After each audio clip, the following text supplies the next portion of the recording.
The key to the true Kabbalah. The Kabbalist as a sovereign in the microcosm and the macrocosm. By Franz Bardon. Preface, by Audiobook. As promised in the two foregoing works, Initiation into Hermetics and the Practice of Magical Evocation, the author Franz Bardon has now published his third textbook, dealing with the cosmical language, called Kabbalah by the Initiates. Those who are already well advanced in their studies of the spiritual, that is, the Hermetic science, by practical work on themselves will naturally be seized with great pleasure and, on account of their having already acquired practical experience, strengthened in their confidence that the road they have taken is virtually the most reliable one and will, without exception, meet all their expectations. Many scientists who have been induced, by their great interest in Kabbalah, to take up the studies of this science in accordance with diverse theoretical pieces of advice will be lost in amazement at the contents of this textbook. If not at once, then certainly very soon will they have to admit, whether they like it or not, that all the specified and widely approved Kabbalistic methods in their richness, variety, and truthfulness differ widely from those contained in the Kabbalistic books hitherto published. Not even the most concealed, most secret libraries of the completely secluded monasteries in the Far East, the so-called ashrams, which are inaccessible to any ordinary earthly being, can pride themselves on possessing the true Kabbalah in one single secret script of such clear and distinct diction. After a perusal of this book, even those who have already a good knowledge of the Kabbalah will admit that they have to bring up a good deal until they can call themselves a true Kabbalist. Upon mature consideration, the reader can come to the conviction that it counts to drop all incomplete teachings and keep on going with the methods in this textbook. In the history of man, many a Kabbalist has devoted all his life to the untiring but fruitless search for the unpronounceable name of God lost by mankind in the days of yore. Having also gone through this third work conscientiously, the Kabbalist will suddenly have the impression of a miracle, of an immense treasure put into his lap by divine providence when, as a reward for his untiring, honest efforts, the true name of God, apart from many other things, will be revealed to him spontaneously. And this exceedingly high reward is being provided for all seekers of truth, for whom the 3 volumes, which are unparalleled in the occult literature, are not merely interesting reading, but a valuable impulse towards the practice of magic and Kabbalah. Introduction, by the author. To my third volume of Initiations into Hermetics I have given the title of Key to the True Kabbalah, which, strictly speaking, is a theology dealing with the knowledge of the Word. When engaged in theurgy, one must, in any case, have gone through a magic development, that is, one must at least completely master the practices described in my first volume Initiation into Hermetics. Like my first 2 works, the present book, too, consists of 2 parts. In its first part, the theory, I prepare the reader for the difficult field of the Kabbalah, whereas the second part contains the actual practice. Much has been written about Kabbalah, a hard nut in Hermetic literature, but in practice only little can be used of all this. Nearly always it is claimed that the person engaged in Kabbalah must have a command of the Hebrew language, without which it is impossible to study Kabbalah. The academic Kabbalah, in most books, is usually of Hebrew origin and is said to convey to the scholar a philosophy of life on the line of a Kabbalistic paragon. But the number of books also indicating the practice and the use of the true Kabbalah is very limited. A few Jewish clergymen, rabbis, had a knowledge of Kabbalah, but, probably due to their orthodox thinking, kept it strictly confidential, thus not even fragments of Kabbalistic practices have become known to the public. The many descriptions of Kabbalistics do not even offer any theoretical details to the seriously interested student, to say nothing of any true hints for the practice. They only supply at the most, a philosophical representation of the micro and the macrocosm. The student of Kabbalah cannot get any idea of the Kabbalistic philosophy of life at all, since, on the one hand, he will not be able to see his way in this great confusion of ideas, and since, on the other hand, he will still be left in darkness due to the contradictory statements made in different books. My present volume contains the theory as well as the practice, the latter being especially ample, as the diligent student of Kabbalah will see for himself. To represent the whole, comprehensive Kabbalah in one book is, of course, impossible for mere technical reasons. However, I have taken pains to string together the pearls of this wonderful science to an extremely beautiful chain. In doing so, I have naturally taken into account the laws of analogies referring to the micro and macrocosm, for it could not be done otherwise, if the total aspect of the Kabbalah is to be done without any gaps. I make as little use as possible of the numerous Hebrew terms which have commonly been used in Kabbalah up to now and prefer such terms which are easily understood by everybody. At any rate, the reader studying my book will get quite a different idea, that is, the right idea of the practical Kabbalah. He who wants to be successful in convincing himself of the reality of the Kabbalah in practice must go through my two first books, Initiation into Hermetics and the Practice of Magical Evocation, systematically. Otherwise, the training to achieve perfection would take too long and any success would ensue very late. However, it is quite up to the reader to study my books merely theoretically. In doing so, he will acquire a knowledge which he would not be able to get from any philosophical book. But knowledge is not yet wisdom. Knowledge depends on the development of the intellectual features of the spirit. Wisdom, on the other side, necessitates the equable development of all four aspects of the spirit. Therefore, knowledge is mere philosophy, which by itself alone can make a man neither a magician nor a Kabbalist. A learned man will be able to say a lot about magic, Kabbalah, etc., but he will never be able to understand the powers and faculties rightly. With these few words I have explained to the reader the difference between the philosopher and the sage. It is up to him either to follow the more convenient path of mere knowledge or to proceed along the more arduous path of wisdom.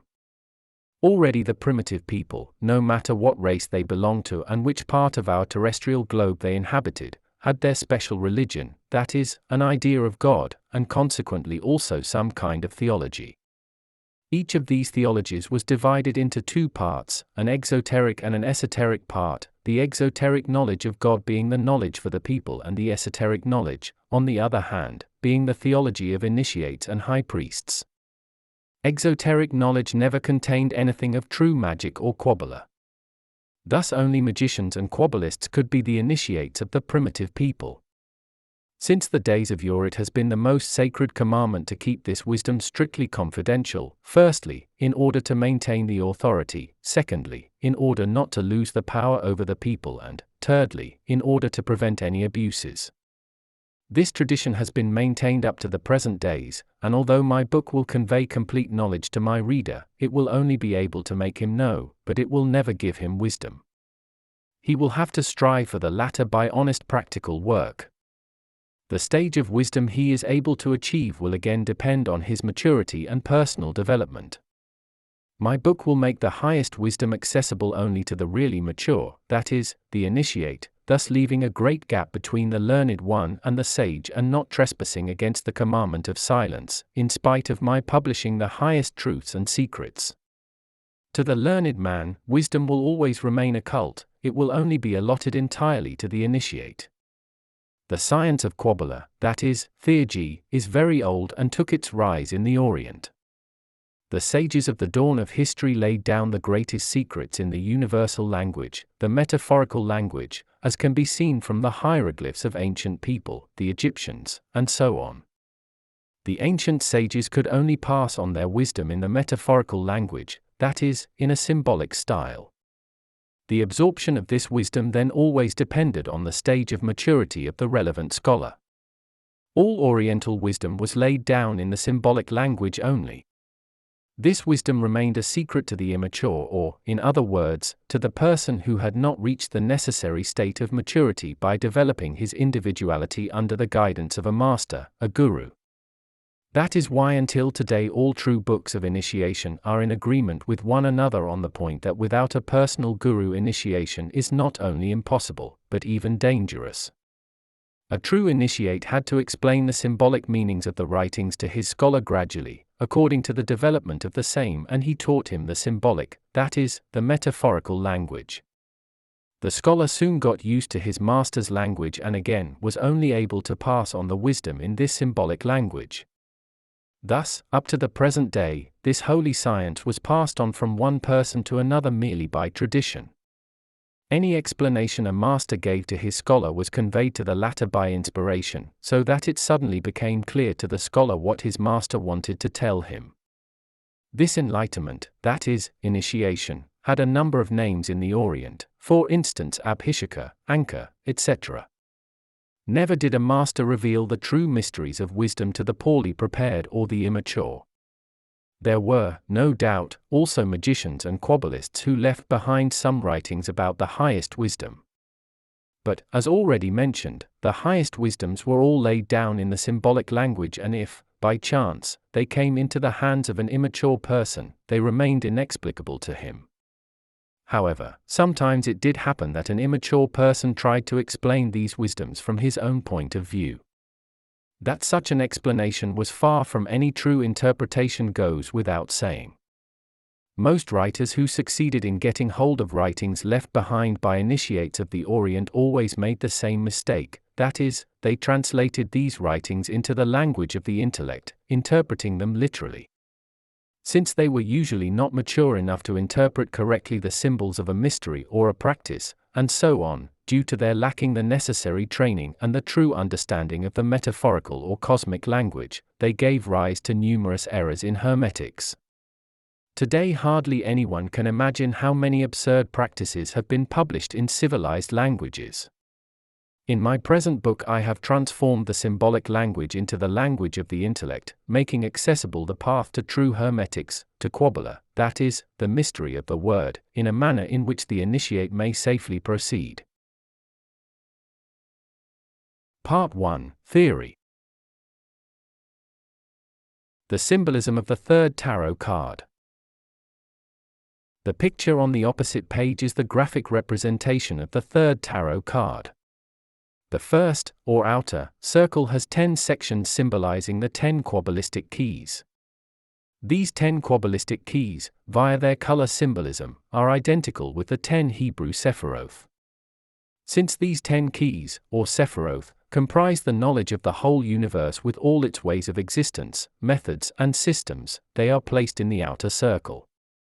The fact that these 10 keys refer to the micro as well as the macrocosm becomes evident also by the fact that the next, that is, the second circle, reflects the signs of the zodiac of the whole universe, again in the relevant color symbolism. The third circle, going from the outside to the inside, is the planetary circle, which is identified by the planetary symbols and the colors analogous to the planets. All three circles enclose a large square symbolizing the four elements represented in the relevant color symbolism. This square, indicating the realization of the elements, symbolizes the material world. The inner, smaller square signifies the tetragrammatonic mystery, the Yod-He-Vav-He or Kabbalistic fourfold key necessary for mastering the elements and their influences. The sun in the center of the picture represents divine providence, the occult principle, the origin of all that exists. Thus not only man, that is, the microcosm, but also the whole macrocosm is graphically represented by this picture. Furthermore, all keys are drawn in it, the fourfold key being especially dominant, since it is the key to the realization, the materialization of things. Everything that the Kabbalah teaches us, that is, its whole system, all analogies, follows clearly from this picture and its clear symbolism. The meditating Kabbalist will therefore deduce all analogies from the third tarot card. Theory, the Kabbalah. Kabbalah is the science of the letters, the science of the word and the language, not though, of the intellectual, but mark you, the universal language. The term Kabbalah derives from Hebrew. Some religious systems have a different term for this science. Thus, for instance, in India and Tibet, the science of the words is called Tantra. And again in other religious systems they talk of formulas, and so on. In my present work I keep to the term of Kabbalah. To speak Kabbalistically is to form words from letters, words analogous to this or that idea according to the universal laws. The use of the Kabbalistic language has to be trained practically. Kabbalah therefore is the universal language by which everything was made, it is the incarnation of one or several divine ideas. By means of Kabbalah, that is, the universal language, God has created everything. The evangelist St. John, in the Bible, is also referring to Kabbalah when saying, "In the beginning was the Word, and the Word was with God." Thereby St. John clearly says that God made use of the Word in order to create, by means of it, out of himself. Only he who is really able to materialize the divinity within himself in such a way that he will speak, out of himself, as deity in accordance with universal laws, may be regarded a true Kabbalist. The practicing Kabbalist therefore is a theurgist, a God incarnate, being able to apply the universal laws in the same way as the macrocosmic God. Just like the magician who, after his initiation and personal development towards perfection, has realized the connection with his deity within him can now act accordingly, the Kabbalist can do so, too, with the only difference that the Kabbalist is making use of the word divine when expressing his divine spirit externally. Every true magician having command of the universal laws can become a Kabbalist by appropriating to himself the knowledge of the practical Kabbalah. The structures of the Kabbalah cited in numerous books do certainly suit the theorist who wants to get an idea of the principles, but they are thoroughly insufficient for the practice which promises the correct application of the powers of the word. This clearly shows that a perfect Kabbalist must be a man connected with God, a man who has realized God within himself and who, being a God incarnate, makes use of the universal language, materializing everything he says the very moment he says it. In whatever sphere he wants his language to materialize, there it will be materialized. In India, for instance, a man who can at once materialize every word he says is called a wag. In Kundalini Yoga, this power and ability is identified with the Visuddha center. A perfect Kabbalist knows all the rules of the micro and macrocosmic word, by which the law of the creation by the word is meant, and he also knows what true harmony is. A genuine Kabbalist will never violate the laws of harmony, since he is representing, with his microcosmic language, the deity. If he acted contrary to the laws of harmony, he would not be a genuine Kabbalist but a Chaot. From the Hermetic point of view, a Kabbalist, or theurgist, is, in his body, a representative of the macrocosmic deity on our globe. Whatever he speaks in the original language, as God's representative, is done, for he has the same power as the Creator, as God has. To achieve this maturity and height of Kabbalistic initiation, the theurgist must first learn the letters like a child. He must have a complete command of them to be able to form words and sentences with them and to speak, eventually, in the cosmic language. The practice involved in this is dealt with in the practical part of this book. Anyone can occupy himself with the true Kabbalah, theoretically as well as practically, no matter what religious system he may adhere to. The Kabbalistic science thus is no privilege for people who profess the Hebrew religious system. The Hebrews do maintain that the Kabbalah is of Hebrew origin, but in Hebrew mysticism the knowledge of the Kabbalah is of Old Egyptian origin. The history of the Hebrew Kabbalah, its origin, development, etc., is to be found in the literature on the subject, for much has already been written about this field. In my book, the synthesis of Kabbalah is dealt with insomuch as it is absolutely necessary for the practice. I refrain from all unnecessary burdens of historic and other structures of Kabbalistic philosophy. The term Kabbalah has often been abused by degrading it to a play with numbers, horoscopic assessments, name analogies, and various other mantic purposes.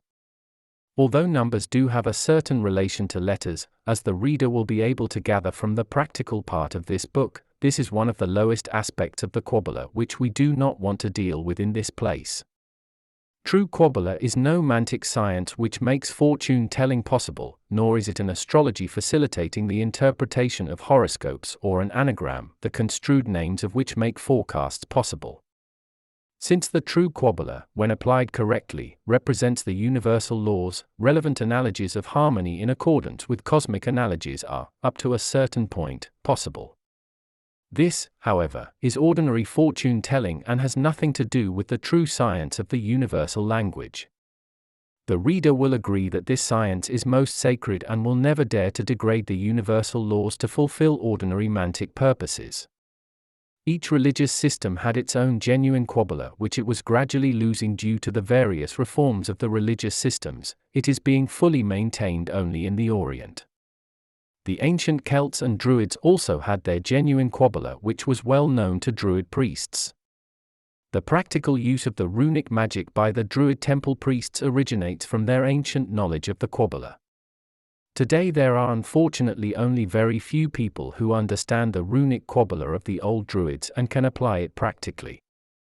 The practical runic Kabbalah has been lost completely during the course of time. Man as Kabbalist. In my first volume, Initiation into Hermetics, I divide man into three regions, into body, soul, and spirit, and there I also mention the quadrupolar magnet. It is clear to the meditating scholar that the mental body is connected to the astral body by the mental matrix, and that the astral matrix is keeping the mental and astral bodies together with the material body. It is certainly also clear to him that the physical body is kept alive by food, condensed elemental matter, the astral body by breathing. The perceptive faculty of the senses is tied to the material and the astral body by the mental matrix. The future Kabbalist must know all this well and must, in this connection, be able to gain a clear picture of the process in his own body if he honestly wants to go in for Kabbalah. Apart from this fundamental knowledge, the Kabbalist must find a deeper relationship to his own self, and these deeper relations are the actual fundamentals for studying Kabbalah. The functioning and working between body, soul, and spirit comes to pass automatically with every human being, no matter whether he has been initiated into the secrets of Hermetic science or not. For the Kabbalist, this is the multiplication table. He knows all the processes and is therefore able to arrange his life in accordance with the universal laws. This knowledge distinguishes the initiate from the non-initiate, for the initiate, having been taught the laws, knows how to make practical use of them and is able to balance out any disharmony between body, soul, and spirit. Apart from this, the initiate, by his conscious attitude towards the universal laws, is capable of leading a sensible life in accordance with these universal laws and to proceed along the path to perfection. Already when looking at it from this angle, one realizes that initiation is something quite special, offering a particular view of life. For the initiate looks at the world with quite different eyes than all other people. The various buffet of fate that an initiate might be exposed to can never hit him so hard, and he will never suffer so much. One can see that easily when considering what has been said above. From the Kabbalistic point of view, man is a perfect embodiment of the universe, since he has been made the image of God. Man is the highest being on our earth, and everything that takes place in the universe on a large scale also takes place in man on a small scale. Seen from the Hermetic angle, man represents the miniature world, that is, the microcosm, in contradiction to the universe, the macrocosm. A genuine Kabbalist who really wants to work practically within the scope of the universal laws, that is, who wants to take an active part in the great work, must, at any rate, have undergone a magic development and must safeguard the genuine ideas in accordance with the universal laws. He who is content with mere theory will absorb Kabbalistic knowledge and, apart from this, enrich the intellectual features of his spirit, but the other three fundamental principles of the spirit will lag behind. A theorist will never be able to grasp the essence of knowledge, to say nothing of his inability to bring about anything. He may become a Kabbalistic philosopher if he is intellectually talented, but never a genuine, magically trained Kabbalist whose spoken word becomes reality. A theorist may become a scientist, but never a sage. The difference between a learned man and a sage is very great. The magician, on account of this magic development, realizes his intention by the power of his will, but due to his ties to God he cannot make the same use of the magic word as can the Kabbalist. A magician who is not engaged in practical Kabbalah may use the powers which he has developed within himself and, apart from this, is able to call various beings to help him with his work, but a Kabbalist achieves everything by his Kabbalistic word, without the help of any beings, genii, and so on. Therefore, from the Hermetic point of view, a genuine Kabbalist is the highest initiate, for he acts for God in the miniature world, the microcosm, and, applying the laws of analogy, he may become active also in the macrocosm. This is the difference between the magician and the Kabbalist, and therefore anyone striving for perfection will want to occupy himself, in practice, with Kabbalah. A Kabbalist taking part in the great work is then usually selected by divine providence to carry out certain commissions. The genuine Kabbalist thus is a representative of the creation, but he remains the most obedient servant of the universal laws. The more he becomes an initiate, the humbler he is toward divine providence. He is, indeed, in possession of the greatest power, yet he will never use his power for his own purposes, but only for the welfare of mankind. The genuine Kabbalist is the highest initiate for whom nothing is impossible, and any word he pronounces will be translated into reality without exception. Finally, I should like to point out once again the difference between a perfect initiate and a saint. The genuine magician will not need this explanation, for he will be able to understand everything from what has been said here. Those readers, however, who go through my books only theoretically, may be told that a perfect human being adheres to all universal laws, duly takes them into consideration in the macrocosm as well as in the material, astral and mental plane, and lives by them, whereas the saint is only interested in a particular religious system, translating the same into reality by following its dogmas and regulations, but is not keeping equal pace everywhere, that is, in every sphere. The person only striving after saintliness usually neglects the body and the material world, regarding both as maya, a delusion, and realizes, after relevant training, within himself only very few aspects of the universal laws. Such people do attain a climax in the aspects they have put before themselves as their goal, be it the divine aspect of charity, mercy, kindness, etc., which they realize within themselves. These people then see the universal laws only from the angle of their mental training, but are not able to comprehend the complete image of the universal legality, nor can they interpret them. From the point of view of Hermetics, such a way is not regarded as a perfect one and is termed the path of saintliness. A true initiate, a Kabbalist, on the other hand, will seek to acknowledge all divine aspects equally and to realize them gradually. This way, of course, is longer and more arduous, and, usually, one incarnation is not enough to complete it. The most important thing for him is his being aware that he is proceeding along the right track. On the way to perfection there should not be any haste. Everything takes time and needs the necessary maturity for its perfection. From the Hermetic point of view there are actually only two ways, the way to saintliness and the way to perfection. The way to saintliness has as many systems as there are religions on this earth. He who chooses the way to saintliness has decided to realize within himself only one or a few divine aspects and is usually regarded as symbolizing the relevant divine idea. With only a few exceptions, his saintliness then even becomes a hindrance on his way, considering the world or the less mature human beings, for because of the devotion of his disciples, worshippers, followers, etc., he is often impeded in his mission, task and rise. I do not want to deal here with such human beings who consciously decorate themselves with an aureola, in order to be respected, adored, worshipped, etc. Unfortunately, there exist a great number of such people in this world. A true saint retires to solitude, whereas a hypocrite will show off with his halo. But he who follows the course to perfection will never seek solitude, he will abide by the place which divine providence has allocated to him and will continue working at his personal development without attracting the attention of his environment. He will not do the least to show his state of maturity to the external world. On the contrary, he may even try to disguise it to be unmolested by curious and immature people. This goes to show that there is also a great difference in the attitude and behavior of a saint and a perfect human being. The saint will lose his individuality as soon as he has reached his goal, but this is not the case with the perfect human being.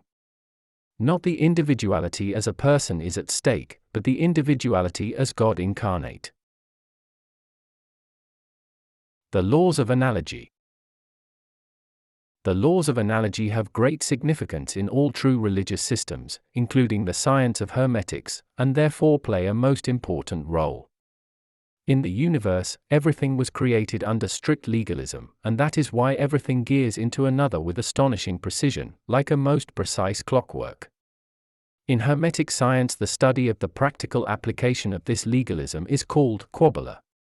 Any Hermetic system and method, any philosophy of religion and religious system which does not, or does only partly, take into account the universal laws, is one-sided and therefore imperfect. Religious systems that acknowledge only one aspect of the law and neglect all others, or even oppose them, can only be of limited duration, though their decay may not come until after hundreds or thousands of years. Only the religious systems which take into account the absolute universal laws will be durable and last eternally.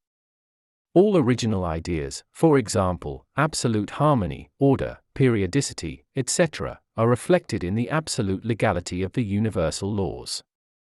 The attentive reader cannot fail to notice that already in my first book, Initiation into Hermetics, I illustrate a system for the development of the body, soul, and spirit based on the universal laws, which represents the first step of initiation on the road to perfection. As can be concluded from the absolute laws, true initiation is neither a privilege of sects, nor is it dependent on any religious belief. No special mention need be made that the comprehension of the fundamental truths, that is, of the universal laws, necessitates a magic equilibrium in all three planes. He who strictly adheres to the universal laws in all three planes, who comprehends them clearly and masters them completely, is not only master of his own miniature world but also master in the universe. The practical initiation leads to this aim, and especially the knowledge of the Kabbalah. In the practical part of this book, I have published a system dealing with the practice of the Kabbalah in strict accordance with the universal laws. This practical system of the Kabbalah has been existing for thousands of years and was already taught from mouth to ear in the days of yore, and later it was passed on in the schools of the prophets and in the temples of initiation of various peoples and races. Knowing the laws of analogy, the initiate may relate the law of analogy to any science, and he will always hit the right thing. If, for instance, a doctor is a hermetic, he is forthwith also in a position to bring his knowledge into line with the universal laws and, in analogy to these, not only to find out disharmony, that is, disease, and its cause, but also to prescribe the remedy for the removal of the nidus, seat of disease, by the aid of the key of analogies. With the unique possibilities in mind and the fact that these are open to the initiate, it may be worthwhile to do good not only unto oneself, but also to become active on behalf of suffering mankind. The same key of analogies can be used in any other field and renders equally good service to the individual as well as to mankind. The expression chaos, which people are so fond of using, is only a term of ignorance. In reality, God, the highest imaginable creator, has formed everything precisely and lawfully in accordance with his principles, and it is in this legality and all its aspects that we can recognize God soonest. God, as the universal principle, is the supreme being, is incomprehensible and unimaginable. Only from his splitting process, from the creation of the universe, that is, from his works, can one draw analogous conclusions to get, at least, some idea of God's greatness and eminence. Hebrew rabbis, in the Book of Creation, Sefer Jezerah, have tried to lay down the Kabbalah, that is, the legality of the creation. Although the Sefer Jezerah is of Hebrew origin, this does not mean that other people did not lay down the universal laws of creation, too. As in the book Sefer Jezerah, we find the history of creation laid down, in accordance with the universal laws, in the Bhagavad Gita. Also, other documents, passed on in traditions, historical buildings, monuments, etc., give written and visual evidence of the universal laws of creation. In Egypt, for instance, already Hermes Trismegistus knew about the history of creation and the universal laws, which he perpetuated on the Hermes plate with the motto, as above, so below. Hermes thus gives clear witness of the fact that the miniature world, man, was created analogous to the great world, the universe. Innumerable examples could be stated for the analogies of the universal laws, but these little hints may suffice. Most analogies are dealt with in the practical part of this book, in which the Kabbalist is given exact information how, according to the universal laws, he gets a perfect command of the genuine language of the micro and the macrocosm and how he learns its practical application. In the human body, the analogies become clearly visible and they may be identified by numbers. The fact that man has exactly 10 fingers and 10 toes, and not 6 or 3, also represents an analogy which I will have to deal with in detail later in this book. The same is true of all other analogies which the reader may, for instance, find in the book Sefer Jezerah, and no practical analogy needed for Kabbalah will be disregarded, but will be turned to account. In the practical part of this book I shall also discuss thoroughly, from the viewpoint of esoterics, the individual letters with regard to the mental, astral and material world, which do not only stand for sounds but also for numbers and ideas. The Kabbalah expert becomes acquainted with a different sort of mathematics and will be able to express ideas by numbers and, reverse, to convert numbers into ideas, and, furthermore, to translate into number and to clothe letters in numbers. By doing this, he is enabled to get to know his own self, and thus also God. The Kabbalist will understand the perfection of the laws, he will realize that good and evil, taken literally, are just religious expressions, but, in reality, both principles, that is, the positive and the negative, are necessary, since the one cannot exist without the other. The Kabbalist will always tend toward the good and never hold in disdain the negative, but learn to master it, for no useless things were created by the Creator. Esoterics of letters. The mystery of the word, or, more intelligently spoken, the mystery of the knowledge of the word and the genuine use of it, requires the highest form of initiation that exists. At all times, he who has been called Master of the Word has always been the highest initiate, the highest priest, the true representative of God. Each religious system, each initiation, regards the knowledge of the Word as the highest knowledge. Even with regard to Jesus do we find that his favorite disciple John is engaged in the Word, and thus with Kabbalah, which eventually is also laid down in his Gospel, where as said before, you may read literally, in the beginning was the Word and the Word as with God, etc.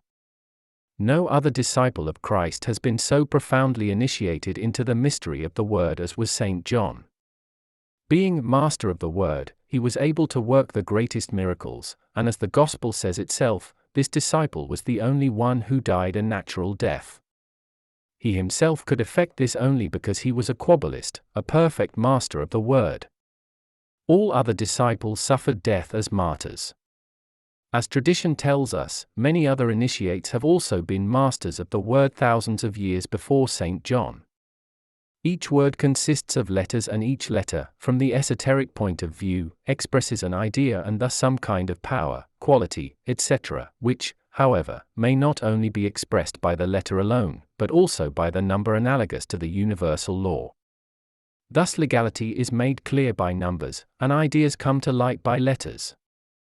The meaning of each letter is analogous to the three worlds known to us. Since the Kabbalist is able to express the sense of an idea by means of letters, and since he knows very well each number standing for the relevant idea, the letters have quite a different meaning for him than they have in the intellectual language. Thus, under the universal laws, the letter gains a Kabbalistic significance. This knowledge of the universal laws renders it possible for the Kabbalist to express several trains of thoughts by the letters, and thus by the numbers analogous to them. A word that has reference to the absolute laws and that is composed in analogy to, and by means of the relevant letters and numbers is a Kabbalistic word, that is, a word expressed in the universal or cosmic language. To be able to form a Kabbalistic word, one must precisely know the complete analogy of letters and numbers. In the practical part of the book, the Kabbalist will be taught to use exactly any word composed according to the universal laws with regard to the mental, astral, and material worlds and with regard to the elements. He will learn to express words, and consequently also sentences, not only intellectually, that is, by his intelligence, but by his whole personality. Only a word expressed in such a way will have a creative effect. The correct pronunciation of the letters in one's spirit, in one's soul, and later on also in one's body, is the actual foundation of practical Kabbalistic mysticism. In order to become effective creatively, the Kabbalist must learn to speak like a child that can only babble in the beginning and later learns to pronounce single letters and words. The letters have their analogous significance in the mental, astral, and material world and likewise in the various planes and hierarchies, and the Kabbalist must learn them and finally have command over them. From these words one can see that the theorist, who is only able to think intellectually and who only comprehends letters, words, and sentences with his intellect, will never be able to become a genuine Kabbalist. Corresponding to his state of maturity, he will only be able to comprehend the Kabbalah merely from the intellectual, that is, philosophical point of view. The practicing Kabbalist, however, will be able to understand and make use of the sense of every letter, of its idea and legality, number. The study of the Kabbalah begins with the esoterics of the letters. When creating ideas out of his own self and arranging them to universal laws, God formed letters, and with the letters numbers which have an exact and analogous connection to one another and represent the whole universe from the highest to the lowest. The assertion by Hermes Trismegistus that as above, so below appears quite reasonable from the Kabbalistic point of view. The letters which God used for creating from within his own self, the ideas that pleased him, are clearly explained in the Book of Creation, in Sefer Jezerah. At the point of creation, above all things, 10 principal ideas came into being, which, in Kabbalah, are reflected by the so-called Sephiroth. Number 10, for instance, is a reflection of God in highest form and lowest emanation.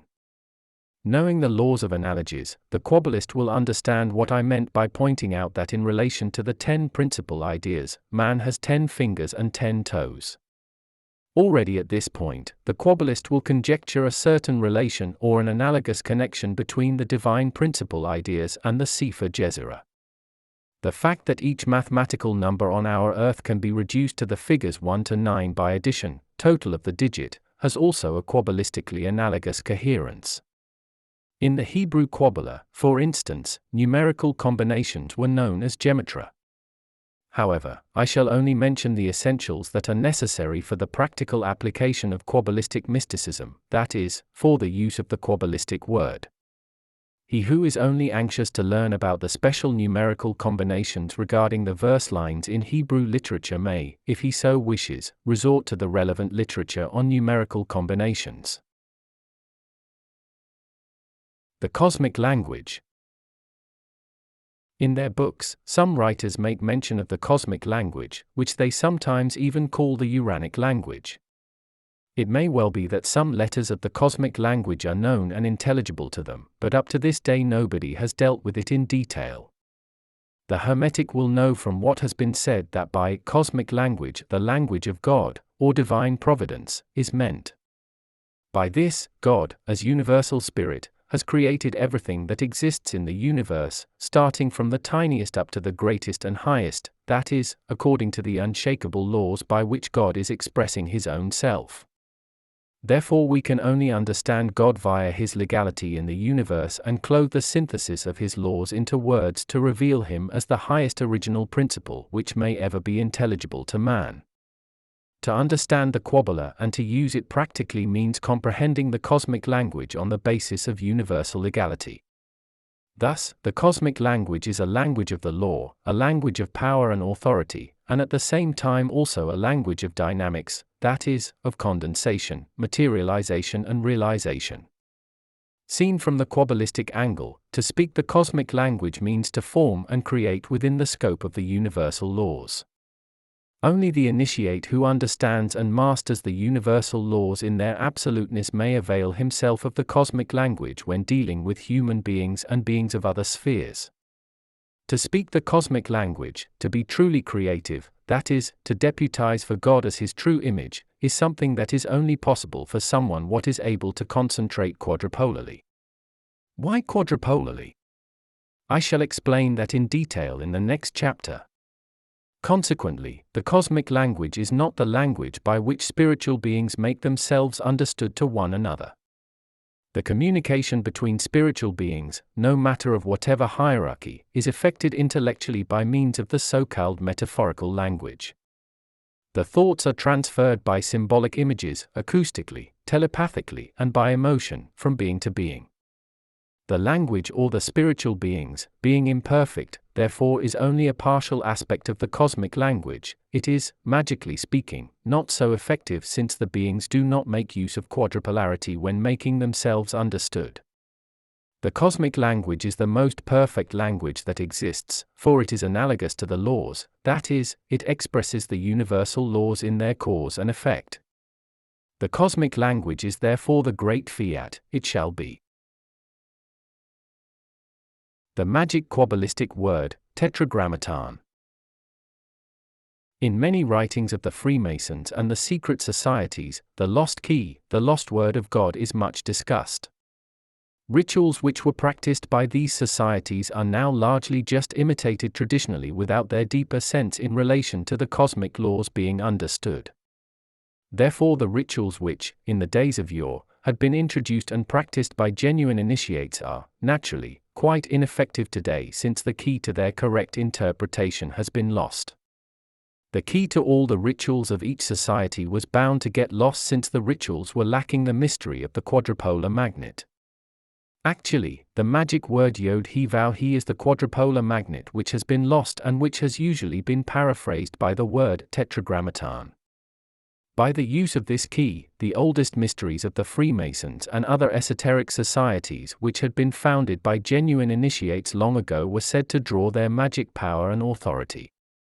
However, the true initiates realized that the mysteries were, in many cases, being desecrated, that some people even abused them, and therefore they withdrew and confided the lost word only to the really mature.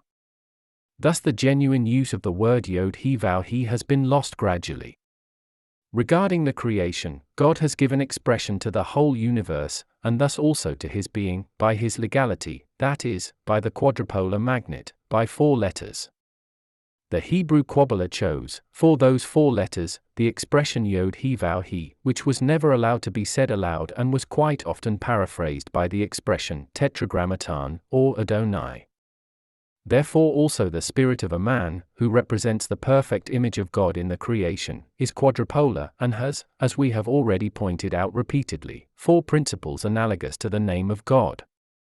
The first active principle, which is subject to the fire element, is the will, Yod. The second principle, subject to the air principle, is the intellect, He. The third principle, subject to the water element, is the feeling, Vow. And all 3 principles of the spirit, that is, all 3 elements together, for the fourth active principle, which finds expression in consciousness and is analogous to the earth element.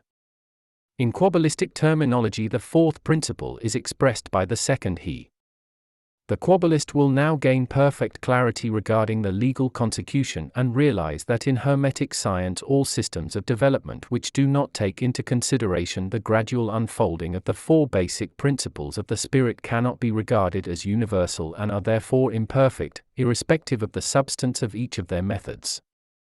It will be clear to the Kabbalist why I already mentioned, in my first book Initiation into Hermetics, the Kabbalistic Yod-He-Vav-He with reference to the development of body, soul and spirit, and, at the same time, he will gain the conviction that the system of development recommended by me and containing the absolute legality, is perfectly right. The symbolic or talismanic interpretation of the word Yod-He-Vav-He is only a graphical representation of the emanation of God in his highest manifestation and represents the use of the universal laws. The application of the name of God, expressed in 4 letters, I describe in the practical part of this book. The quadrupolar magnet, that is, the Yod-He-Vav-He, is the master key, the highest word of the creation representing the number of realization, 4. From number 4 emanates the legality in every science, and every science is therefore analogous to this number. The Kabbalistic Yod-He-Vav-He, that is, the quadrupolar magnet in the universe, is usually symbolized by an equilateral quadrangle, that is, by a genuine square. Seen from the Hermetic angle, the square is thus a symbolic record of the realization, or the creation, by God. With its number 4 it indicates many analogies, the plus and the minus, the 4 created elements, the Kabbalistic 4 which is attributed to the planet Jupiter and which symbolizes wisdom, or the 4 points of the compass. Whatever analogies the Kabbalist may draw, he will always come to the surprising conclusion that number 4 can be brought into relation to everything in the world as far as realization is concerned. I refrain from quoting any further analogous relations of number 4 and point out once more that the Kabbalist adhering to my teachings and explanations may apply the key word 4 in all cases where the realization or the expression of legality is concerned. There is no doubt that in the Kabbalah number 4 is also indicating the material plane. Not only the Hermetic science of the West uses number 4 as a basis, the same also finds expression in the wisdom of the East. For instance, in Kundalini Yoga, the Muladhara chakra, the roughest center of human resuscitation, is symbolized by a square, in one corner of which an elephant is symbolized as the greatest and strongest animal in the world. By this it is pointed out, in a veiled way, that number 4 is the idea which serves as the starting point for a yogi's personal development. I devoted a special chapter to the Muladhara chakra in my book Initiation into Hermetics. This I mention again only to make the Kabbalist remember that the original wisdom of all the earth, no matter whether in the Orient or in the Occident, was always, when understood rightly, in full harmony with the Yod-He-Vav-He. Thus divine providence has used the quadrupolar magnet in the highest word of the creation, and by doing this expressed the legality with regard to his own self. Taken numerically and quadrupolarly, Yod-He-Vav-He is the highest word that can be pronounced. From it God has created also other basic principles whereby multinumerical magic Kabbalistic words came into existence, which again have further basic principles and consist of further numbers, but which always have relation to number 4. Of course, there are also Kabbalistic words with the numbers 5, 6, 7, 8 and 9 as basic principles of divine emanation. Apart from the name of God compiled of the 4 letters Yod-He-Vav-He, there are other Kabbalistic key words consisting of 5, 6, 7 and 8 letters representing a basic principle each.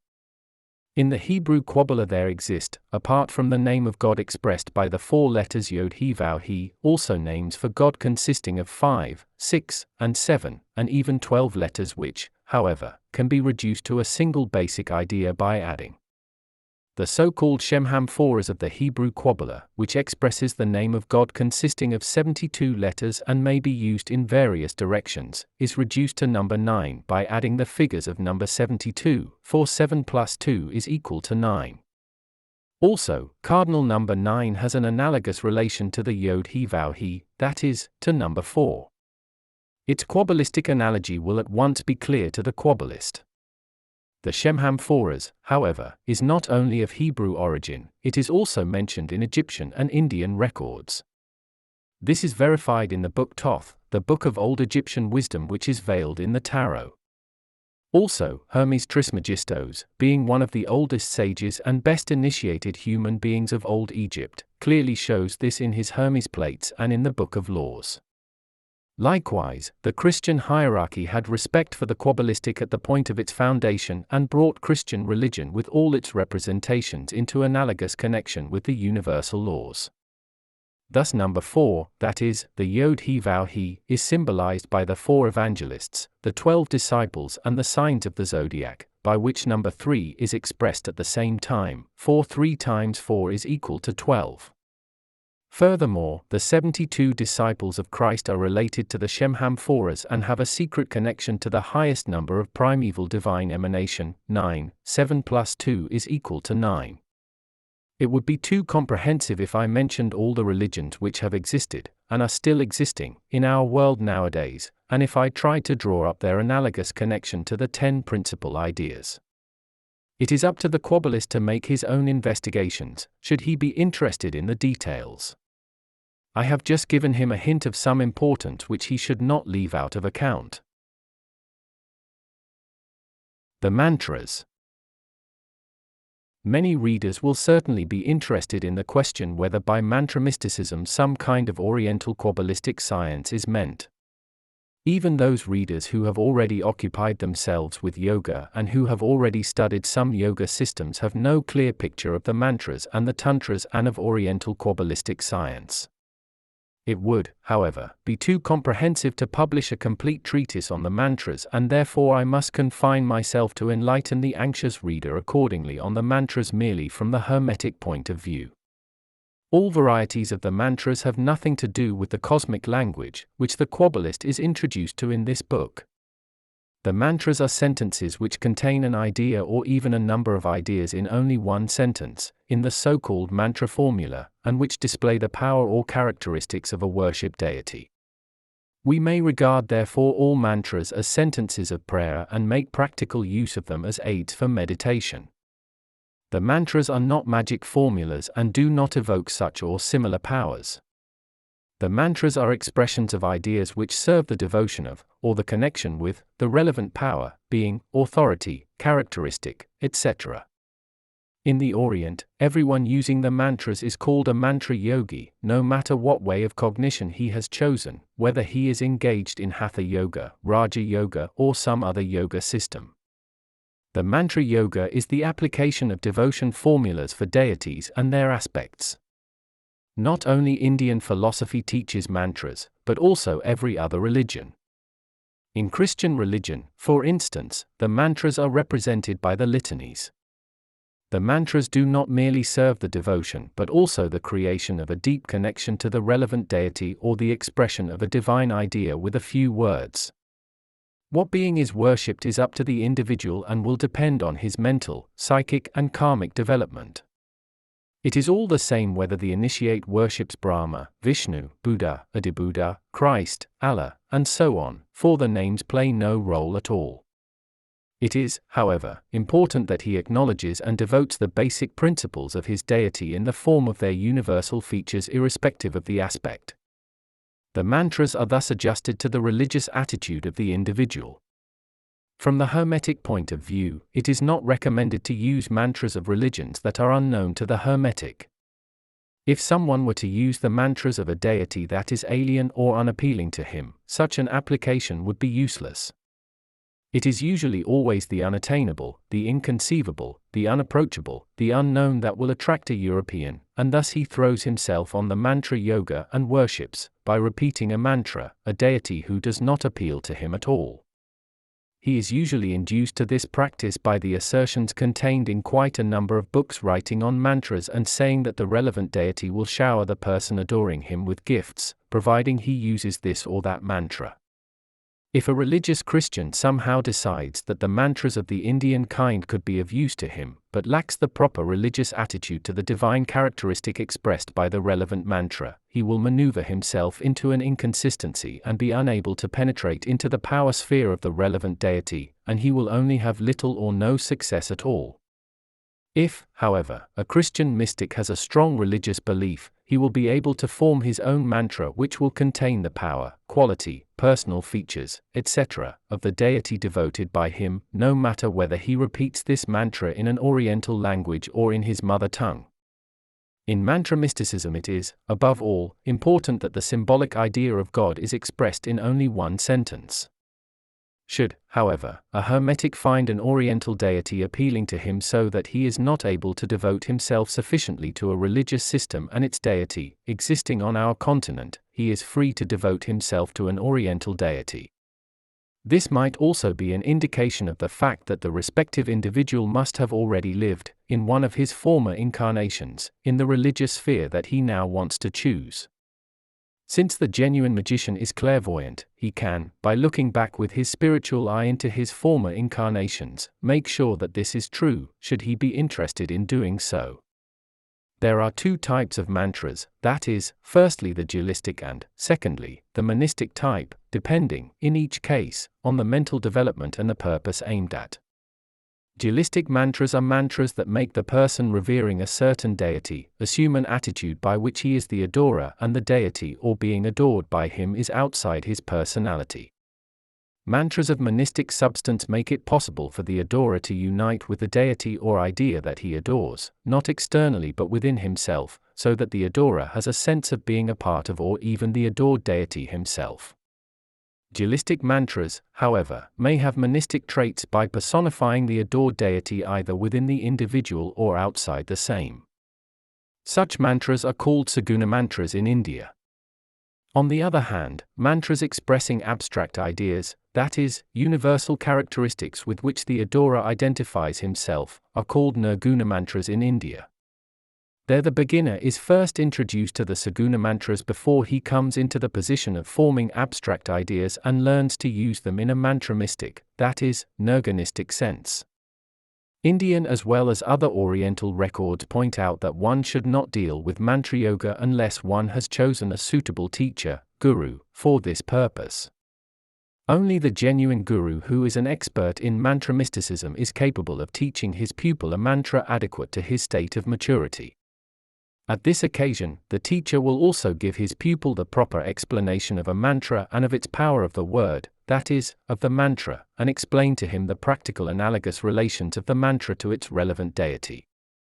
When being given the explanations of the mantra by his guru, the pupil will suddenly comprehend its meaning fully and learn to understand the deity he adores. This enlightenment or initiation into the relevant mantra is called abhisheka in mantra yoga in Indian terminology. On receiving the abhisheka from his guru, that is, on learning to understand the connections, he at once becomes capable of contacting the deity designated to him by mantra mysticism, be it the sagunic, that is, the dualistic, or the nirgunic, that is, the monistic type of mysticism. This is not to say that the mature pupil would not be able to work with the relevant mantra of adoration without the help of a teacher familiar with mantra mysticism. It would, however, take some time until he could comprehend the universal connections and work successfully in practice. In mantra mystic books, mention is also made of the guru mantras. The word guru mantra has a double meaning. Firstly, a mantra which is explained to the mature pupil by a guru and with the help of the abhisheka. Various types of mantras might be in question, all aiming at achieving a certain goal. Secondly, the expression guru mantra may indicate a type of mantra which the guru himself once used for a certain purpose and which he has made especially effective through years of repetition. That such a mantra, when confided to the pupil, is as powerful and mighty for him as for the guru cannot be doubted. Such a mantra will, of course, only be transferred from guru to pupil orally, that is, from mouth to ear, and never confided to anyone else. To describe in detail each mantra, no matter whether sagunic or nirgunic, whether Indian, Buddhistic or otherwise Oriental, and its application, its purpose, etc., is not the purpose of this book, and anyone interested in this will find ample instructions in the Oriental literature on mantra yoga which has been translated into different languages. Many mantras have to be repeated after having taken up special positions, the so-called asanas, either aloud, or by whispering, or only in spirit, and have no other purpose but to retaining one's spirit, by repetition, the idea expressed by the mantra and not to be diverted from it. Many books also recommend that the mantra is to be spoken aloud in case of any diverting influences, thus enabling one to concentrate better on the mantra-mystic idea. Repeatedly whispered mantras have, of course, a greater effect than the ones said aloud. However, the greatest effect is achieved by the mantras that are only repeated in thoughts. To get a survey over the number of repetitions in training a mantra, a rosary, string of pearls or beads, tesbik string, may be used as an aid, and each time a bead of the rosary is pushed forward between two fingers and the thumb. The going through an Indian rosary with 108 beads is called a lock. It is of Kabbalistic significance that a lock should have 108 beads, and not just 100. 108 may be added up to 9, 1 plus 8 is equal to 9, number 9 being the number of rhythm and rhythm being uninterrupted motion. In Oriental terminology, number 108 has still another meaning. It is, at any rate, analogous to Hermetic science. Anyone can refer to Oriental literature, should he be interested in this. It is a well-known fact that mantras may be brought into relation with diverse rituals and ideas, either of the sagunic or the nirgunic type, and therefore I need not deal with the details here. Every religious system makes use of the same methods for its rituals, prayers, and mantras which serve the purpose of devoting the divine ideas, qualities, etc., or of absorbing them or applying them practically for other ends. In some books dealing with mantras, Biju mantras or Bindu mantras also are discussed. These mantras do not express any divine idea in the intellectual language, but are letters composed in accordance with the universal laws and formed to a word expressing, cosmologically, an idea in analogy to the laws. Hence a Biju mantra is of tantristic origin and Kabbalistic from the Hermetic point of view. The correct pronunciation of a Biju mantra is confided to the pupil by his guru by means of an abhisheka, like, for instance, the well-known Biju mantras of the elements, the so-called tattvas, ham, ram, pam, vam, lam, om, etc. If the teacher imparts the abhisheka, he will, at the same time, show his pupil how to dynamize a mantra and how to use it quadrupolarly later on. The same is the case with the Buddhist religion, where the tantras of the 5 elements are symbolized by the Biju formulas Ko, Ha, Ra, Va, Ah, and explained to the mature pupil for practical use. When applying the mantras, one can resort to many other aids to make things easier, for instance, to prayers, purifications, offerings, which all serve the purpose of elevating the pupil's mind to the plane corresponding to that of the deity. From what has been said, it follows clearly that the initiate will conceive what the mantras really are, whereas the layman may see in them anything else but the real thing. Finally, I should like to direct the reader's attention to those Oriental monks who use so-called prayer mills for their meditations. These prayer mills are devices similar to gramophone records on which mantras, possibly also tantras, have been recorded, which are repeated 1,000 times, occasionally over 100,000 times, by simply turning the mill. These monks believe that their progress on the way to supreme happiness will be the greater, the oftener they rattle off the mantra or tantra by turning the mill. If, however, such a prayer mill is only an id for the Buddhist or monk in his concentration exercises, and if the mill is used like the rosaries or locks, this might serve the purpose from the Hermetic point of view. But when a monk rattles off his mantra without thinking, his mind being engaged in something else, this fails of its object, and the genuine initiate will only see a religious fanatic, a sectarian in such a person, and pity him. The Tantras. What the Kabbalah is for the Occident, the Tantra science is for the Orient, especially for India, Tibet, etc. The white man can only understand this science fully if he entirely assumes the Oriental way of thinking and behaving, but this will most seldom be the case. For the initiates of the Orient keep their secrets carefully hidden and are very taciturn people to the white race. If it is now and then possible to meet an initiate, he will usually say nothing about his secrets, or he will, at the most, express himself symbolically, or every once in a while give small hints. But it very seldom happens that an Occidental is given an anchor or even an abhisheka by an initiate of the Orient. However, it was more likely to happen, in the past, that the yoga science was made accessible to the white man than was any knowledge of the tantras. Especially their practical use is strictly being kept a secret by initiates, since the Tantra Yoga is the most secret science, the manuscripts of which are concealed to the public, like a shrine, in certain monasteries, in the so-called ashrams. Thousands of written records of the Tantra science have accumulated in some monasteries in the course of time. The students, however, are only sporadically allowed to see them after passing difficult maturity tests. Since I have set out to describe the practical Kabbalah in this book, and since it is not possible for technical reasons also to deal with the Tantra science in detail, I will just mention some principal aspects of the same. An experienced Kabbalist, however, will be able to achieve practical results also in Oriental Tantristics on account of his knowledge of the laws of analogy and the tetragrammatonic key, should he be especially interested in the Tantra science. The study of the Tantra science, however, is no fundamental condition, and in case the Oriental way of thinking regarding religion, philosophy, etc., is alien to him, the Kabbalist will pay no special attention to Tantristics.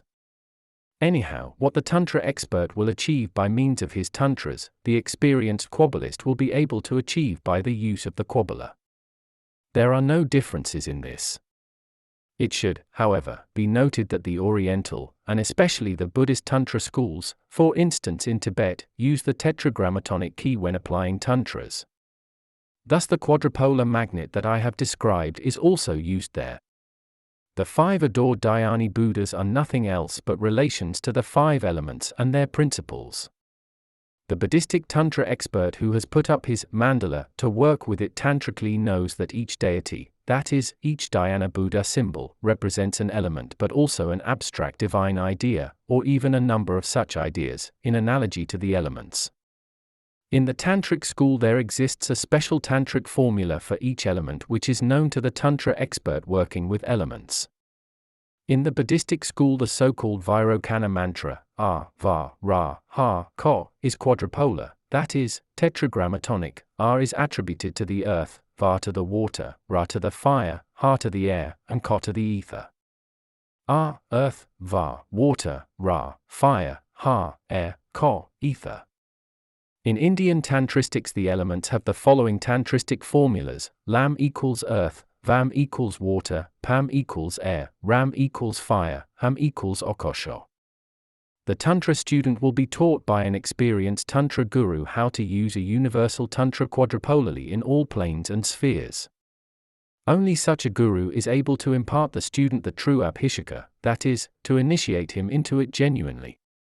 In order not to cut short the description of the Kabbalistic teachings, I must refrain from detailed explanations of the abhisheka in Tantra Yoga.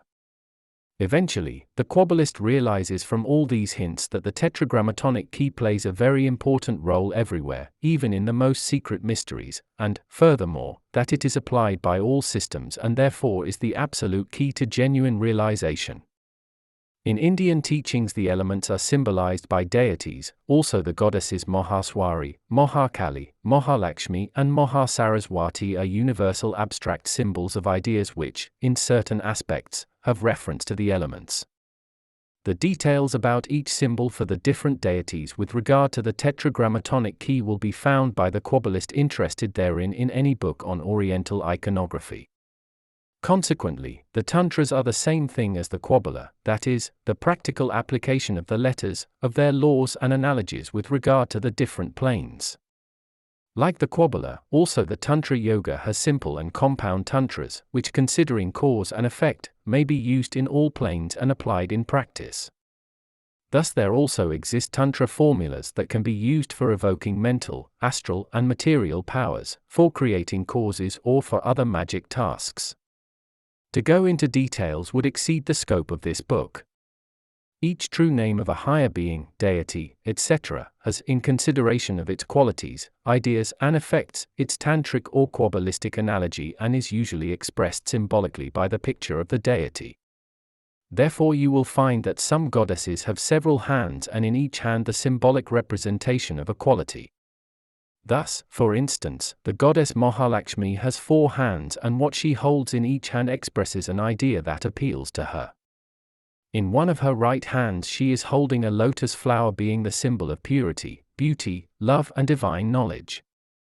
The front right hand is displaying a blessing gesture, a symbol of protection, but at the same time also of willpower and might.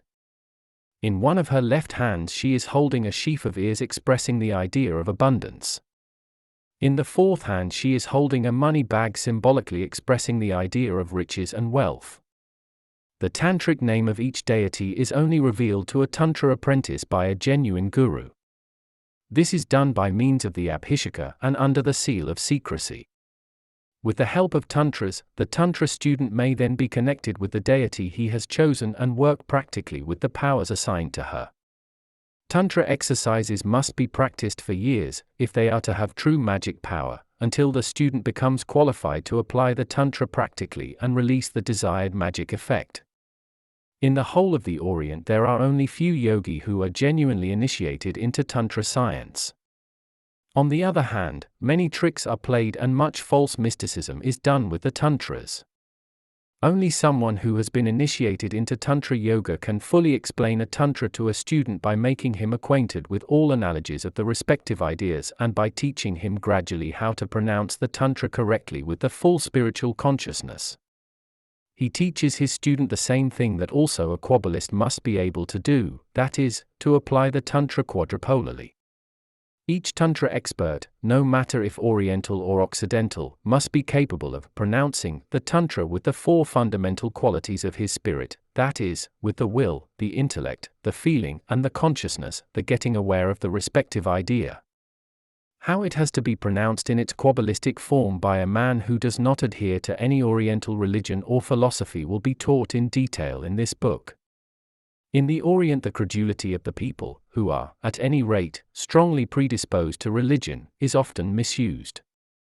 There are many so-called masters who pretend to be Tantra or Yoga experts but who, in reality, have not the faintest clue of the true laws and analogies and who drag this high science into the dust. Many a European, deluded by such mystifications, has made the biggest mistake by taking everything literally whereas it is only meant symbolically. If such Oriental instructions which were only to be understood symbolically were later translated into an intellectual language without commentary and without an abhisheka, big errors were caused, apart from all the mischievous tricks that have been played with the Hermetic science during the course of time. The genuine Oriental books therefore rightly warn each student not to go the road of his spiritual development without a guru, for only a true guru is in a position to explain to the student the secret sense of the yoga systems and the tantric methods. Magic formulas. In this book, magic spells are also dealt with in the following short treatise.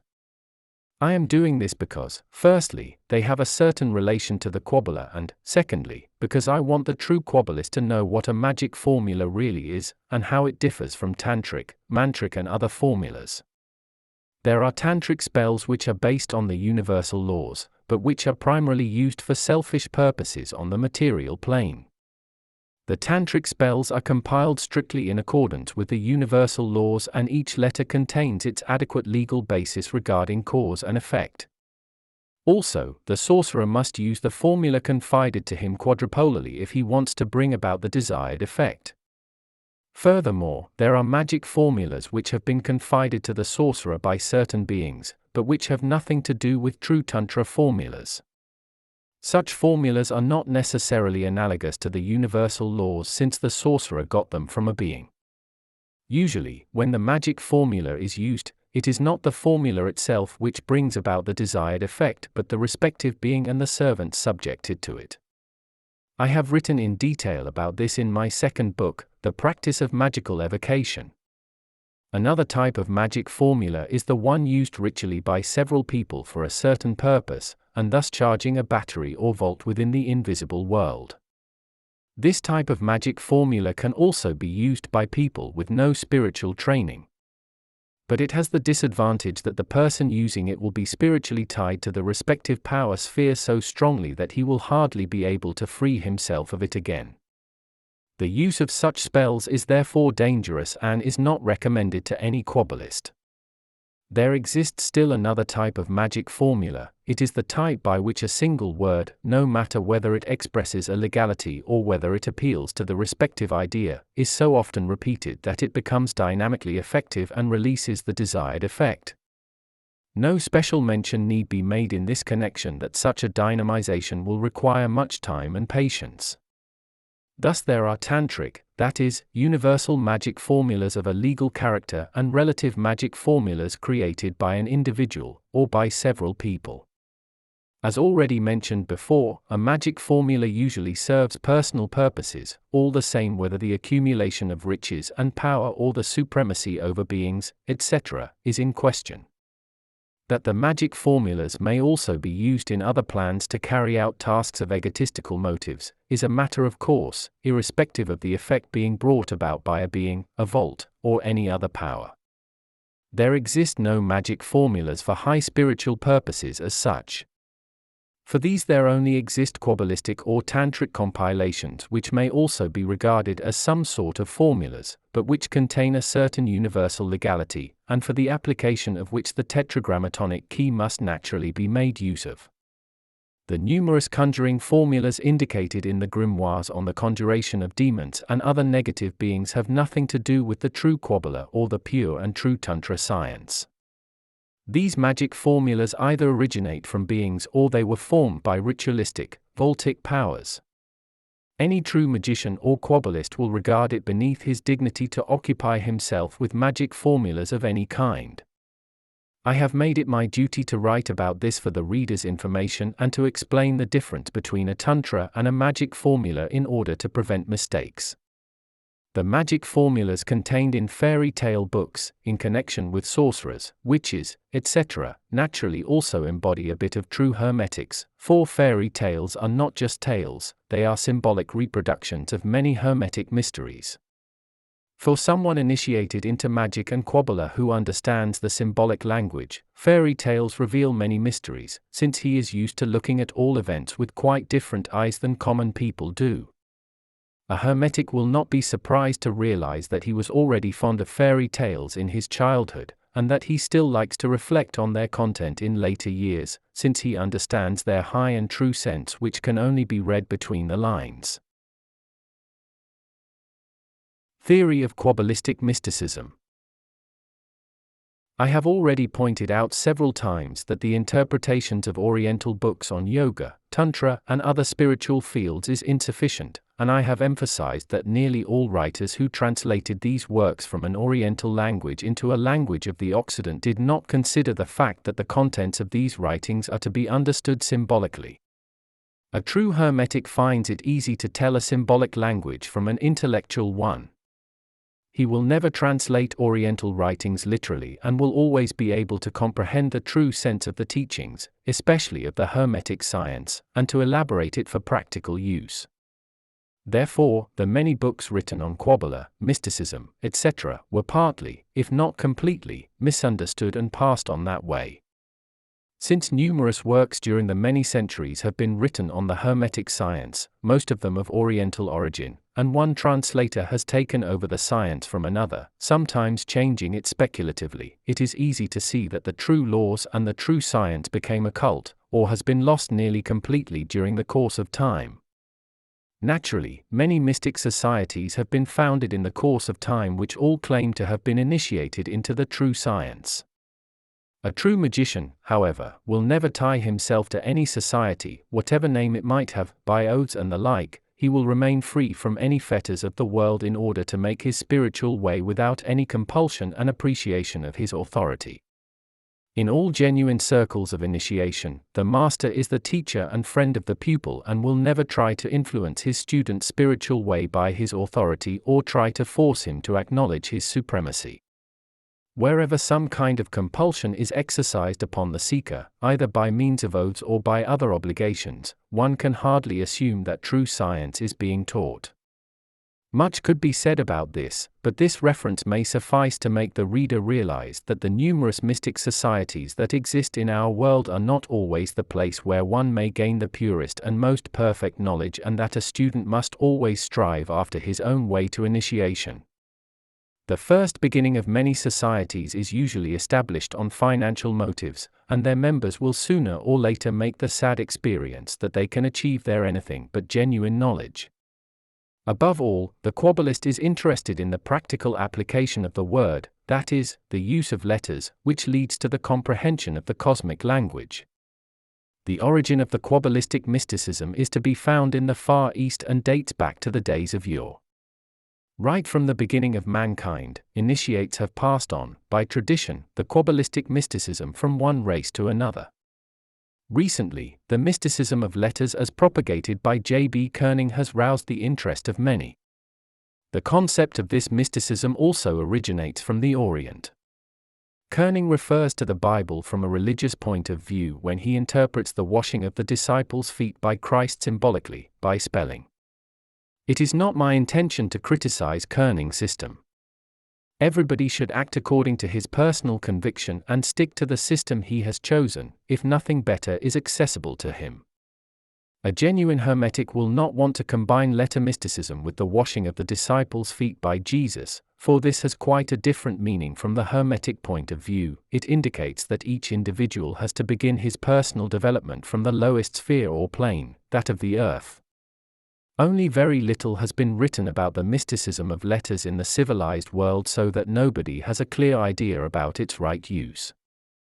The teachings of Koenig which recommend spelling letters in one's feet cannot be recommended from the Hermetic point of view. The Hermetic will see at once the reason for this, for by concentrating the letters in one's feet the transfer of one's consciousness has to be trained, and any transfer of consciousness, whether into the feet or into any other part of the body, leads to an unnatural vascular congestion. Whether the means to this end be letters or simple or compound words, names of deities and so on, is of no consequence. By transferring one's consciousness into the feet, and by concentrating on them, heat is produced which is erroneously regarded as the fire of mysticism by the mystics.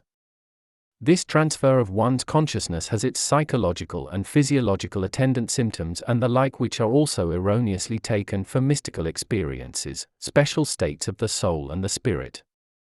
A person having good character and strong moral virtues and striving after high ideals need not lose his mental equilibrium or perceive within him any psychological disharmonies, and so on, at the moment of doing exercises in accordance with Kerning's teachings. But people lacking a strong character and good health, thus having little power of resistance, may suffer great injuries of body, soul and spirit. Should a student want to apply Kerning's mysticism of letters practically, in a hermetic way, he would first have to be in perfect physical, psychological and mental equilibrium, and would have to have his will, his intellect and his feelings trained and strengthened by long and deep concentration exercises so that he fully masters the three elements, fire, air and water, in order to be able to operate consciously without any danger. He who has balanced out the three elements in his body, soul and spirit, and has attained a certain grade of personal stability will not be content with such an inadequate system. Equipped with these virtues, he is already on the way to perfection so that he would find the way of legality by his intuition. The danger of imbalance by one-sided mystical exercises with letters, is so much the greater with fanatics. I have met many people whose exercises in the mysticism of letters sooner or later resulted in mental disturbances due to this one-sided transfer of consciousness. I was able to restore to these people their equilibrium by the power of magic and to save them from suffering any further damages to their health. These exercises with mysticism of letters in one's feet cause a splitting of the personality, schizophrenia, with all its serious consequences. A true seeker will not deal with the mysticism of letters unless he has fulfilled the required preconditions necessary for the success. This clearly shows how inexcusable it is if writings of Oriental origin are interpreted incorrectly and translated literally into an intellectual language. The true Kabbalistic mysticism of letters, as described by me in this book, is very old and rests on the analogies of the universal laws. The universal Kabbalistic mysticism is something quite different from mere exercises in the transfer of one's consciousness, all the same if you only use single letters or mantras. When working practically, one has to take consideration of the universal laws and their analogies in one's spirit, soul and body. In true Kabbalistic mysticism, the Kabbalist does not only operate with his consciousness alone, but learns to apply letters practically, and at a later stage also compound words, that is, formulas, with the four basic qualities of his spirit, that is, with his will, intellect, feeling and consciousness, imagination. It corresponds with the construction of genuine Kabbalah, of true Kabbalistic mysticism, that these four basic qualities of the spirit be first kept apart by the Kabbalist to enable him later to project a letter, with its powers and analogies, practically into the spheres of the spirit, the soul and the physical matter within himself and outside of himself, now using all four basic qualities of the spirit. In the practical part of this book, the future Kabbalist will be given details of this mysticism in a systematic course consisting of stages, apart from the details on the use of the quadrupolar magnet in spirit, soul and body. Kabbalistic magic. Before finishing the theoretical description of Kabbalistic mysticism and starting to write on the practical Kabbalah, I want to make a few short remarks on Kabbalistic magic to enable the Kabbalist to get the right idea about this, too. Summing up what has been said, it is the aim of Kabbalistic mysticism to prepare the microcosm, that is, body, soul and spirit, for the application of the letters so that the Kabbalist is able to serve the Creator, that is, to act creatively by power of the word. Due to systematic exercises aided by willpower, intellect, feeling and consciousness, together with imagination, each letter gets quite a different meaning in comparison to its mere intellectual utterance. Words combined in a Kabbalistic way, in strict analogy to the universal laws, are words of creation with the same effect as the ones pronounced by God Himself. To speak Kabbalistically means to create something of nothing. This is the greatest mystery ever revealed to, and understood by, a human being. Like God, he is in a position of making the universal laws work. Each word which is uttered in the right magic Kabbalistic way will become reality at once. Never will someone not initiated succeed in releasing the power of the letters quadrupolarly, since he does not possess the abilities of the spirit, soul, and body to utter Kabbalistic letters in a creative way. Mere theoretical knowledge does not enable anyone to make the powers work which are contained in the individual letters and words. Therefore, I have repeatedly recommended to go through my first book, Initiation into Hermetics, practically, since a certain grade of maturity is attained by gradually training body, soul, and spirit, and since, on the way to perfection, the four fundamental qualities of the spirit are trained accordingly by the preparatory exercises. Someone who starts immediately with the studies of Kabbalistic mysticism without having gone through the first course will have to develop each fundamental quality gradually by very long training. This is much more difficult than going through my first book practically. Consequently, Kabbalistic mysticism is preparing the body, soul, and spirit to understand and make practical use of the magic word, the cosmic language. The Kabbalistic magic is not practicable unless body, soul, and spirit have been prepared accordingly in conformity with the universal laws, that is, by the tetragrammatonic key. Indian terminology has chosen the word wag to denote the Kabbalistic magic. By this word, the state of maturity of the Visuddha chakra, which is located in the larynx, is indicated. The difference between a magician and a Kabbalist is that the magician is indebted, for the effects he achieves, to the spiritual beings which cause them, whereas the magician trained in Kabbalah, that is, the genuine Kabbalist, causes all the effects by his creative word, irrespective of the sphere or plane, without needing the help of any being. There exist many systems of Kabbalistic magic, and many keys can be used in practice. To describe them all would fill volumes. If, for instance, one considers that a basic quality of the spirit may become effective by the help of 32 different systems, and since the human spirit has 4 fundamental qualities, this already results in 128 systems which would have to be divided into 10 stages each in accordance with the Sephirothic scale of keys. I will describe the systematic use of only one key, namely the tetragrammatonic key, this being the key of absoluteness and realization. In Kabbalistic magic, the tetragrammatonic key is one of the most important universal keys by the help of which the studies of the Kabbalah are started everywhere. It is reserved to divine providence alone to decide whether I shall be allowed to publish systematically any further keys relating to the micro and macrocosm. This, of course, depends, above all, on the question of how much longer I shall have to remain on this planet. With this book, I will initiate the Kabbalist into the secrets of the unutterable name, that is, into the use of the tetragrammatonic key, in a way which will enable him to use the universal language and act creatively by power of the word. Finally, I will mention in this chapter the Kabbalistic magic talismanology. Magic Kabbalistic talismans are either signs, symbols, or letters, engraved or written in analogy to the universal laws. Each letter or sign is charged with the help of the creative word, or, speaking in a strictly Kabbalistic sense, by means of the 4 fundamental qualities of the spirit. Such a magic Kabbalistic talisman will never fail to produce its effect, since the Kabbalistic word is banished into the respective sign or seal, the talisman or the pentacle, etc., for the purpose of becoming effective, and therefore it represents a true magic tool. Of course, only an experienced magician, who is an expert in magic and Kabbalah, may occupy himself with Kabbalistic magic talismanology. Part 2. Practice. Practice, preconditions. Already the theoretical part dealing with Kabbalistic mysticism will have advised the keen reader otherwise than all the relevant books accessible to him up to now. The Kabbalistic mysticism is the most difficult subject of the Hermetic science, since it does not just require knowledge, but also practical experience and cognition. Therefore, much will remain incomprehensible to him who reads my books just to study its contents theoretically, for he will lack the necessary practical requirements.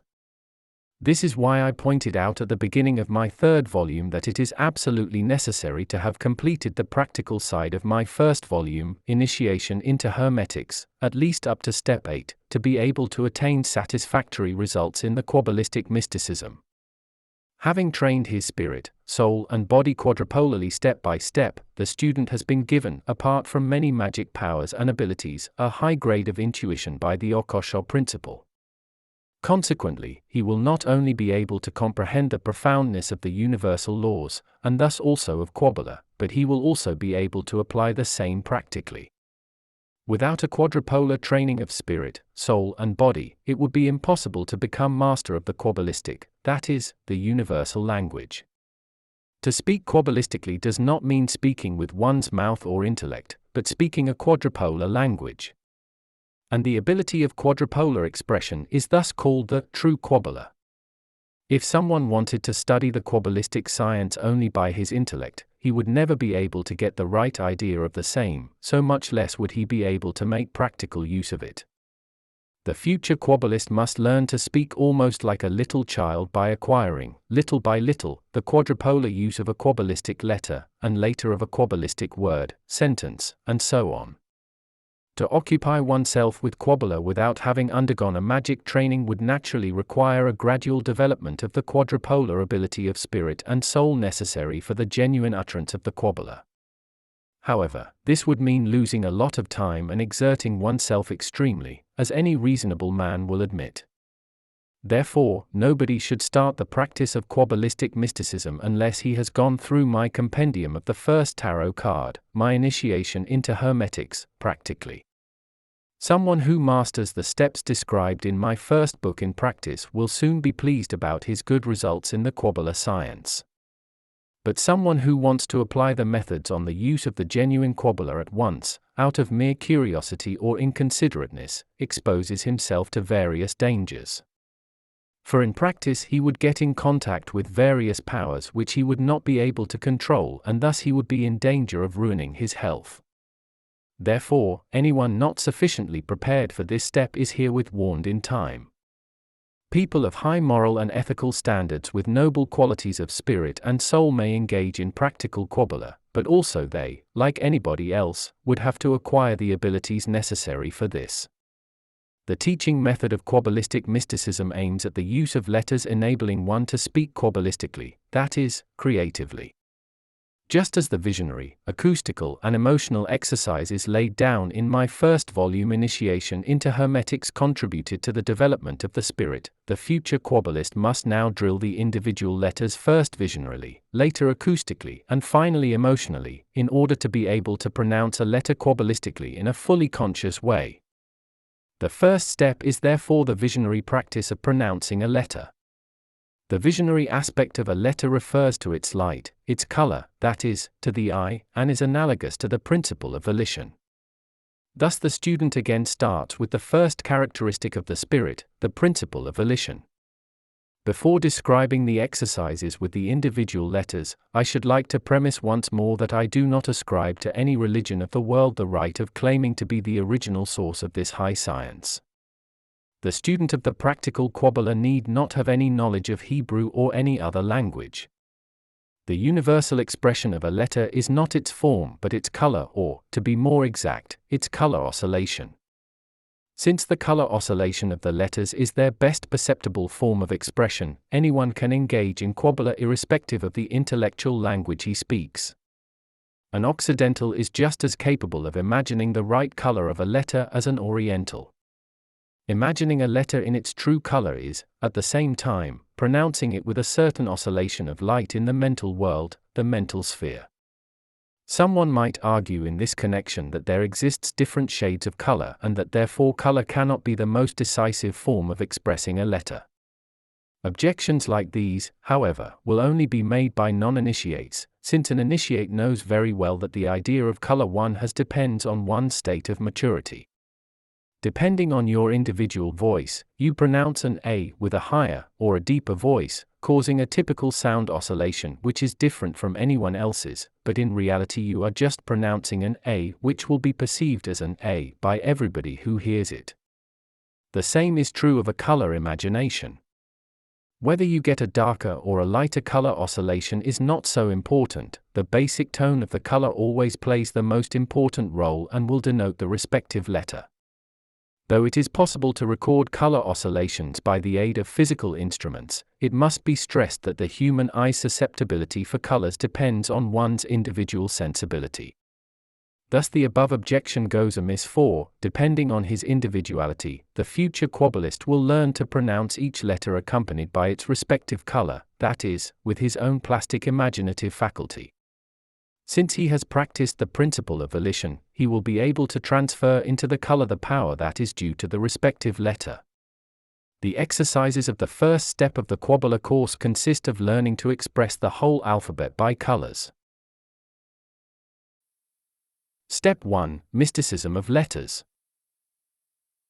I begin the first step with the description of the exercises in the normal, not the Hebrew, alphabet for Kabbalistic use, starting with the first letter, A, which the Kabbalist will practice either seated in an asana or standing up. The color oscillation of letter A is light blue. The mode of practice is up to the individual and, as just mentioned, it may be carried out either by assuming the position of an asana seat or by taking up a standing position. You pronounce the A very long in spirit, at the same time imagining that by pronouncing it in spirit it takes on a light blue color, and in this color extends to the whole room. After some practice you will not only fill the whole training room with this mental A, whose light blue color must shine like a light, but the whole universe. The experienced magician will not find this exercise difficult since he has learned to work with the elements and the light. If, by this exercise, you have attained some practice so that whenever you pronounce the A in spirit a light blue color at once fills the whole universe, you may proceed to the next exercise. This consists of uttering letter A into your body, that is, into your microcosm, and filling up your whole body, which you must regard as a hollow space, with letter A colored light blue. Having achieved the necessary practice in this, you learn to pronounce letter A before your mind's eye, through your mouth so that it will at once fill the whole universe with a light blue color oscillation. Now you teach yourself the contrary, that is, you sense the whole universe in a light blue color being letter A which you breathe or suck into your body, or microcosm, which is like a hollow space. You must get quite familiar with this deductive and inductive way of speaking by your mouth and your whole body. In these exercises you never pronounce the letter materially, but the whole process takes place in your spirit, that is only in your mind. As soon as you have sufficient practice in this, you will proceed to cause an accumulation and resolution of light in the universe similar to what I have described in my first book, Initiation into Hermetics. In this exercise you learn to pronounce a letter, in this case it is letter A, spiritually giving it simultaneously a special shape. In doing so, you may imagine that the whole universe is filled with a light blue color. When pronouncing letter A, the light blue color will shrink to the size and shape that you want it to have. In this intellectual process of plasticizing, one may first imagine the A mentally several times and with every repetition intensify the imagined plastic color until the desired shape is attained. The question of the actual shape attained is not so important. It is up to the student himself to have the light blue color condensed either to a little ball or flame, a small cloud or any shape he wants. At any rate, you will have to learn to condense the letter in its relevant color by your imaginative faculty of plasticizing in the micro, as well as the macrocosm, and to resolve it again later. By this process of condensation you will learn to give the letter the dynamics and power of expansion suiting it. The Kabbalist will realize how important this is if he has learned how to get a formula to work dynamically. If the Kabbalist masters the exercises with letter A perfectly in the way described, he will pass on to doing the same exercises with the next and each subsequent letter. The practice is the same, and I will therefore not repeat it, but just give the color oscillation pertaining to each letter that is to be used in practice. The Kabbalist imagines the second letter, that is, letter B, to be in a wonderful light violet color and does the same exercises as with letter A, that is, 1, in the experimenting, training, room, 2. In the whole universe, 3. In the body as internal hollow space, 4. Inductively and deductively, materializing and dematerializing it. The third letter is letter C, which has to be practiced in a vermilion color. The fourth letter, that is, letter D, has to be practiced in a dark blue color oscillation. The Kabbalist will realize that these exercises become easier the more frequently he repeats them, so that he will have no difficulty at all doing the exercises with all the letters that follow. He need only change the color with each letter. E is the fifth letter. It is expressed by a dark violet color. Letter number 6, the F, is to be practiced in a light green color. F thus oscillates in a light green color and has always to be differentiated from G, the seventh letter of the alphabet, which must be practiced in a grass green color. The eighth letter is the H. It must be practiced in a silver violet shade. You must not confound it with letter B, which must have a light violet color, whereas the H is to be practiced in a somewhat darker violet shade with a silvery glitter. The same applies to the CH. The 10th letter is letter I, the cosmic color of which is light opal. Opal colors have a hue of green, red, blue and violet, that is, they have a light spectrum. Each Kabbalist should commit this complex of colors well to his memory to be able to work easier with the I. Since opal colors represent nearly all colors, in the Hebrew Kabbalah the I, or Yod, was regarded as the first letter from which all other letters have been derived. The J, the 11th letter, also has an opal color oscillation which is, however, somewhat darker. The difference in color between the I and the J is easy to perceive. In the 12th place is the K, which has to be imagined in a silvery blue color. The 13th letter, the L, is to be practiced in a dark green color oscillation. The dark green of this letter is an intense green which reminds one of the green of an olive. The M is letter number 14, with a blue-green color oscillation. The blue-green of M reminds one of the color of the sea, and it is not without good reason that in the analogy of the elements the M is attributed to the water principle. The N, being the 15th, is to be practiced in a red, flesh-colored oscillation. The color oscillation of the O, the 16th letter, is a dark ultramarine. The P, the 17th letter, has a dark gray color oscillation. In Kabbalah, the Q is not regarded as an individual but as a combined letter, consisting of K and U. Therefore, Q is not to be practiced. The 18th letter of our alphabet is the R, which the Kabbalist has to imagine in a golden color, shining wonderfully. The S is the 19th letter. It has to be practiced in a purple-red color until it is mastered perfectly. The sh, sh, the 20th letter is a combined letter as far as spelling is concerned, but it plays an important role in the Kabbalistic language. Sh has a blazing red color oscillation and is attributed to the pure fire element in Kabbalah. The 21st letter, letter T, is to be practiced in a brown-black color. Letter number 22, the U, will be practiced in an ivory-black color, but the black has to be sensed as color and not as a vacant space. The 23rd letter, the V, is a variety of the F and is therefore also practiced in a light green color.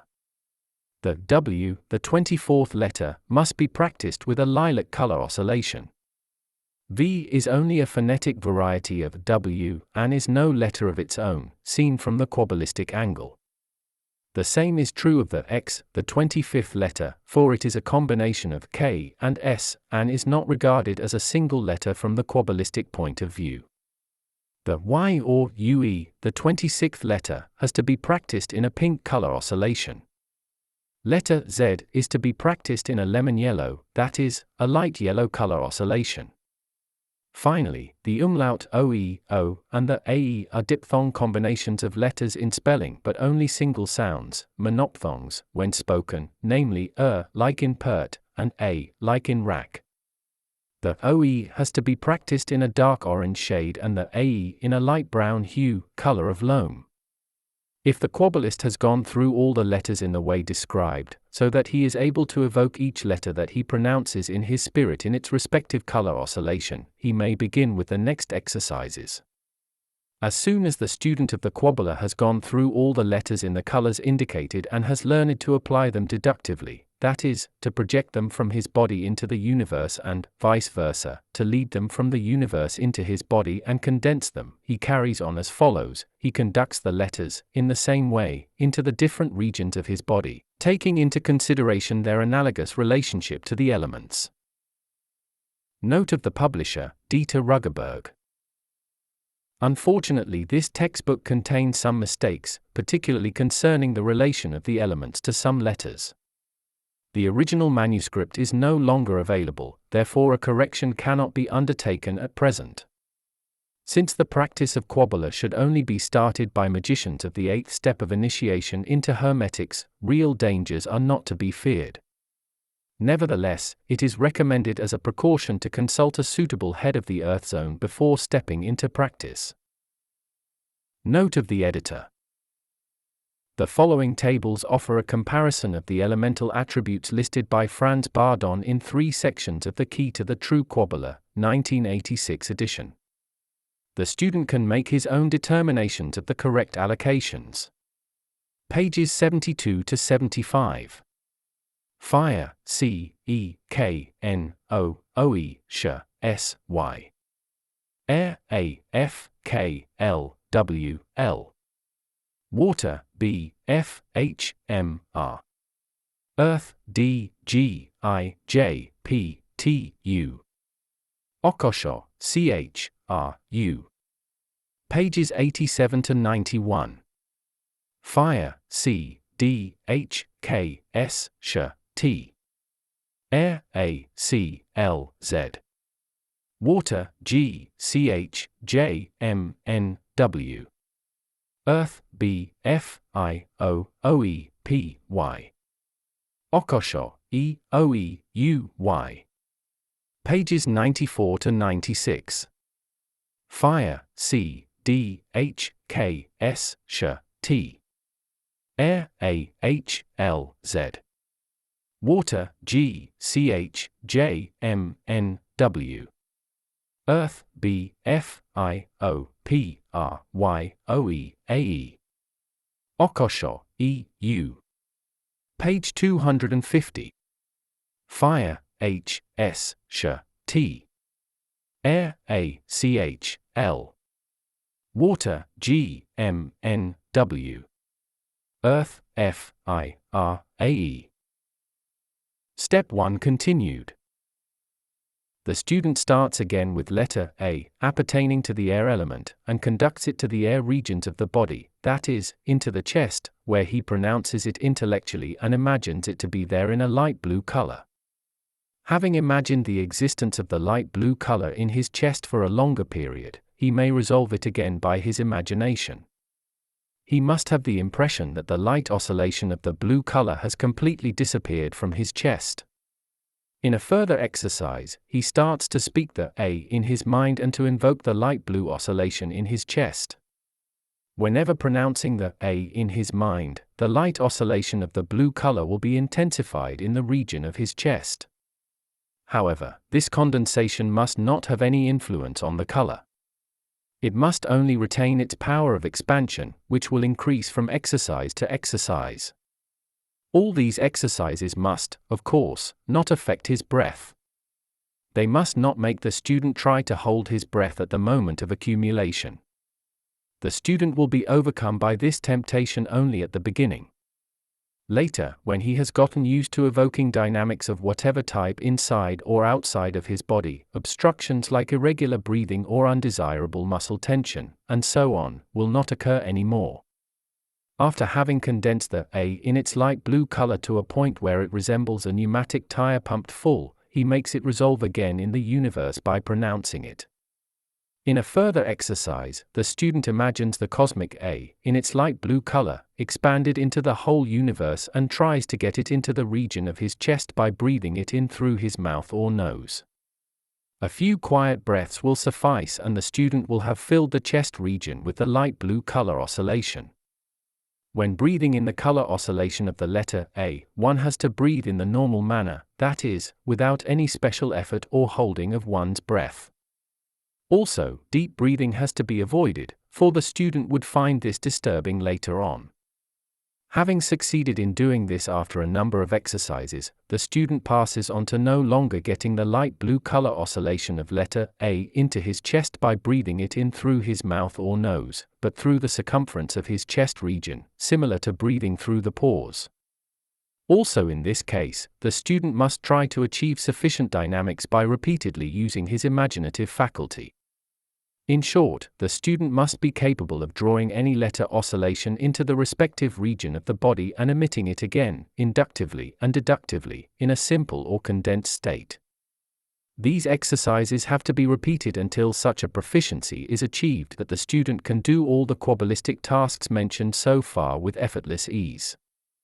AE with its Loma-Brown light oscillation appertains to the earth element and is to be practiced in the earth region of the body, which starts from the coccyx, expanding over the thighs and shanks down to the soles of the feet, until it is mastered completely.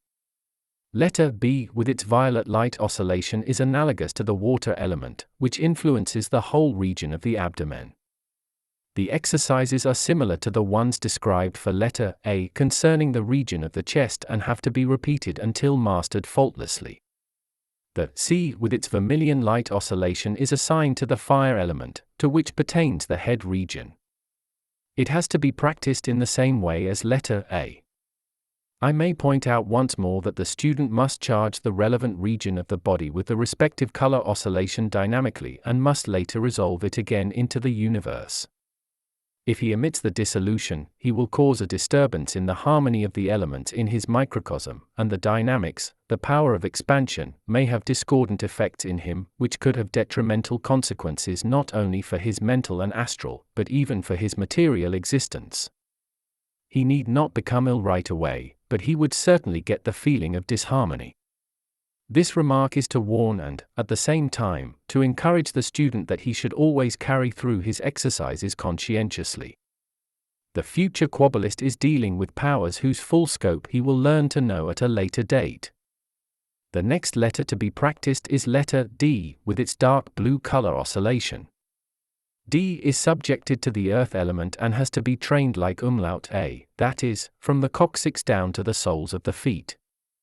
The E with its dark violet oscillation is analogous to the fire element and has therefore to be practiced, like C, in the fire region, that is, in the head. Now follows letter F with a light green color oscillation. Since it appertains to the water element, it is therefore practiced in the water region, in the whole abdomen, as is letter B. Letter G oscillation is a grass green color and belongs to the earth element. Like AE and D, it is therefore practiced in the described manner in the earth region of one's own microcosm, that is, from coccyx to soles. The difference between F and G is that F is light green, one should say almost yellowish green, whereas G has a grass green, a rich green color light oscillation. At all events, the student must at once be able to tell the F from the G by the different color oscillation. The H with its silver-violet light oscillation corresponds to the water element and is therefore practiced in the abdominal region, like the letters B and F.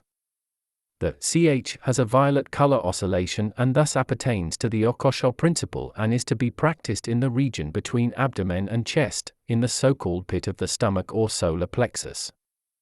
This region is also called the medial section and forms some sort of intermediate region.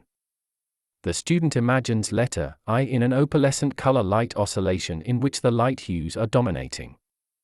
The I appertains to the earth element and therefore belongs to the earth region, just like the letters A, D, and G, that is, coccyx to soles of feet, but it is to be trained specially in both feet. Similar to letter I, also the J has an opalescent color oscillation. Its shade, however, is somewhat darker than that of the I. The J, too, appertains to the earth element and therefore belongs to the earth region of the microcosm, where the exercises with it have to take place.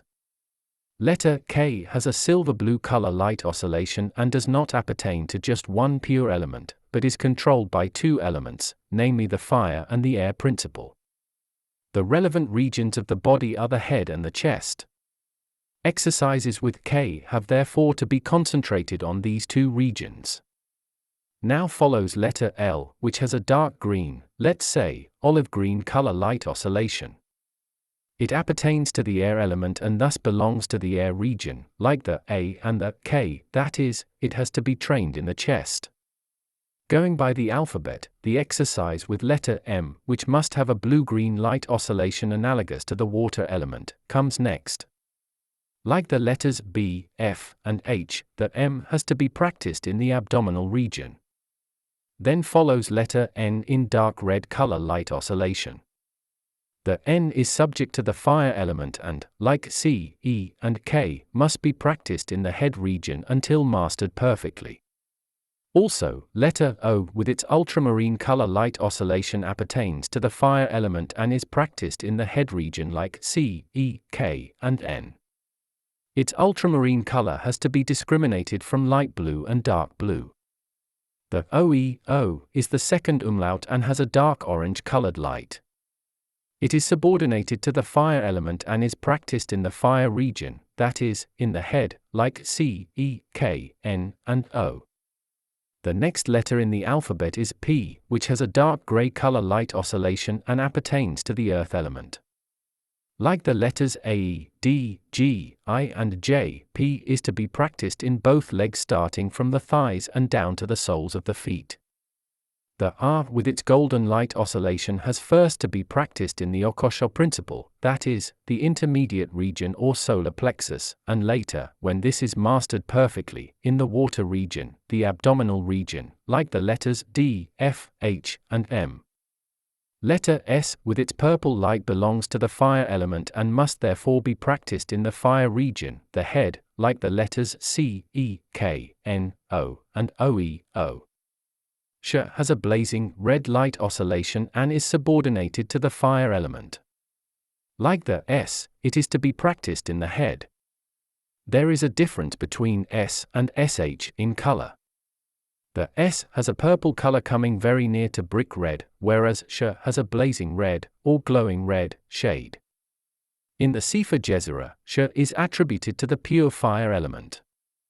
In the occult principle, that is, God in his creativeness, has created the fire element by this letter. The following letter, the T, has to be practiced in a dark brown light oscillation. T appertains to the earth element and must therefore be practiced in the earth region of the microcosm, that is, both legs, like with letter A, D, G, I, J, and P. Next in this series is letter U with its shining black, velvet black, light oscillation. The location of the exercises is first in the intermediate region, the solar plexus.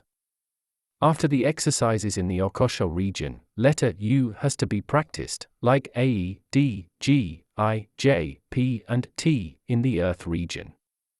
W with its lilac light oscillation is subordinated to the occult principle as well as to the air principle.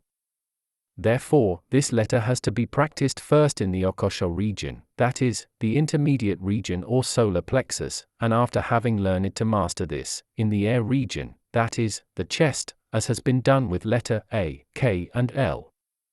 The Y stands also for the umlaut UE in Kabbalistic pronunciation and is practiced in a pink-colored light oscillation in the fire region, the head, like letters C, E, K, N, O, OE, S, and Sh, since it is subordinated to the fire element.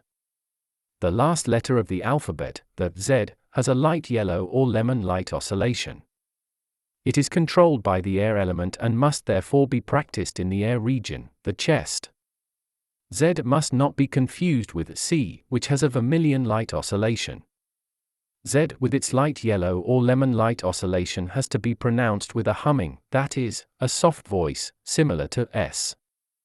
Having completed all the exercise described here with each letter of the alphabet, the student of the Kabbalah has concluded one full stage in Kabbalistic practice and may pass on to the following exercises. These presuppose that the student has at least some fundamental knowledge of human anatomy. If this is not the case, he will have to catch up on this. He may gain this knowledge from any book teaching the anatomy of man. It would be ridiculous if a student of Kabbalistic mysticism did not know where in the human body the liver, kidney, and so on, are to be found. In the exercises that follow, occult anatomy is taken into consideration. The procedure is the same as with the exercises with each letter and elemental regions. If the student of the Kabbalah would want to do the exercises next to these without having the faculty of transferring his consciousness into the organ that he is practicing with, his efforts would be without success. Therefore, the Kabbalist will find it quite justified that I now make mention of my first book of introduction, Initiation into Hermetics, by which he was taught how to practice the transfer of his consciousness, and therefore it will not now be difficult for him to deal with the individual organs also Kabbalistically. Someone who wants to follow Kabbalistic mysticism without any preparation must practice the transfer of his consciousness before taking up any Kabbalistic exercises. Otherwise he would never succeed in mastering visionary Kabbalistic exercises leading to a manifestation of the principle of will in the micro and the macrocosm. The second and last stage of the first step deals with this practical manifestation, that is, the use of the letters in each organ, which then has to be enlivened and brought under control in analogy to the universal laws. The practice is as follows. You begin again with the first letter of the alphabet, with letter A, which now has not to be practiced in the whole region of the chest but in the lungs alone. The student transfers himself with his whole consciousness into each lobe of the lungs and feels and senses like a lung and does his exercises there. The A in its light blue color is again breathed in imaginatively from the universe into each lobe of the lungs and later again resolved into the universe. If the experiment is a success, the dynamics is also formed in this exercise by condensation of the light blue color oscillation, that is, in the beginning, by the help of the breath drawn in through mouth or nose and, by imaginative breathing through the pores. One does not pass on to the second or any following letter unless the A has been treated in the lobes of the lung in full accordance with the way and manner described. The next letter is umlaut AE, which has to be practiced in the same way as the A, but with loamy brown light oscillation and in the anus. The B, in its light violet color oscillation, is to be practiced in the right eye filling the whole eyeball. The C, in a vermilion color oscillation, is to be practiced in the stomach. The exercises with letter D have to take place in the right ear in a dark blue color oscillation. Exercises in the ear do not merely extend over the external ear, but over the whole auditory organ. The E, in a dark violet color, or violet, light oscillation is practiced in the whole spine, that is, from coccyx upwards to the back of the head. Letter F, with its light green color, is practiced in the left hand. The G has a grass green, deep green, color light oscillation and is practiced in all the phases in the left eye. Letter H, with a silvery violet light color oscillation, is to be practiced in the whole right arm, that is, starting from the shoulder down to the fingertips. Now follows letter CH, with whose violet light color oscillation the exercises have to be carried out in order to enliven, and get under control, the whole left leg, from the thigh down to the tips of the toes. The location of the exercises with letter I and its light opalescent color light is the left kidney, into which one's consciousness has to be transferred. It is somehow more difficult with letter J, with its dark opalescent light, which must be practiced in the midriff, diaphragm. The midriff consists of a thin-walled skin into which the Kabbalah student has to transfer his consciousness in order to enliven it. He should not pass on to the next letter unless he is sure that he also masters the exercises in the diaphragm. Letter K, with its silvery blue color light oscillation, is trained in the left ear. Since the student is already experienced in this, having learned to enliven his right ear with letter D, it will not be difficult for him to enliven his left ear. In order to enliven the spleen, letter L is practiced with a dark green, olive, colored light oscillation. The location of the exercises with letter M, in a blue-green light oscillation, is in the hollow space of the abdomen, but on no account in the gut. To make the exercises with the M easier for him, the student must imagine the abdomen to be a hollow space without intestines and any other organs like the gut, gall, etc. The next letter to be practiced is the N, with its dark red color light oscillation. After having transferred one's consciousness into the liver, this organ will be enlightened. The pharynx is the location of the exercises with letter O and its ultramarine light oscillation. Quabbalistically seen, the pharynx includes the whole throat including the windpipe. Umlaut OE, in dark orange oscillation, is to be practiced like all other letters, its location of practice being in the testicles of men and the ovaries of women respectively. It rests with the student either to enliven one testicle alone or both testicles at the same time. With regard to the female genitals, however, it would appear to be of advantage to enliven and master the left ovary first and then the right one. P is practiced in dark gray color light oscillation in the right side of the nose. The left side of the nose is reserved to exercises with letter R in a golden color light oscillation. Now follows letter S in purple light color oscillation. It is to be practiced in the gall. With letter Sh blazing red color light oscillation, the brain is enlivened, that is, the cerebellum as well as the cerebrum, that means the whole inside of the head. The right kidney is worked at by letter T in brownish black light color oscillation. Letter U, with its velvet black, or shining black, light oscillation, is provided for enlivening the pancreas, situated in the solar plexus, the pit of the stomach. Using the lilac-colored light oscillation of the W, the student has to enliven the whole gut, starting from the duodenum and including the great gut up until the rectum. Letter Y, or umlaut UE, is to be practiced in pink-colored light oscillation in the heart. Finally, the last letter of the alphabet, letter Z, with its light yellow color oscillation, is also practiced in the heart. In this way, the student of Kabbalah has gone through the whole alphabet and its analogies to the body and has learned, in practice, to transfer his consciousness into any organ of his body, and to be active in it in a magic Kabbalistic manner. By these practices, the Kabbalist attains the ability to know, enliven, and master any organ in his own body as well as in the body of somebody else. The exercises in transferring one's consciousness into each organ usually cause blood congestion in the organ concerned, which is generally sensed as warmth, sometimes even as heat, since by transferring his consciousness into it, all the Kabbalist's attention is concentrated on it. The blood congestion sensed as warmth is erroneously regarded by many mystics as a certain divine power. However, it has nothing to do with this, for it is just a physiological and psychological reaction.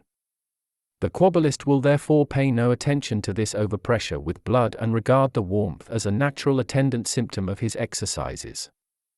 The expansiveness of the power congested in the organs will not do him any harm, it will be completely innocuous for him. After all, the Kabbalist has learned to cause condensation or accumulations of the various types, electrical, magnetic, of elements and of light, so that his body already possesses a certain grade of elasticity and resistance, thanks to the individual powers. Anyone to whom the above words apply, may do all the exercises described so far, which he will even regard as a blessing in every respect.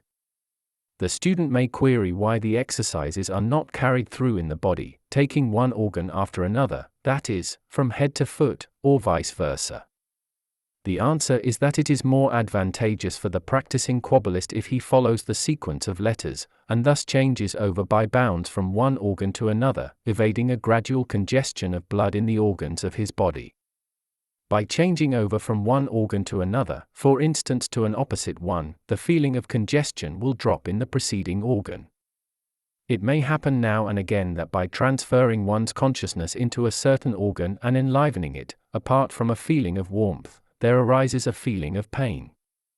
This would be a signal that the respective organ or part of the body is either oversensitive or even diseased, without a symptom showing or the disease being otherwise detectable. In such a case, before proceeding any further, the Kabbalist had better effect repeatedly a congestion of light energy in the diseased organ with the imagination for a complete recovery of the same. By the help of his imaginative faculty, the diseased organ will be healed by repeated accumulation of light energy in such a way that the Kabbalist can carry on with his exercises in it. A second question may arise, namely, what would have to be done in cases where an organ had to be removed by an operation? In such a case only the mortal frame, that is, the material form, has been removed, but the astral function of the organ still exists, and the student has to enliven the organ in the same way as if he still had it physically. In the exercises, he just imagines the organ to be in the place appertaining to it. In this connection, people who have had an arm or a leg amputated will sometimes have the same pains as if they still possessed that arm or leg materially. Such sensation of physical pain in the amputated places physiologists call subjective overstrain of the nerve cord. The hermetic knows, however, that in the astral world the missing material organ still exists in its astral shape. It may well be that some of those readers who are engaged in astrology take offense at the fact that the colored light oscillation described by me in respect to each letter sometimes do not agree with astrology. I should have to oppose such a remark with the statement that Kabbalistic mysticism has nothing to do with mantic astrology. All the Kabbalistic exercises of Step 1 of this book will strengthen the principle of volition in the Kabbalistic mystic to the highest degree. Furthermore, they will make him acquire the ability of using the letters in a Kabbalistic sense, in the micro and macrocosm, by the help of their color oscillation, this being the aim of all the exercises of Step 1. Step 2, Kabbalistic incantation. In Step 1 of the Kabbalistic mysticism, the student has learned to pronounce each letter inductively and deductively in his own body, the microcosm, by means of the respective color oscillation. He is now also able to give each letter any shape he likes and to pronounce it in the language of colors in the same way and manner, that is, to charge any object with the respective letter oscillation.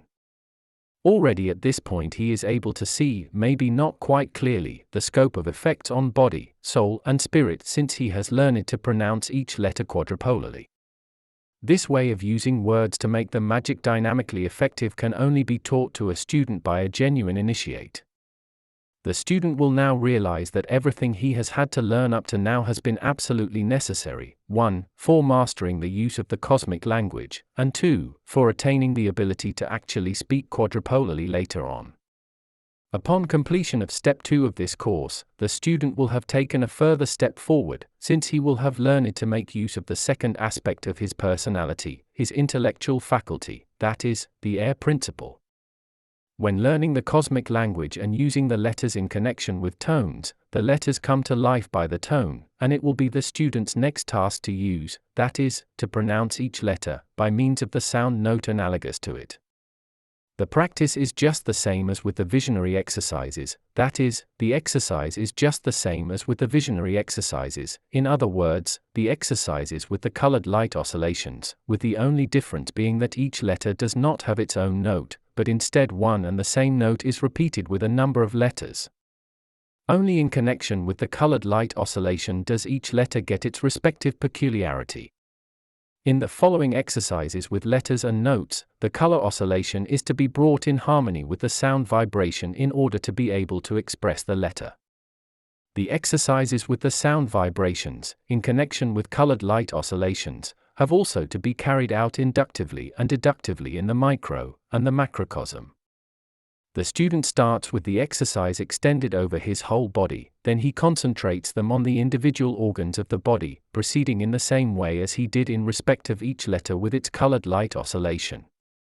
In his body, which he thinks to be hollow space, he imagines simultaneously the light blue color, thereby repeating in his mind letter A on the pitch of tone G, G major, several times. It is quite up to him either to work with all the letters in their alphabetical order, inductively and deductively in his whole body, or to choose the second possibility, that is, to work Kabbalistically with each letter, first in the whole body, then in its respective elemental region and finally in the respective organ of the body. It is the aim of all the exercises of Step 2 to connect the intellectual aspect, that is, the air principle, with the color principle and the respective note vibrations. The list below is to indicate to the student the notes of the letters with which he has to work. Letter A vibrates in note G. Letter A vibrates in note C. Letter B vibrates in note A. Letter C vibrates in note D. Letter D vibrates in note C. Letter E vibrates in note D. Letter F vibrates in note F sharp. Letter G vibrates in note F. Letter H vibrates in note A. Letter CH vibrates in note D sharp. Letter I vibrates in note G. Letter J vibrates in note G sharp. Letter K vibrates in note B. Letter L vibrates in note F. Letter M vibrates in note D. Letter N vibrates in note A. Letter O vibrates in note C. Letter OE vibrates in note D sharp. Letter P vibrates in note B. Letter R vibrates in note C. Letter S vibrates in note G sharp. Letter Sh vibrates in note C. Letter T vibrates in note F. Letter U vibrates in note B. Letter W vibrates in note G. Letter Y vibrates in note C sharp.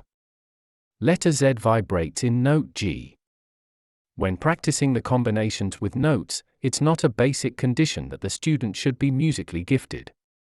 It suffices if he has some kind of musical instrument, or at least a tuning fork to be able to give the key notes.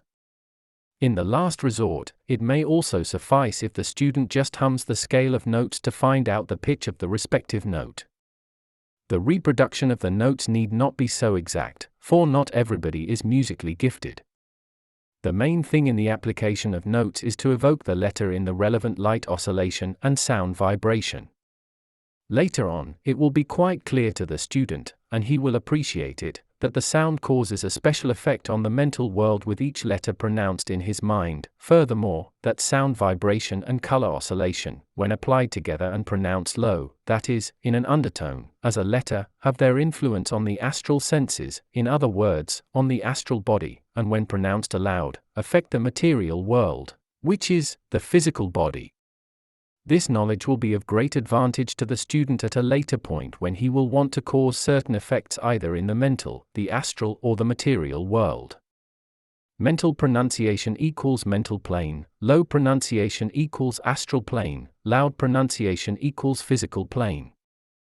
Having conscientiously gone through the whole alphabet in all phases and thus completely mastering each letter, 1, in the whole body, 2, in the elemental region, and 3, in each organ of the body, and being able to repeat these tasks without special effort at any time, the student may regard the exercises of Step 2 as completed.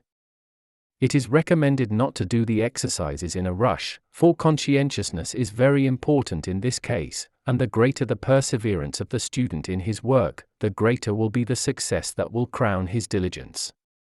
By following the exercises indicated here, the Kabbalah student will not only learn to use the powers but, in accordance with the analogous laws, he will make his spirit, soul and body resistant and elastic and will be spared various influences, which is absolutely necessary when working with Kabbalah, that is, with the magic of words. Every student who has prepared his body, soul, and spirit Kabbalistically will never be influenced by any beings of any kind whatsoever, and he will be able to get into contact with beings, no matter whether positive or negative, without a circle and without any other means of protection. Also, when applying certain formulas which release certain powers in the universe, the Kabbalist will always remain protected from any unwholesome influence, providing his soul and spirit have been prepared accordingly.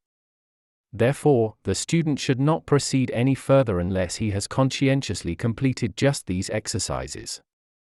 Furthermore, he must differentiate between the intellectual and the cosmic language and, when doing his exercises, must always bear in mind that he is working Kabbalistically. Being constantly aware of this, the sounds, colors and any other analogies will never enter his consciousness when he just uses his normal speech. Therefore, the Kabbalist must never confound his normal language with a Kabbalistic one, nor connect the two. Step 3. Aqua Vitae Kabbalisticae.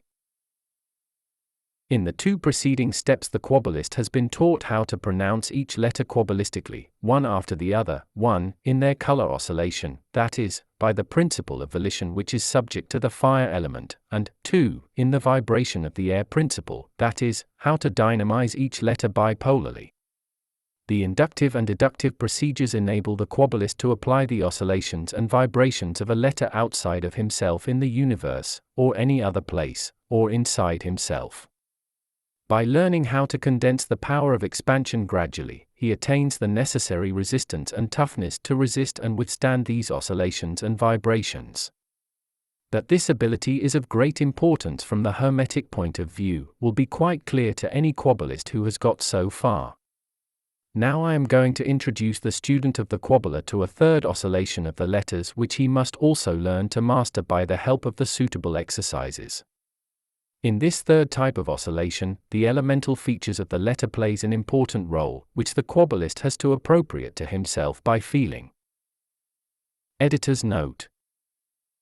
Before proceeding, please refer to page 36 above to compare the elemental attributes given in this section with those in other parts of the book. There are some discrepancies which the student must figure out for himself. Step 3 continued. 1 again starts with letter A. The Kabbalist utters the A in his mind, into his body, which he imagines to be a hollow space. In doing so, he must have a feeling of ease, air. As soon as he has succeeded in doing this after a few exercises, really having this certain feeling of ease whenever he gives an utterance in his mind, he may eventually pronounce the A in a low voice and imagine that the A evokes this feeling of ease also in his workroom. After repeatedly successful trials, he extends his exercise of transferring the sensation of ease to the whole universe. If by pronouncing the A spiritually and physically, the student succeeds in evoking that feeling of ease inside and outside of himself at will, even though he might not be thinking Kabbalistically of the sensation of ease, but the feeling, nevertheless, arises automatically, he may regard these exercises as completed and pass on to the next letter, to AE.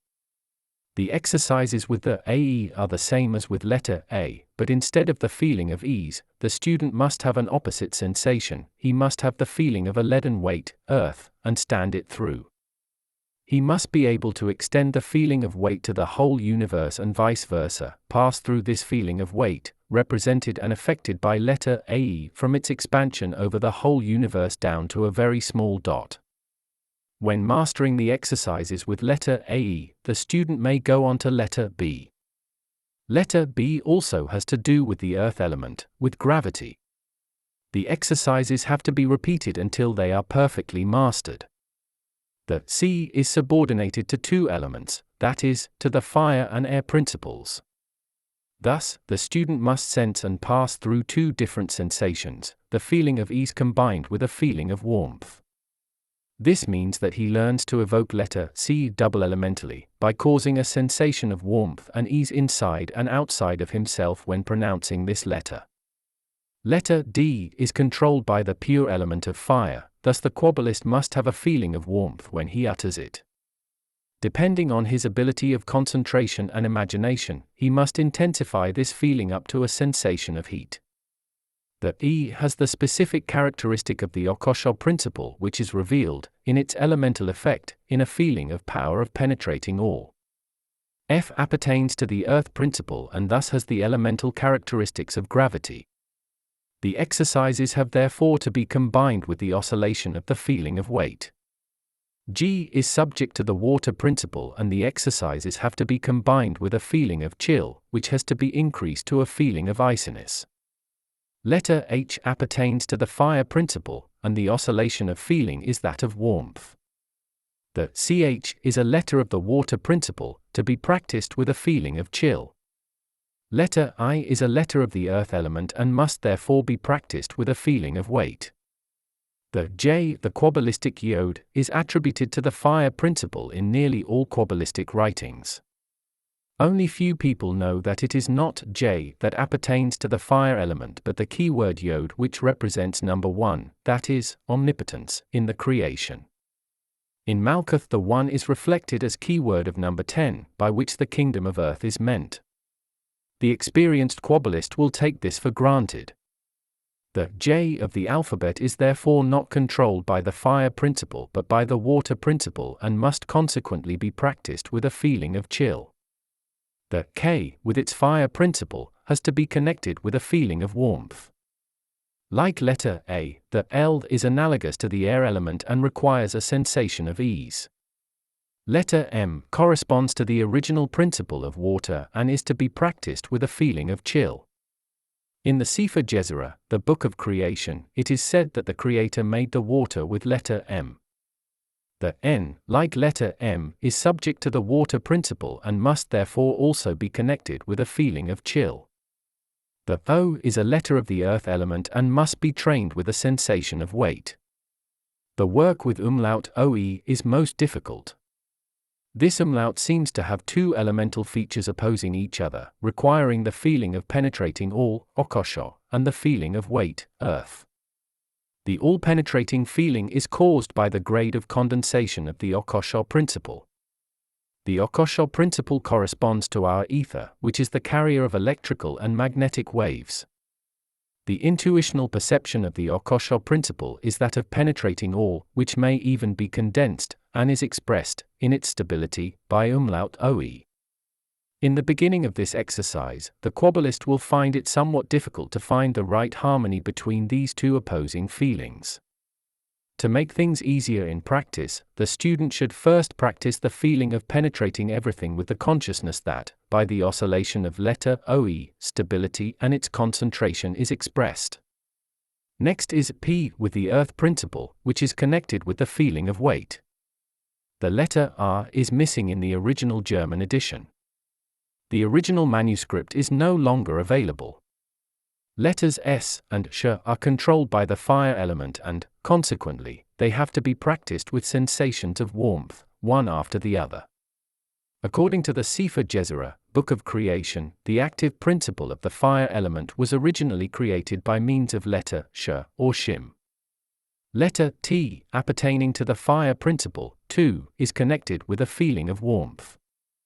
The U is analogous to the pure okosho principle and, when practiced, is connected with a feeling of penetrating everything. Letter W, which, in principle, comes under the water element, is to be connected with a feeling of chill in the exercises. Letter Y, UE, pertains to both the etheric earth principle and the feeling of penetrating everything, okosho. Finally, letter Z, which is analogous to the air principle, must be practiced with a feeling of ease. Step 4, Quabalisticae Elementorum. Only when perfectly mastering the three preceding steps, by which the Kabbalist has learned to practice the letters in accordance with the elements one after the other, may he start through the letters tripolarly in their alphabetical order. This means that he first does bi-elemental and later tri-elemental exercises with all the letters. The student must be able to utter the letters by imagination of their colors, their phonetic pitches, that is, their notes, and, at the same time, with the feeling, element, connected with them, as laid down in the third step. When, after the exercises of adequate length, he has achieved the ability to pronounce each letter in a tri-elemental way, he is capable of using the letter Kabbalistically, that is, creatively. Already the exercises in the tri-elemental pronunciation of each letter make the student of the Kabbalah attain very great magical faculties. For instance, he becomes absolute master of the elements, achieves magic toughness and can resist any planetary oscillation, even the densest one. He is invulnerable to any magic attack. His consciousness is thus enlarged so that he fully understands any term or any idea in the field of Hermetic science, not only intellectually but also easily from the point of view of the okosho principle in accordance with the universal laws, being able to recognize them in their profundity. Not only does the Kabbalist thereby attain a higher magic knowledge, but, by his profound cognition, he learns to reach the highest wisdom. Thus he develops not only into a learned man, but, what is more, becomes a real sage. In the steps that follow, the student of the Kabbalah is taught to make practical use of each Kabbalistic letter with its basic ideas, in various planes as well as in the various spheres, first individually and, later on, in combinations as words of power, of creative words. He who only goes through the Kabbalah theoretically will be able to understand the paragraphs that follow possibly from a higher intellectual point of view, speaking hermetically, from the philosophical point of view, but in cognition and wisdom he will not be able to keep pace with the Kabbalah expert. Profound wisdom cannot be expressed by words, for only mere hints are possible. Thus the following exercises and the practical application of various Kabbalistic words of power only concern the practical Kabbalist. If a man of theory wanted to apply the analogies indicated in the following chapter, they would remain ineffective for him. Once more the Kabbalist will realize how extremely important the concentration exercises with 3 senses indicated in my first book, Initiation into Hermetics, really were. For by them he learned to evoke, at will, the expansiveness of the elements within himself and outside of himself. Someone who faultlessly masters these concentration exercises with 3 senses will have great success in the practical Kabbalah and will easily complete the tri-elemental exercises indicated here. But he who did not follow my course with the first tarot card, that is, my first book, practically and now rushes into Kabbalah and Kabbalistic exercises without special preparation will, of course, need much time for the completion of the exercises, since he has to achieve the necessary ability of 3-sense concentration.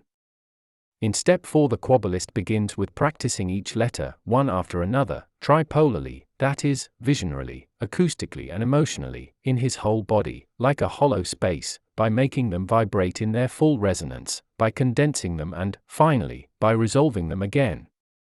After having practiced the whole alphabet in his body, the exercises in the individual regions of his body will follow by pronouncing tri-elementally: 1. The letters of the fire element in the head, 2. The letters of the air element in the chest, 3. The letters of the water element in the abdomen, and 4. The letters of the earth element in the legs and feet.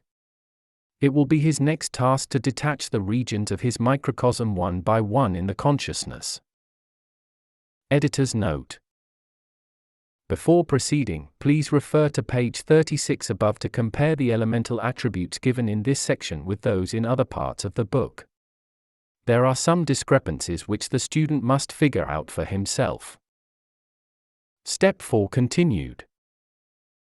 1. The letters of the fire element have to be practiced, inductively and deductively, in the head region in the following order.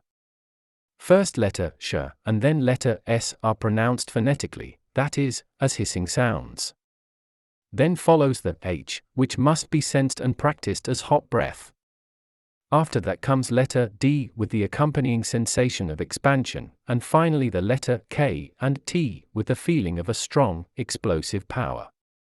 As already remarked before, the head must be imagined as an infinite hollow space in which the letter is pronounced, in the mind, a number of times and condensed to a small dot in the color appertaining to it. The dot in its respective color must be similar to a shining dot of the sun. Each exercise must be accompanied by a sensation of enormous tension, or power of expansion. This tension and the imagined threefold concentrated form are to be held as long as possible. The duration will depend on the student's faculty of concentration and will be a scale for his maturity. On resolving the sparkling letter dot in the imagined hollow space of the head region, the exercise will be over. Also, during the procedure of dissolution, the 3-sense concentration is to be adhered to until the end. You may not begin with the next letter unless you have achieved a perfect mastery of the one you are working with. After finishing the exercise, the student must not feel or sense any unpleasant concomitant phenomena within himself. Someone who would want to do the 3-sense concentration exercises without sufficiently preparing himself would already get dizzy when trying to transfer himself into the middle of his head region, and he would get a headache, would get tired, drowsy, etc. 2. Now the letters analogous to the air element follow and have therefore to be practiced in the chest region by the help of the 3-sense concentration. The inductive and deductive procedures have also to be adhered to in this case. As the first letter, the A is long drawn exercised in the air region. After the A is mastered, letter Z, pronounced with a hissing voice, is next, and finally letter L is uttered. The rest of the procedure is as described when dealing with the head region. In the 3-sense concentration exercises, there is no holding of the breath. The breath must remain uninfluenced with this as well as with any other 3-sense concentration, that is, it must proceed regularly. If someone not prepared for this or not trained in 3-sense concentration began doing such exercises in the chest region, interruptions of the respiration would be noticed by him at once and several injuries to his health, for instance, emphysema, asthma, and so on, would be the consequence. Even various heart diseases could ensue. A conscientious student, however, having gone through all the exercises, one after the other, has to fear nothing. On the contrary, he will soon content himself with the strengthening and harmonizing effects of the powers of each letter.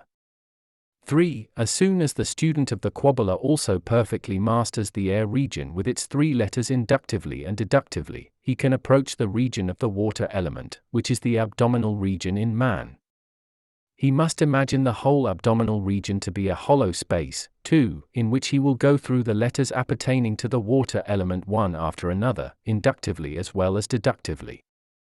The M is the first letter of the abdominal region, which has to be practiced with a grumbling voice, the second letter being the N, which you pronounce with a humming voice. The third letter is letter W, to be pronounced softly, the fourth one is letter J. Then follows the palatal sound CH in the 5th place and the palatal plosive G as the 6th letter. 4. Finally, the student deals with the letters of the earth element, which have to be practiced in both legs, from the thighs to the tips of the toes, in the same manner. The letters of the earth element are the letters I, O, F, R, B and P. After having completed the exercises in the 4th region, the student has to deal with C in the head and chest region at the same time, by imagining both regions to be an infinite hollow space in which the C has to be practiced, just like the other letters, inductively and deductively. Then the student should transfer his consciousness into the middle of his body, into the so-called medial section, the solar plexus, and imagine that his whole body is a hollow space in which he practices letter U by imagination and by the help of the 3-sense concentration. Since the solar plexus is in the occult region, the student works neither inductively or deductively, for he will know from my first book that the occult cannot be condensed. Letter U is the original sound of the occult principle. When this exercise is mastered, letter E, which is also analogous to the occult principle, will be practiced. In these exercises there will be a difference in vibration between the U and the E. The last 3 letters remaining are to be practiced in the earth region, namely umlaut OE and umlaut UE, Y, and umlaut AE. These letters have an occult effect on the earth region, and the student will be able to tell one from the other and find out their specific occult characteristics easily. Thus, for instance, that the AE has a direct connection to the ether of our material world, and so on. The exercises indicated in this book serve the purpose of getting the microcosm into harmony with the macrocosm by means of genuine Kabbalistic mysticism and to prepare the microcosm for creative activities. If the student now perfectly masters all the exercises hitherto indicated in this course, he has covered a great distance on the way of Kabbalistic mysticism. A microcosm, that is, a man, Kabbalistically prepared by these exercises, is not only similar to a creator in miniature but, by virtue of the laws of analogy, is invisibly connected with his own microcosm, that is, his miniature world, to all spheres of our planetary system. These exercises make man achieve the perfect consciousness of the micro and macrocosm, which in the Orient is often called the Nirvikalpa Samadhi. Most Europeans unfortunately misinterpret this expression. Virtually, the Nirvikalpa Samadhi is, as already indicated, the micro and macrocosmic consciousness, and thus a state of maturity of the highest Kabbalistic development, which can only be attained after decades of practicing on the way to perfection. Usually, one incarnation is not sufficient for this. However, since time and space do not exist for an initiate on his way to perfect development, he may go on and attain, in his next incarnation, what he has not been able to achieve in one incarnation of untiring work. In the next steps, the Kabbalist will be taught the application of the different letters. Step 5: The 10 Kabbalistic Keys. The preceding 4 steps of this course may, so to speak, be regarded as a preparation of the Kabbalistic, that is, the creative mode of action. The fifth step is to teach the Kabbalist, in detail, the 10 Kabbalistic keys by which the numbers from 1 to 10 are to be understood, whereby their analogous relations will also be pointed out. But, of course, I cannot specify all the analogies that have references to numbers 1 to 10 since these alone would fill a whole book. Therefore, I confine myself to giving some examples which will enable the intuitive student to find further relations himself. The numbers 1 to 10 are Kabbalistic cardinal numbers corresponding to the original divine ideas by which the visible and the invisible world were created. Number 1. Number 1 is the first number in the universe and represents the highest form, that is, God Himself. The manifested light, and everything that was made of it, is God in His oneness, which is also reflected in all other numbers in all possible states of manifestation. Very wisely, in Hebrew Kabbalah, the one is called Kether, that is, crown. Whenever the deity was to be identified, this was done by number 1. Some systems, especially the Kabbalistic system, also mention the zero, the so-called Ein Sof, but this is incomprehensible, unimaginable for man, and only serves as a hint that apart from the one nothing else and nothing higher can exist that would be comprehensible to a man's spirit.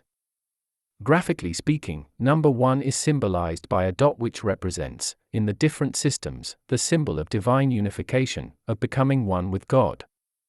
Someone who starts his spiritual development, from ignorance, at once with number 1 will sooner or later end with number 10, for 1 represents the omnipotence and 10 the deepest humility. The systems of initiation which begin with number 1 are indiscriminately called monistic systems in Hermetic science. The Kabbalist should always be aware of the fact that number 1 means highest cognition, highest unity, highest wisdom. All original ideas taken together form the one, God in His revelation. According to the Bible, number 1 is identified with the first day of creation, on which God said, "Let there be light." Apart from many other things, all evolution starts with this number. Number 2. Number 2 is the number of duality, of polarity, of the positive and the negative principle, thus, for instance, of the good and the evil, of truth and lie. In the material world, the 2 indicates electricity and magnetism, love and hate, light and shadow. In short, it is always a pole and its antipole, of which one could not exist without the other, or could not be told from the other. Kabbalistically seen, it refers to God and man. Number 2 appertains to those religions which regard God as something separate, no matter whether in respect to form, shape, a specific quality, or in an original idea, whereby the dualistic principle is to be found in all forms of existence. Number 2 also indicates the attitude towards the micro, and the macrocosm, equal of whatever kind. Graphically, number 2 is represented by a horizontal line. Number 3. This number is graphically symbolized by a triangle. The 3 is the number of occult principle, of fate, of karma, and, planetarily seen, the 3 is attributed to the sphere of Saturn. Everything that was, that is and that will be, the mental as well as the astral and the material, originates from the occult principle, wherein the 3 is also to be found. Number 3 is the original idea of procreation, which manifests itself in the plus and the minus, that is, in man and woman who, in unification, beget the third, that is, the child. In man himself, the 3 is represented by spirit, soul and body. The 3 is also the number of intuition. All religious systems, in their fateful manifestation, have derived from this number.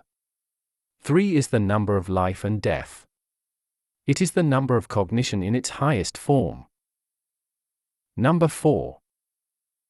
This number is the highest number for the Kabbalah expert as far as his practice is concerned, for it is a perfect representation of the tetragrammatonic principle. In the planetary system, number 4 is attributed to Jupiter. This number represents all 4 basic elements, fire, air, water, and earth, the 4 points of the compass, east, west, south and north, the 4 fundamental features of God, omnipotence, wisdom, love and immortality, perfect consciousness. 4, therefore, is the number by which everything was made and realized in the micro and macrocosm. It is the number of law, order, justice, and realization. At the same time, 4 is the number of everything that was created in the visible and the invisible worlds. As a divine original idea, number 4 means highest wisdom. It is also the number of length, width, height, and depth. Graphically, or symbolically, number 4 is represented by a cross whose arms are of equal length, or by an equilateral quadrangle. Number 5. This number is the perfect representation of the microcosm, that is, of man in all his phases and forms of existence. In number 5, the working of the 4 elements is reflected, which is directed by the 5th element, the occult principle. The intuitive Kabbalist will know why it is the 5 that not only symbolizes man by the elements ruling within, but also by its Kabbalistic numerical order. 4-5 is the half of 10 and 10 stands for the whole creation. The microcosm, that is, the miniature world, man, must be represented in its completeness by half of 10. Since the working of the 4 elements, ruled by the occult principle, is represented by number 5, this number also represents the power and the might, appertaining to the planet Mars. Consequently, everything that expresses an active power or might is in harmony with number 5. All influences that are affected by the power and might of a human being appertain to this number. The whole active magic belongs to this numerical order. Number 5 is graphically represented by an equilateral pentagram, also called a pentagon. Number 6. In comparison to number 5, representing the microcosm, that is, man in his perfection, number 6, on the other hand, represents the macrocosm in its perfection. Graphically, number 6 is expressed by an equilateral hexagram. Seen from the Kabbalistic angle, the 2 interlacing triangles point to the manifested light, to life, but also to the possible connection to God. The hexagram is also the symbol of the magician who, after having struggled through to the 6th sphere, the sphere of the sun, may attain the connection to God. This means that the Kabbalist must rise aloft to the Kabbalistic 6, the sun sphere, spiritually as well as psychically, if he wants to achieve a connection to number 1, that is, to God. 6 is the visible symbol of the Hermes plate, which starts with the words saying, that which is above is also that which is below. The lower triangle of the hexagram denotes, in the magical sense, man with his 3-dimensional aspect of body, soul, and spirit. The upper triangle of the hexagram points to the 3-dimensional unification and influence of divine power, divine virtues, etc., mentally, astrally, and physically, in their connections from above. As already mentioned, number 6 represents the sun, called Tiphareth in Kabbalah. From the physical point of view, it is our sun, around which the planets circle. Apart from this, macrocosmic magic, the magic of the spheres, is also expressed by number 6. Many more analogies to number 6 could be indicated, but the examples given above will be sufficient for the Kabbalist. Number 7. 7 is the number of harmony, fertility, propagation, and growing. It is also the number of love with all its phases, no matter whether the lowest form of love or the highest cosmic aspect of love is in question. Mercy, benevolence, virtuousness, and happiness are also aspects of love and therefore appertain to number 7. Apart from this, 7 is the number of beauty, purity, and harmony. With regard to astrology, 7 is the number of Venus, so that all methods and practices of the Venus magic, scale magic, also belong to this numerical category. Amongst other things, the 7 basic notes, octave, are also analogous to number 7, and so are the 7 tattvas, the 7 states of maturity, chakras, etc. The graphic representation of number 7 is an equilateral heptagon, septangle. There are, however, also other symbols for number 7, for instance, a great triangle with a square in its middle or, vice versa, a square with a triangle in its middle, depending on the number to be entered graphically. The square is sometimes replaced by a cross with arms of equal length which is drawn in the middle of a triangle. By doing this, one gets 7 points alluding to number 7. Many other things are analogous to this number, thus, for instance, the 7 spectral colors, the colors of the rainbow, etc. It will be the student's task to find out most of the analogies himself. Number 8. This is the number of the mind, the intellect, and thus the number of knowledge. Everything that comes under the scope of the intellect appertains to number 8. It is also the number of the spirit, of the mental body. In astrology, number 8 is analogous to Mercury. Its symbolic representation is the octagon formed by 2 interlacing squares. One square symbolizes the legality of the activity of the 4 elements, and the other square represents man with his quadrupolar attitude, the quadrupolar magnet, which is equipped with the 4 fundamental features of the spirit: volition, intellect, feeling and consciousness, without which there is no knowledge. The octagon is also a symbol of the positive and the negative effects of the elements in the micro and macrocosm. It stands to reason that all theoretical knowledge, besides any knowledge of magic, Kabbalah, or any other science of this type, appertains to this number. Number 9. Number 9 is graphically symbolized by 3 equilateral triangles interlacing one another. It represents the original idea of the astral world, and everything else appertaining to the astral, including all its analogies, characteristics, etc. At the same time, 9 is the number of motion, of rhythm, and thus, of life in its most subtle form. Under its aspects come all practices of astral magic, of the magic of nature and mummies.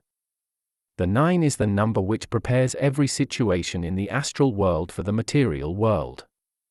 Number 9 is analogous to the moon, and everything coming under the moon sphere and its influence is symbolized by it.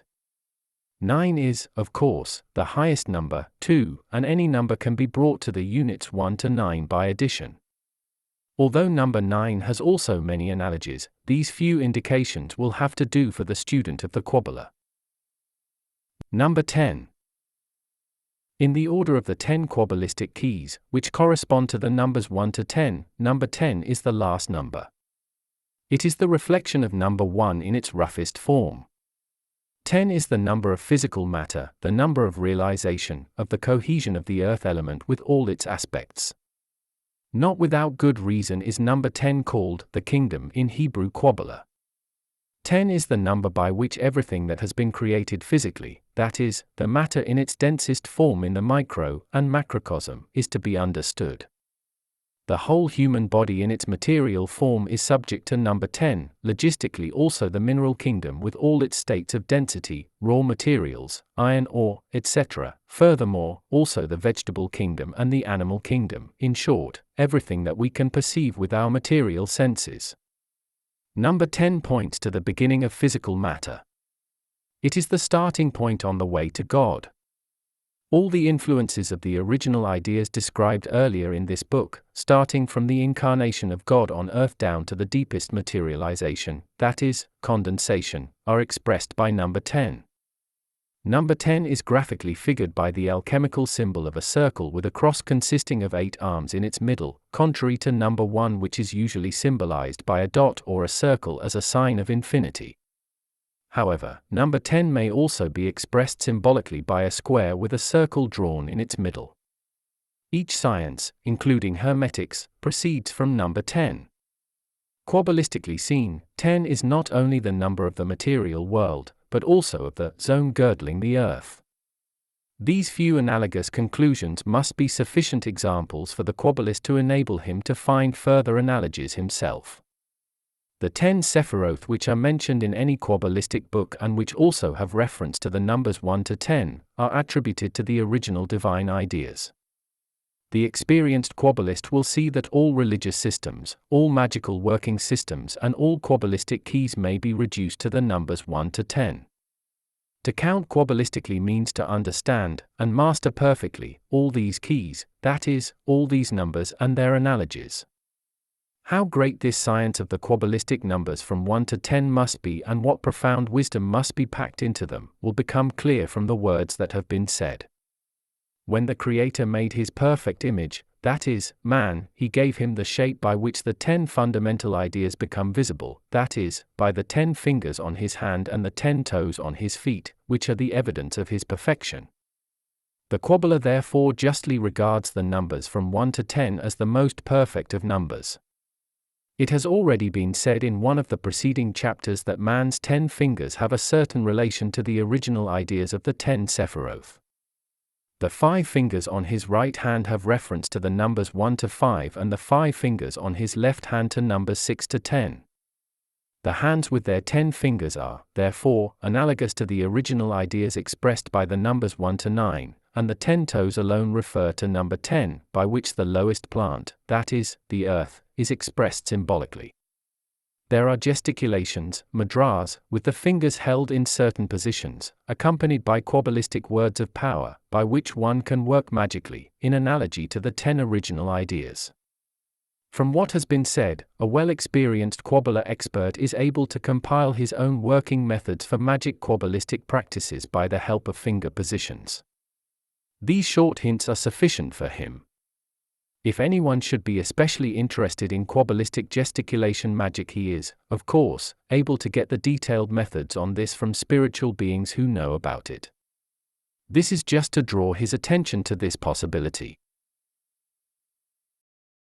Step 6. The Tetragrammaton.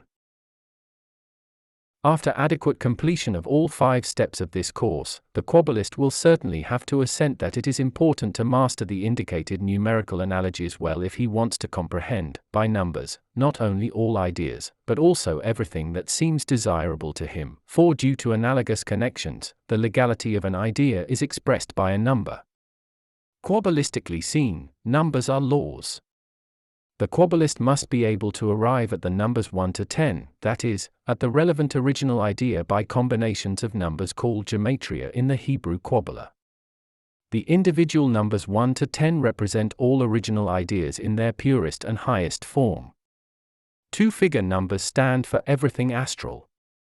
3 and more than 3-figure numbers refer to the material world with its legal effects. When compiling Kabbalistic words of power, formulas, etc., this knowledge is of utmost importance, for words expressed by numbers represent legality and the powers connected with it. The Kabbalist will learn more about this legality when applying certain letters and letter combinations to serve certain purposes and bring about certain effects.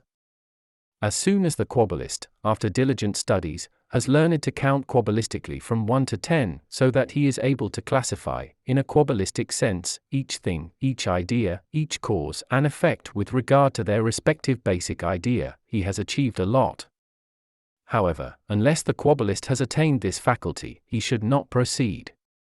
By assiduous comparisons and analogous conclusions, he will learn to reduce combinations of letters to their original ideas and to comprehend their effects and their legality fully.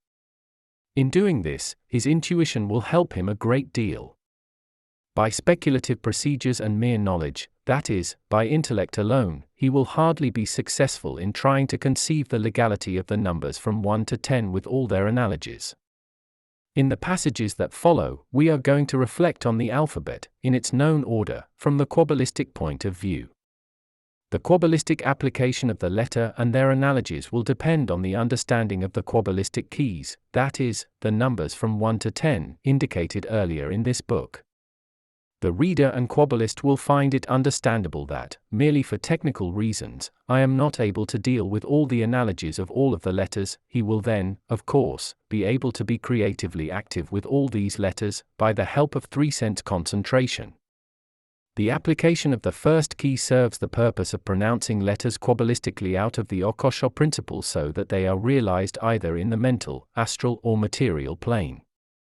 When the Kabbalist transfers his consciousness into the occult principle and, by the help of 3-sense concentration, utters a letter combined with the wish that a timeless and spaceless cause be created, the effect analogous to this letter will be released in the mental world, the spirit or mental body, where neither time nor space exist. If, on the other hand, the Kabbalist pronounces a letter in the occult principle giving it a certain shape, the cause created in analogy to this letter will take a shape and the analogous effect will be released in the astral plane, that is, in the astral body of man, since the astral plane and astral body are dependent on space, that is, on shape. In case the effects are not only to show in the astral world but also to influence, at the Kabbalist's will, the material plane, the created causes will bring about situations in the astral world which then will release material effects. By this the Kabbalist sees that shapes and situations are analogous to the astral world and that effects on the material plane can be called forth from the astral world. Now, if the Kabbalist pronounces a letter in the occult principle in the Kabbalistic way and thereby creates causes which he measures to time and space, thus giving it a temporal and spatial termination, then these causes will have their effect on the material plane directly over the mental and astral world. This occurs in analogy to the occult principle, without having to form relevant situations in the astral world for the purpose of their realization. Repeated in a few words, the Kabbalist has the possibility of directly influencing, by just one letter, the mental, astral and material plane from the highest authority, that is, from the occult principle, thus exerting his influence Kabbalistically. This influence is always effected by just one letter. From the Kabbalistic point of view, such letters are called simple letters. Many books claim that the first 10 letters correspond to the 10 original ideas of God. However, it is not the 10 letters that are the key, but the use of the whole alphabet, although, in each case, the occult principle is stimulated by just one letter and from there the realization is effected in accordance with the respective wish concentration.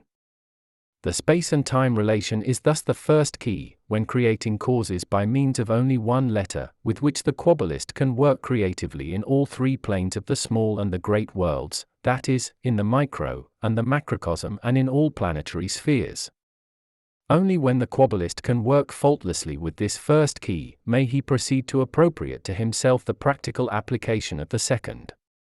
In his work with the second key, the Kabbalist will not start from the occult principle, but directly from the mental world, and he will first work Kabbalistically in the mental plane, then in the astral plane and finally also in the material world. The second Kabbalistic key requires the use of 2 letters at the same time, which will then evoke the desired cause and release the effect. In the mental world, the cause is not charged with any idea of time and space. In the astral world, the cause is likewise created by 2 letters, but there the shape, that is, the form of expression at the point of the Kabbalistic utterance of the letters is also given, in order to cause direct effects on the astral world or the astral body. If, however, a realization in the material world is intended, then the situations necessary for such a realization are created directly in the astral world by the elements, which then release the desired effect on the material plane. When, in the Kabbalistic application of 2 letters analogous to the planned effects, the letters are transferred into their causes in the mental world, at the same time being given a certain form of expression and termination of time, the realization will take place in the mental world and the effect will become evident in the material world after directly passing through the astral world, without having caused the necessary situation in the astral world. It stands to reason that by this way direct Kabbalistic effects can be caused also in all 3 kingdoms, the mineral, vegetable and animal kingdoms. If the Kabbalist perfectly masters the second Kabbalistic key, he may try the third key, by the application of which causes in the astral world will be created which then will have their effects on the mental as well as the astral and the material worlds. With this key, 3 letters are applied in Kabbalistic manner. It should be remembered that Kabbalistic manner means pronouncing letters by the help of the 3-sense concentration. In the work with 3 letters the same procedure is to be followed as with the application of only 2 letters. If the Kabbalist utters 3 letters in the astral world without any indication of time or space, the cause will be created in the astral world, they will, however, have no effect on the astral nor on the material world but only, and directly, on the mental plane. If, in the use of 3 letters, space considerations are also included in the Kabbalistic utterance, there will be no effect on the mental world, and cause and effect will only evolve in the astral sphere, or astral plane, or, if desired, in the astral body. If 3 letters are transferred into the astral world, taking into consideration that the space relations and the analogous effects of the created causes are not of an astral, but of a material nature, then their realization in the material world is brought about by the elements and their fluids. If 3 letters are quabbalistically transferred into the astral world and, in doing so, time and space relations are taken into consideration, then the influence will be exerted directly from the astral world on the material plane without the necessity of creating the situations otherwise required for the realization. The use of the third quabbalistic key is herewith repeated in a few words. Using the same is to work quabbalistically with 3 letters, that is, with effects on the mental world without time and space relations, with effects on the astral world with space relations or situations, and finally with effects on the material world simultaneously with space and time relations. Not before mastering the third quabbalistic key perfectly, is the quabbalist able to make use of the fourth and last key to be described. The last, the so-called fourfold key, is the work with 4 letters by means of which direct effects from the material world become possible. Also, in this case the same procedure as with the aforesaid keys is to be adhered to, either when influencing the mental world from the material world, working without the conception of space and time, or when causing effects on the astral plane, using the conception of space situations, or when directly influencing the material world, simultaneously using the conception of time and space. Thus I have described the practical application of the fourfold key, the secret of the tetragrammaton, the so-called Yod-He-Vav-He, as seen from the quabbalistic point of view. The name of God expressed by the 4 letters is herewith explained in practical use.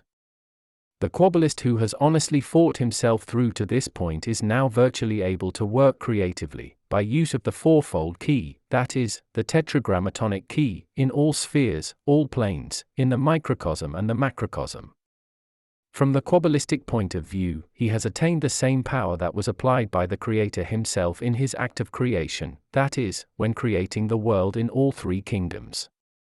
Having arrived at this stage, a quabbalist will usually be destined, by divine providence, and as his servant, to undertake a mission appealing to him. The best service becomes evident by the highest devotion to divine providence and by the humblest submissiveness to him that a human being might be able to express. He who has achieved this state of maturity will never abuse his power and his creative faculties. This fourfold key is the lost word, the key to the name of God that has been lost. It is the genuine and correct pronunciation of the divine name, and, as justly claimed by the quabbalists, this key is the secret of creation. It is God in his revelation.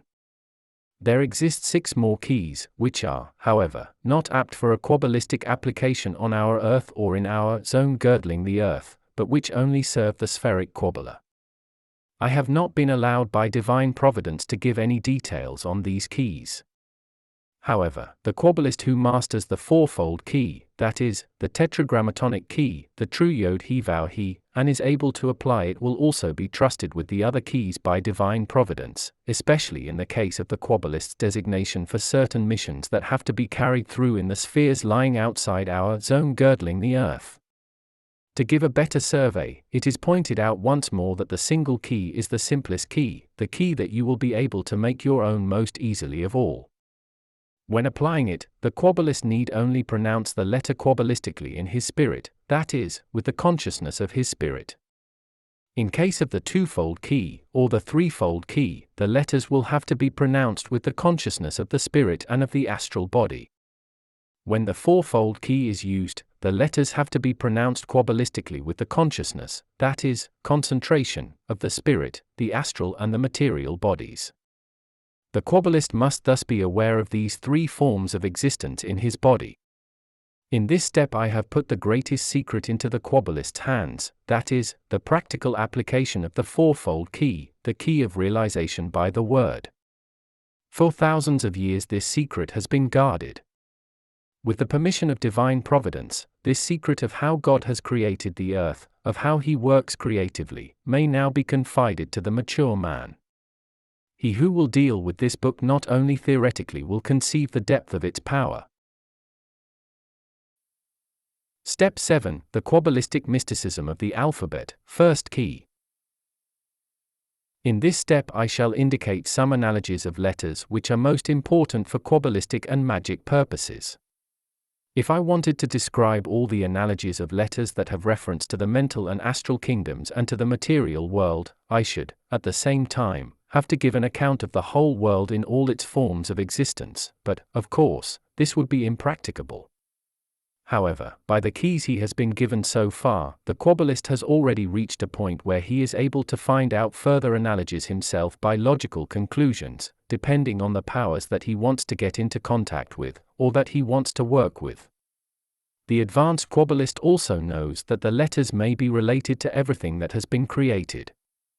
The following details may therefore serve him as further guiding principles for his studies of the Kabbalah and allow him to penetrate even deeper into the correlations. A description of all the letters of our alphabet follows. Letter A. Tone, G. Color, light blue. Element, air. Number, 1. Organ, lungs and breasts. Okosho. In the Okosho principle, A symbolizes the highest wisdom and the highest illumination that may ever be lavished on a human being. At the same time, it represents the purity of all ideas in all forms of existence. Mental. In the mental plane, the A represents, as a fundamental feature, the enlightened mind. All the parallels that may be drawn to the enlightened mind, such as reasoning, perception, the cognition of the most profound truths, highest knowledge, high intelligence, the arousing of all intellectual faculties, etc., are expressed, in the mental world, by the A and its oscillation. Astral. All talents, qualities and abilities that are subject to the air principle, for example, musical gift, eloquence, poetic talent, etc., may be evoked in the astral kingdom by the use of letter A. In respect to the occult faculties there are, apart from others, clairvoyance, clairaudience, the art of levitation, the control of the air element and its beings, that is, in the kingdom of the elements as well as in the astral kingdom. Further, the control of all powers analogous to the air principle and occurring in the astral world. Also, the language of symbols and its command and power may be attained by letter A. Material. In the material world, the control of the air principle and all its analogies may be achieved by letter A, no matter whether it is the control of the air spirits or the command of storms, etc. By the Kabbalistic utterance of letter A, a doctor or non-medical practitioner may successfully treat any chest trouble. Practice. The practical application of letter A is started from the Okosho principle, that is, the Kabbalist first pictures to himself his material body, then his astral body, which has the same shape as his material body, then the spirit dwelling in the astral body, that is, the I, the ego. At the same time, he meditates on there being a connection between his material body and the physical worlds, his astral body and the astral world, and his mental body and the mental world. In his meditations, he further goes on with the consciousness that he is not only pronouncing letter A with his physical voice, but simultaneously with his spirit, his soul and his body. Then he meditates on the qualities and the analogies of the A as indicated by me by emotionally comprehending the original ideas, that is, with his consciousness, in the Okosho principle, and further, that parallel to the Okosho principle and emanating from it, the mental is manifested in the intellect and from there it is realized in the astral and in the material world. After these meditations he transfers himself, with his consciousness, into the Okosho principle by sensing that he is a dot in his solar plexus, that is, his own microcosm, evoking a space and timeless state, that is, a state of trance. The practice of transferring oneself into the Okosho principle, that is, a state of trance, was already described by me in my first book, Initiation into Hermetics. As soon as the Kabbalist feels himself to be the center, the focal point of gravity, of his microcosm and senses his whole body to be an infinite space, he utters in the three-dimensional way, letter A into the whole universe. The whole universe is filled, in the microcosm, with the relevant color, with letter A it is the light blue color and the G tone, and the consciousness of all penetrating wisdom and enlightenment. Doing this, the Kabbalist may repeat the A a few times in his spirit. In these exercises, however, not such a great emphasis need be placed on the color and the tone, for the Kabbalist has already taken the analogies into consideration by his 3-sense concentration, but the greatest care must be devoted to the virtues and the qualities, and the analogous ideas. On finishing this exercise, the Kabbalist has to return, with his consciousness, into the state of normal consciousness and thereafter to meditate on the connection of the A. The Kabbalist who repeats these exercises will realize that, depending on his maturity, his diligence, and his perseverance, the virtues analogous to each letter will somehow be expressed in the mental, that is, in his spirit, as well as in his astral body and material body in a mental, astral, and material manner. Only when perfectly mastering one letter, which will take a longer period of practicing, should the Kabbalist go on to the exercises with the next. It would be useless to do exercises with any further letters unless the preceding letter is mastered perfectly and unless the Kabbalist is able to evoke, at will, any letter in the occult principle. Persistent exercises will teach the Kabbalist to perceive the connections, oscillations, powers, and spheres of influence more and more clearly, and he will later be able to apply each letter from other planes, too. The more perseverance he will show with the exercises, not making any haste, the better will be his progress. I remember having students who were practicing one single letter for half a year in the manner described but who were very successful later on. Haste makes waste is especially applicable in the beginning of the exercises, before the Kabbalist has learned to transfer his consciousness into all regions and to speak there in a Kabbalistic, that is, 3-dimensional manner, and, furthermore, before he has learned to perceive and comprehend the analogous ideas, abilities, and powers and to understand fully, and live through, the correlative connections. The mastery of each subsequent letter will then be so much the easier. However, a Kabbalah expert is able to make use, in a few moments, not only of one letter but also of whole formulas, either out of the occult principle or out of a subordinate plane, just as he pleases. In the beginning, difficulties will arise with regard to the imagination, or the conscious sensation, of the analogous virtues, powers, authorities, and so on, of the respective letter in the occult principle.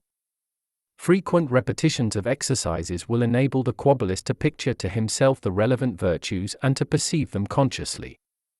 Later on, when he will have sufficiently expanded his consciousness, it will be easy for him to absorb consciously any abstract idea, no matter how profound and penetrating it may be. In short, he will be able to digest it spiritually.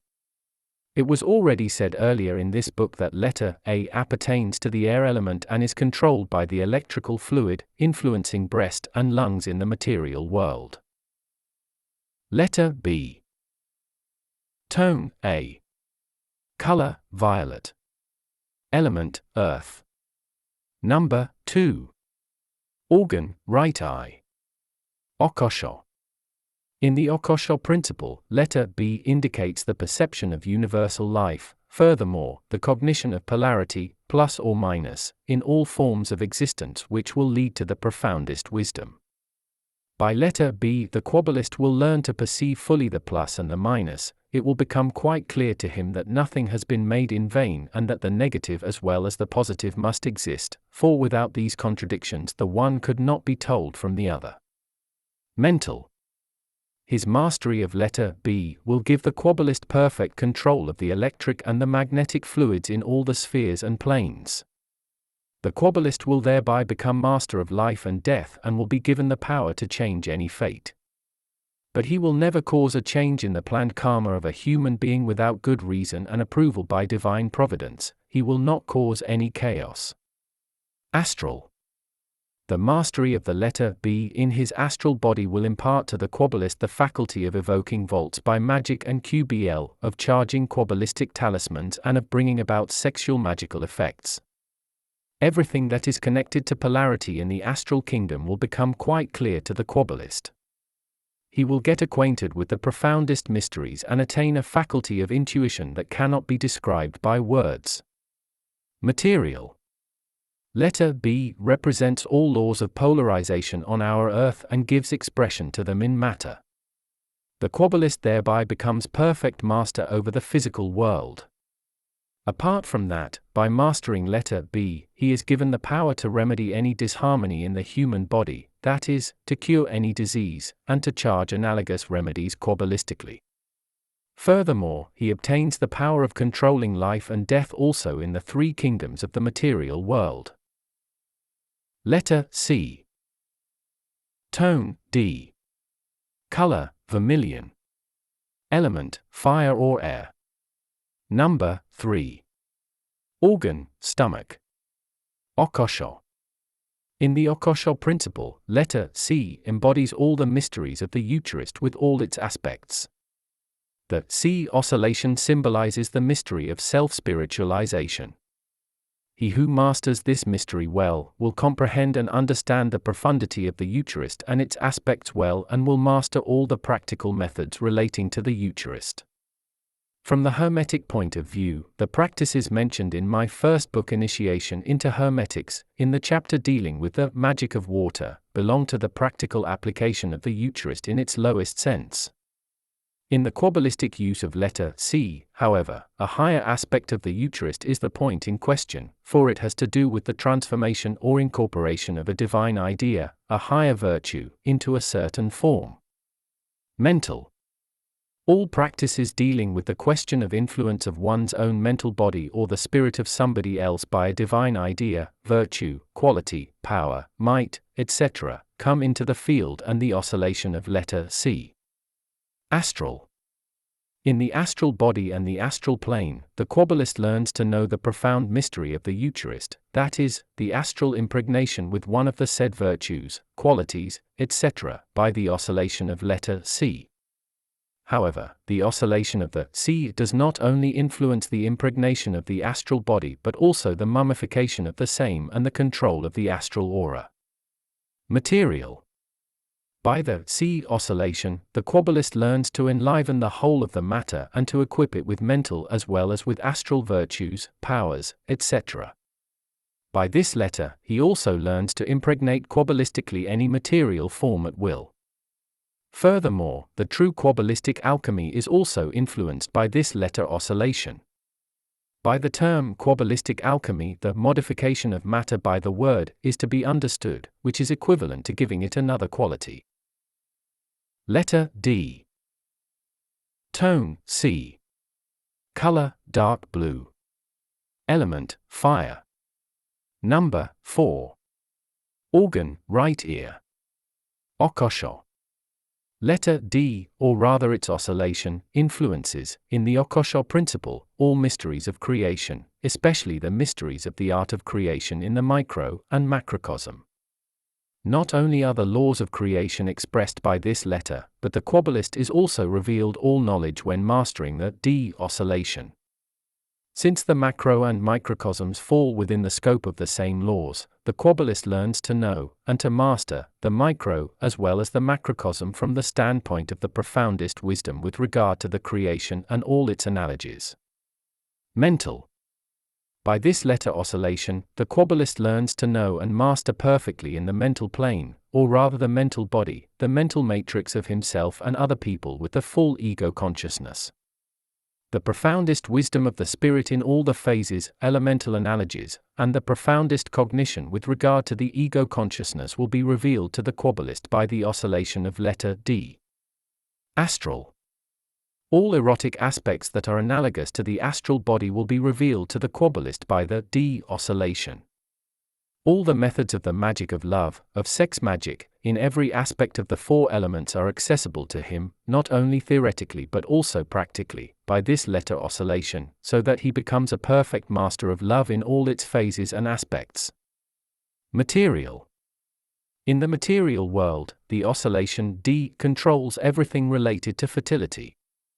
Thus, for instance, a seed may be fertilized by the mastery of the oscillation of letter D. Furthermore, the shape may be recognized already from a part of a semen, a grain of seed may be influenced, improved, the male semen may be impregnated with the virtues, qualities, etc., that the future baby is to have, the future fate may not only be judged from the growing semen, but may also be influenced. All progenitive acts, that is, everything that is given life by procreation, falls under this letter oscillation. Letter E. Tone, D. Color, violet. Element, occult. Number, 5. Organ, spine. Occult. In the occult principle, this letter oscillation represents the universal consciousness which, on the other hand, represents, as a divine idea and virtue, its omnipresence in everything that has ever been created. This letter oscillation will unite the Kabbalist's normal consciousness with the universal consciousness, that is, with the cosmic consciousness, so that the Kabbalist who evokes this letter oscillation in the occult principle is, at the same time, omnipresent himself. In Hermetic terms, the union with universal consciousness, that is, with the omnipresence, is called cosmic consciousness, and in the relevant Oriental wisdom it is called the Nirvikalpa Samadhi. Mental. In the mental kingdom, in the mental body or the spirit, this letter oscillation will evoke the highest form of intuition. It confers upon the Kabbalist the mental quality of the universal transference of his consciousness. In this state there exists no sense of time and space. Divinity in his highest form is speaking through this letter oscillation. Astral. In the astral body, the oscillation of letter E represents the control of the astral consciousness of oneself and of other people. It is especially easy to achieve special clairaudience by this letter oscillation. By special clairaudience is meant not only the hearing of being, etc., but also the understanding of the language of all animals and the perception of the remotest past, the present, and even the future, indiscriminately of distance or kingdom, that is, human kingdom or animal kingdom. Material. By mastering this letter oscillation, the Kabbalist will be able to reveal the profoundest mysteries of materialization, condensation, and dematerialization, refinement. The Kabbalist will learn to intensify any idea, concept, mental or astral form in such a way that they will become physically visible. The condensing capacity of this letter gave existence to everything material, to physical matter, and also to the mysteries of the opposite procedure, by which everything material may be transferred back into its refined and most subtle form. All the mysteries relating to materialization and dematerialization will become quite clear to the Kabbalist who uses this letter.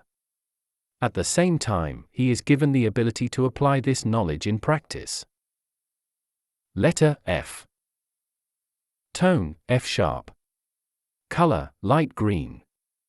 Element, earth. Number, 4. Organ, left hand. Occult. In the occult principle, letter F represents the legality and harmony of all visible worlds, that is, the micro and the macrocosm. By using this letter, the Kabbalist will come to know legality as the most perfect harmony, and furthermore, to see the operation and the laws of analogy of the macro and microcosms in their truest form. Someone who perfectly masters this letter in the Kabbalistic sense will be able to find at once the analogous legality of any idea. Mental.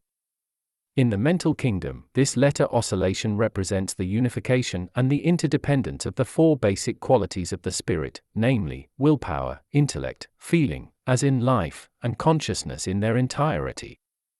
By this oscillation of the letter F, the Kabbalist learns to understand this legality, in the mental kingdom, of these 4 basic qualities, as well as their analogous correlations.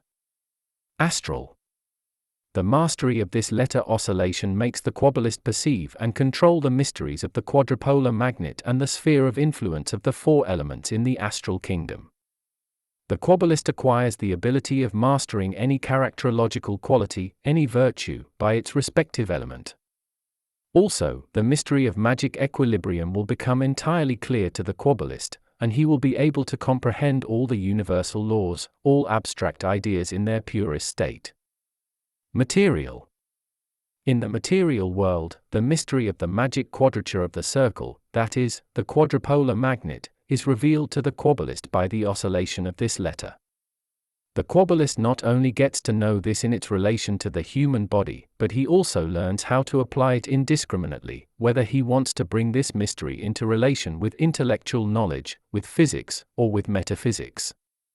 The Kabbalist also acquires the ability of understanding, and applying in practice, the mystery of the Tetragrammaton, the Yod-He-Vav-He, with all the methods and systems that require the use of the quadrupolar magnet. Letter G. Tone, F. Color, grass green. Element, water. Number, 7. Organ, left eye. Okosho. This letter oscillation makes the Kabbalist discern, in the Okosho principle, all spheres and planes, the profundity of divine grace and mercy in all their aspects. It enables him to realize how far divine legality goes and how divine grace and mercy affect man and animal. Mental. The virtue of divine peace in the spirit, the experience of peacefulness, is attainable by this letter oscillation, and so is the blessing by divine providence in all its aspects. If the Kabbalist masters this letter oscillation, he acquires the faculty of giving true divine blessing. Astral. In the astral body, the astral kingdom, the feeling of happiness, of complete satisfaction, may be obtained by this letter oscillation.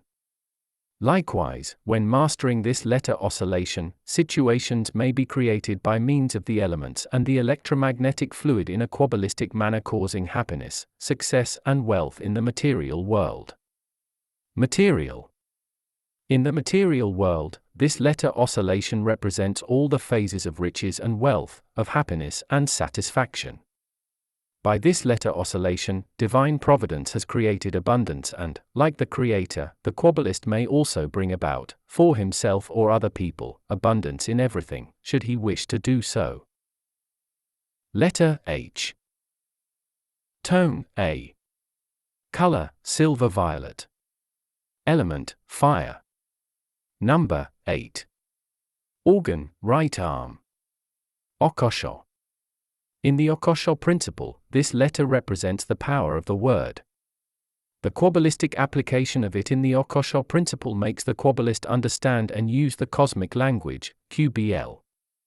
The high value of such a possibility was already pointed out in the theoretical part of this book. The mastery of the H oscillation in the Okosho principle enables the Kabbalist to give each letter dynamic, that is, creative power. And that, by doing this, he is capable of clothing any idea in Kabbalistic words may not be doubted. Mental. In the mental kingdom, this letter oscillation makes the Kabbalist attain the ability to understand the work of divine providence, and not only is he able to perceive it with his intellect, but he is also able to receive it symbolically, in the form of pictures, by his spiritual senses. By frequent repetition of the exercises with this letter oscillation, the ability of purest clairvoyance will also be achieved. Astral.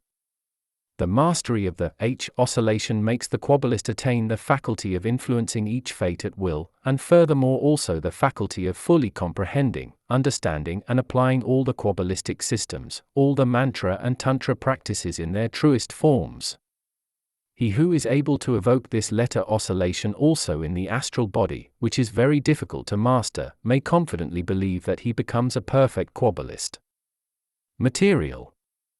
In all the kingdoms and forms of existence of the material world, the Kabbalist will learn to fully understand the practical use of the Kabbalah, the cosmic language, by this letter oscillation, and apart from that, he will also be given the faculty of working creatively by it. He learns to understand the full meaning of the words "it shall be" indicated in Kabbalah. That thereby the faculty of becoming perfect master of the material world may be attained, is quite evident. Letter CH. Tone, D sharp. Color, violet. Element, water. Number, 8. Organ, left leg. Okosho. In the Okosho principle, the virtue of clarity and perfect purity is manifested by the oscillation of letter CH. A Kabbalist who masters this oscillation will achieve the faculty of differentiating the clear from the unclear, to eliminate any obscurities and to perceive and understand everything in its purest form. All that I meant by the word, the purity of all ideas, is expressed by this letter oscillation. Mental. By the help of this oscillation, the spirit, mental body, will learn to consciously perceive and understand all the languages of the universe, that is, all the languages of the spheres and planes in the utmost clarity, and gain the faculty not only of understanding all spiritual beings, men and animals, but also of being understood by them all. That it will thereby be easy to understand all the symbols existing in the universe, goes without saying. Astral. Astrally, the Kabbalist will attain, by the help of this oscillation, the faculty of understanding and practically applying rhythm in the macro and microcosm in all its phases. Material. In the material world, this letter oscillation is analogous to the water element. It bestows on the Kabbalist the faculty of solving all the mysteries of the water element and the magnetic fluids in all analogies and of mastering them at his will. By this letter oscillation, the Kabbalist will get the water element on our earth under his will, at his own discretion. If he so wishes, he can have water everywhere, he can calm the waves of the sea, walk over the water, make rain showers cease, or vice versa, cause rain. He can become master of all the water spirits and can achieve many other things.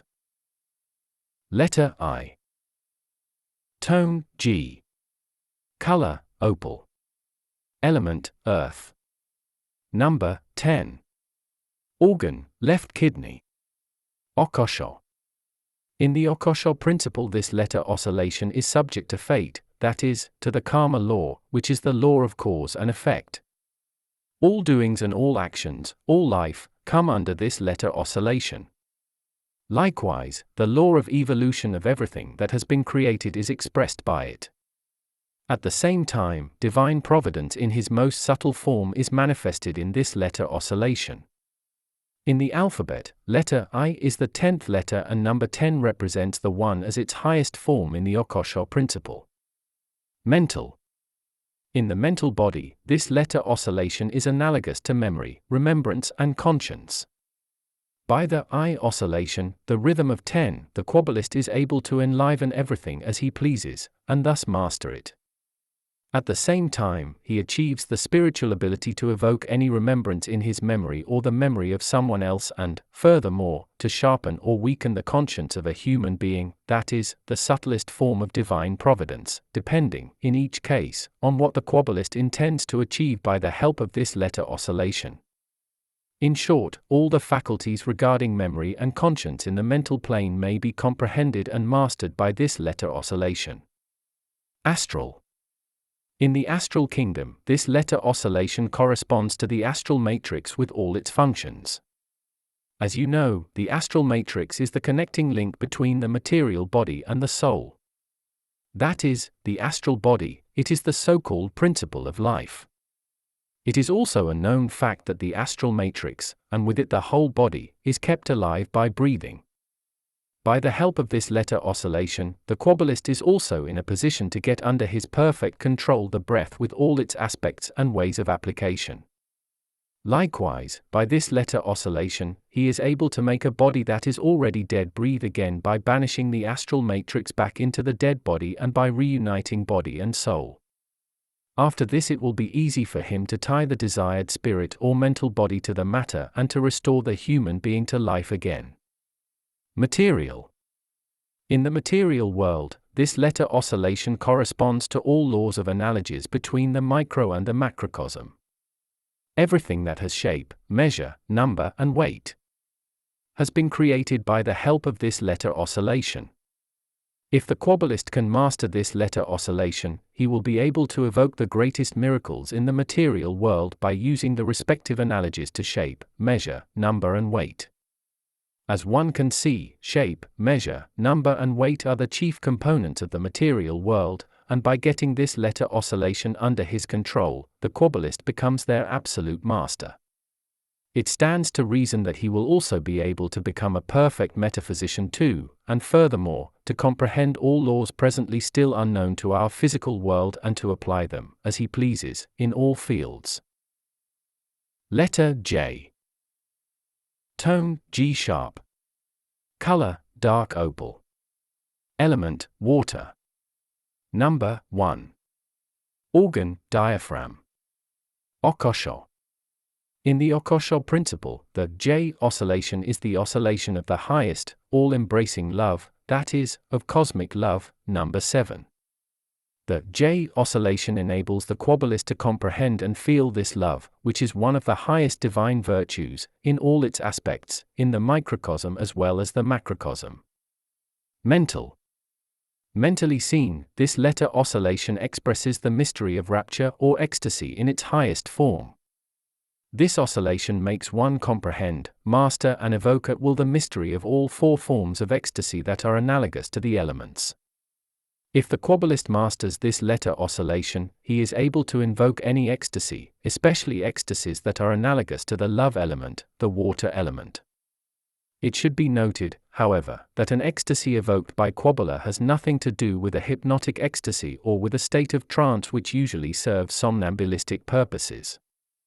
In our case, we talk of the ecstasy of one or several qualities of the spirit. Thus there exists, for instance, an ecstasy of will, intellect, most enlightened intellect, love and consciousness.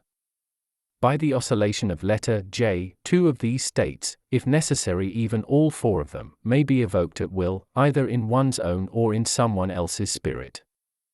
A state in which all 4 elements are equally brought into highest ecstasy can hardly be comprehensible to a non-initiate and cannot be described by mere words. Astral. This letter oscillation is analogous to all laws of sympathy and attractive power in the astral world. It helps one to achieve the ability of mastering, evoking, or diminishing love and sympathy at will, in human beings as well as in animals.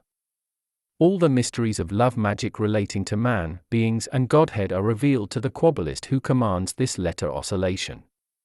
Material. In the material world, this letter oscillation corresponds to the progenitive act of man and animal. The Kabbalist who also masters this letter oscillation in the material body is able to evoke the sexual desire in man and animal, and to increase it. He is also able to predetermine and to influence the sex of the expected child, and, above that, to bestow all the desired qualities of the child at the moment of the sexual act. Many other mysteries of love in its highest and lowest form, in all phases and spheres, are revealed to the Kabbalist mastering the oscillation of this letter. Letter K. Tone B. Color, silver blue. Element, fire. Number, 20 or 2. Organ, left ear. Occult. In the occult principle, the oscillation of letter K is the oscillation of omnipotence, qualitative form, which is also one of the 4 divine virtues.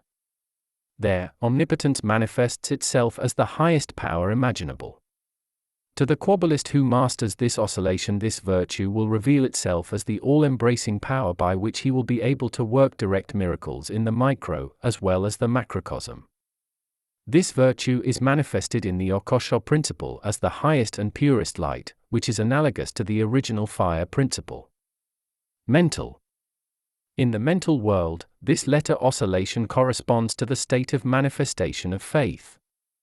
The Kabbalist who is able to evoke the oscillation of letter K also in the mental body will achieve, as its result, a state of manifestation in which any idea, any wish, will at once become reality in whichever plane the Kabbalist wants it to be realized. Astral. In the astral body, this letter oscillation will evoke the virtue of courage with all its aspects such as endurance, toughness, etc. The Kabbalist is able to summon up great courage within himself and in other people and to overcome and remove any feelings of fear within himself or in his fellow men, just as he pleases. If he so wishes, he may also evoke and strengthen the instinct of self-preservation, either within himself or in other people, but also many other faculties that are analogous to courage, for instance, perseverance, patience, etc., may be attained by this letter oscillation. Material. In the material world, this letter oscillation will evoke the faculty of becoming absolute master of all the terrestrial treasures. The Kabbalist who masters this letter oscillation also in the material world will easily get everything that he wants either for himself or for his fellow men. Letter L. Tone, F. Color, dark green. Element, air. Number, 30 or 3. Organ, spleen. Okosho. In the Okosho principle, this letter oscillation represents the highest divine virtues that may be described by words, irrespective of whatever sort they may be. The Kabbalist usually only uses this letter oscillation when wanting to comprehend the divine majesty or the greatness of God in the form of purest virtues. By the help of this oscillation he will perceive how divine virtues work in the various spheres. It is not possible to enumerate all the divine virtues analogous to the L oscillation, for they may not be described in their greatness, purity and profundity, but only be felt. Mental. By the L oscillation the Kabbalist will achieve, in his mental body, the faculty of comprehending true morality as seen from the Hermetic point of view. He will soon be convinced that the good and the evil, that positive and negative moral qualities, must exist to be differentiated from each other. This oscillation will cause an enlightenment in the Kabbalist which will lead him to the borders of saintliness. Astral.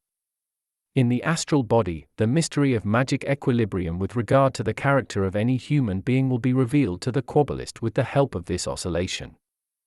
At the same time the Kabbalist will attain the ability to spiritualize his astral body in such a way that he will become one, become identical, with all divine virtues. The mystery of becoming invisible in the astral world will be completely revealed to him since, by the help of this oscillation, he has become master of the astral light. If he so wishes, his astral body will become unassailable and will not be subject to influences by the elements, which means that the Kabbalist has reached the state of astral immortality. Material. In the material world, the Kabbalist will gain perfect health, beauty and harmony and will become absolute master of his own vitality. This means being able to give his body permanent youth and appeal. If he so wishes and if he has permission from divine providence, he may apply this letter oscillation successfully on other human beings. The Kabbalist may connect any vital energy controlled by the L oscillation to another letter oscillation and thus intensify it in a way that will allow him to incorporate it into the fluid condenser, if he wishes to do so, and thus work miracles in the medical field. It stands to reason that by doing this he will also get acquainted with the Kabbalistic charge of medicines and their consequent application, that is, with the faculty of changing any disharmony into harmony. Letter M. Tone, D. Color, blue-green. Element, water. Number, 40 or 4. Organ, abdomen. Okosho. In the Okosho principle, this letter oscillation is analogous to the original water principle. Divine providence has created water in all its forms of existence, that is, in its original principle, the principle of fluidity, up to its realization in the material world, by the help of the M oscillation.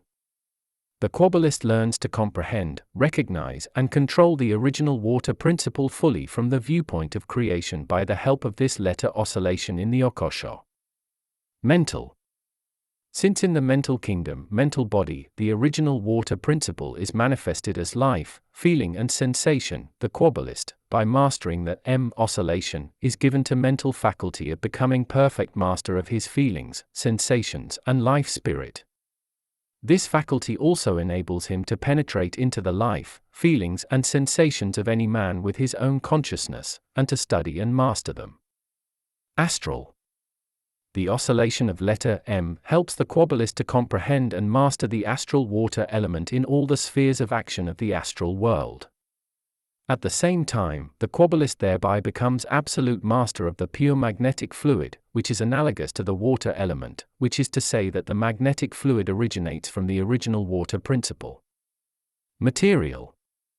In the material world, the oscillation of letter M bestows on the Kabbalist the power of controlling the fluid principle in the whole world, that is, in the micro, as well as in the macrocosm.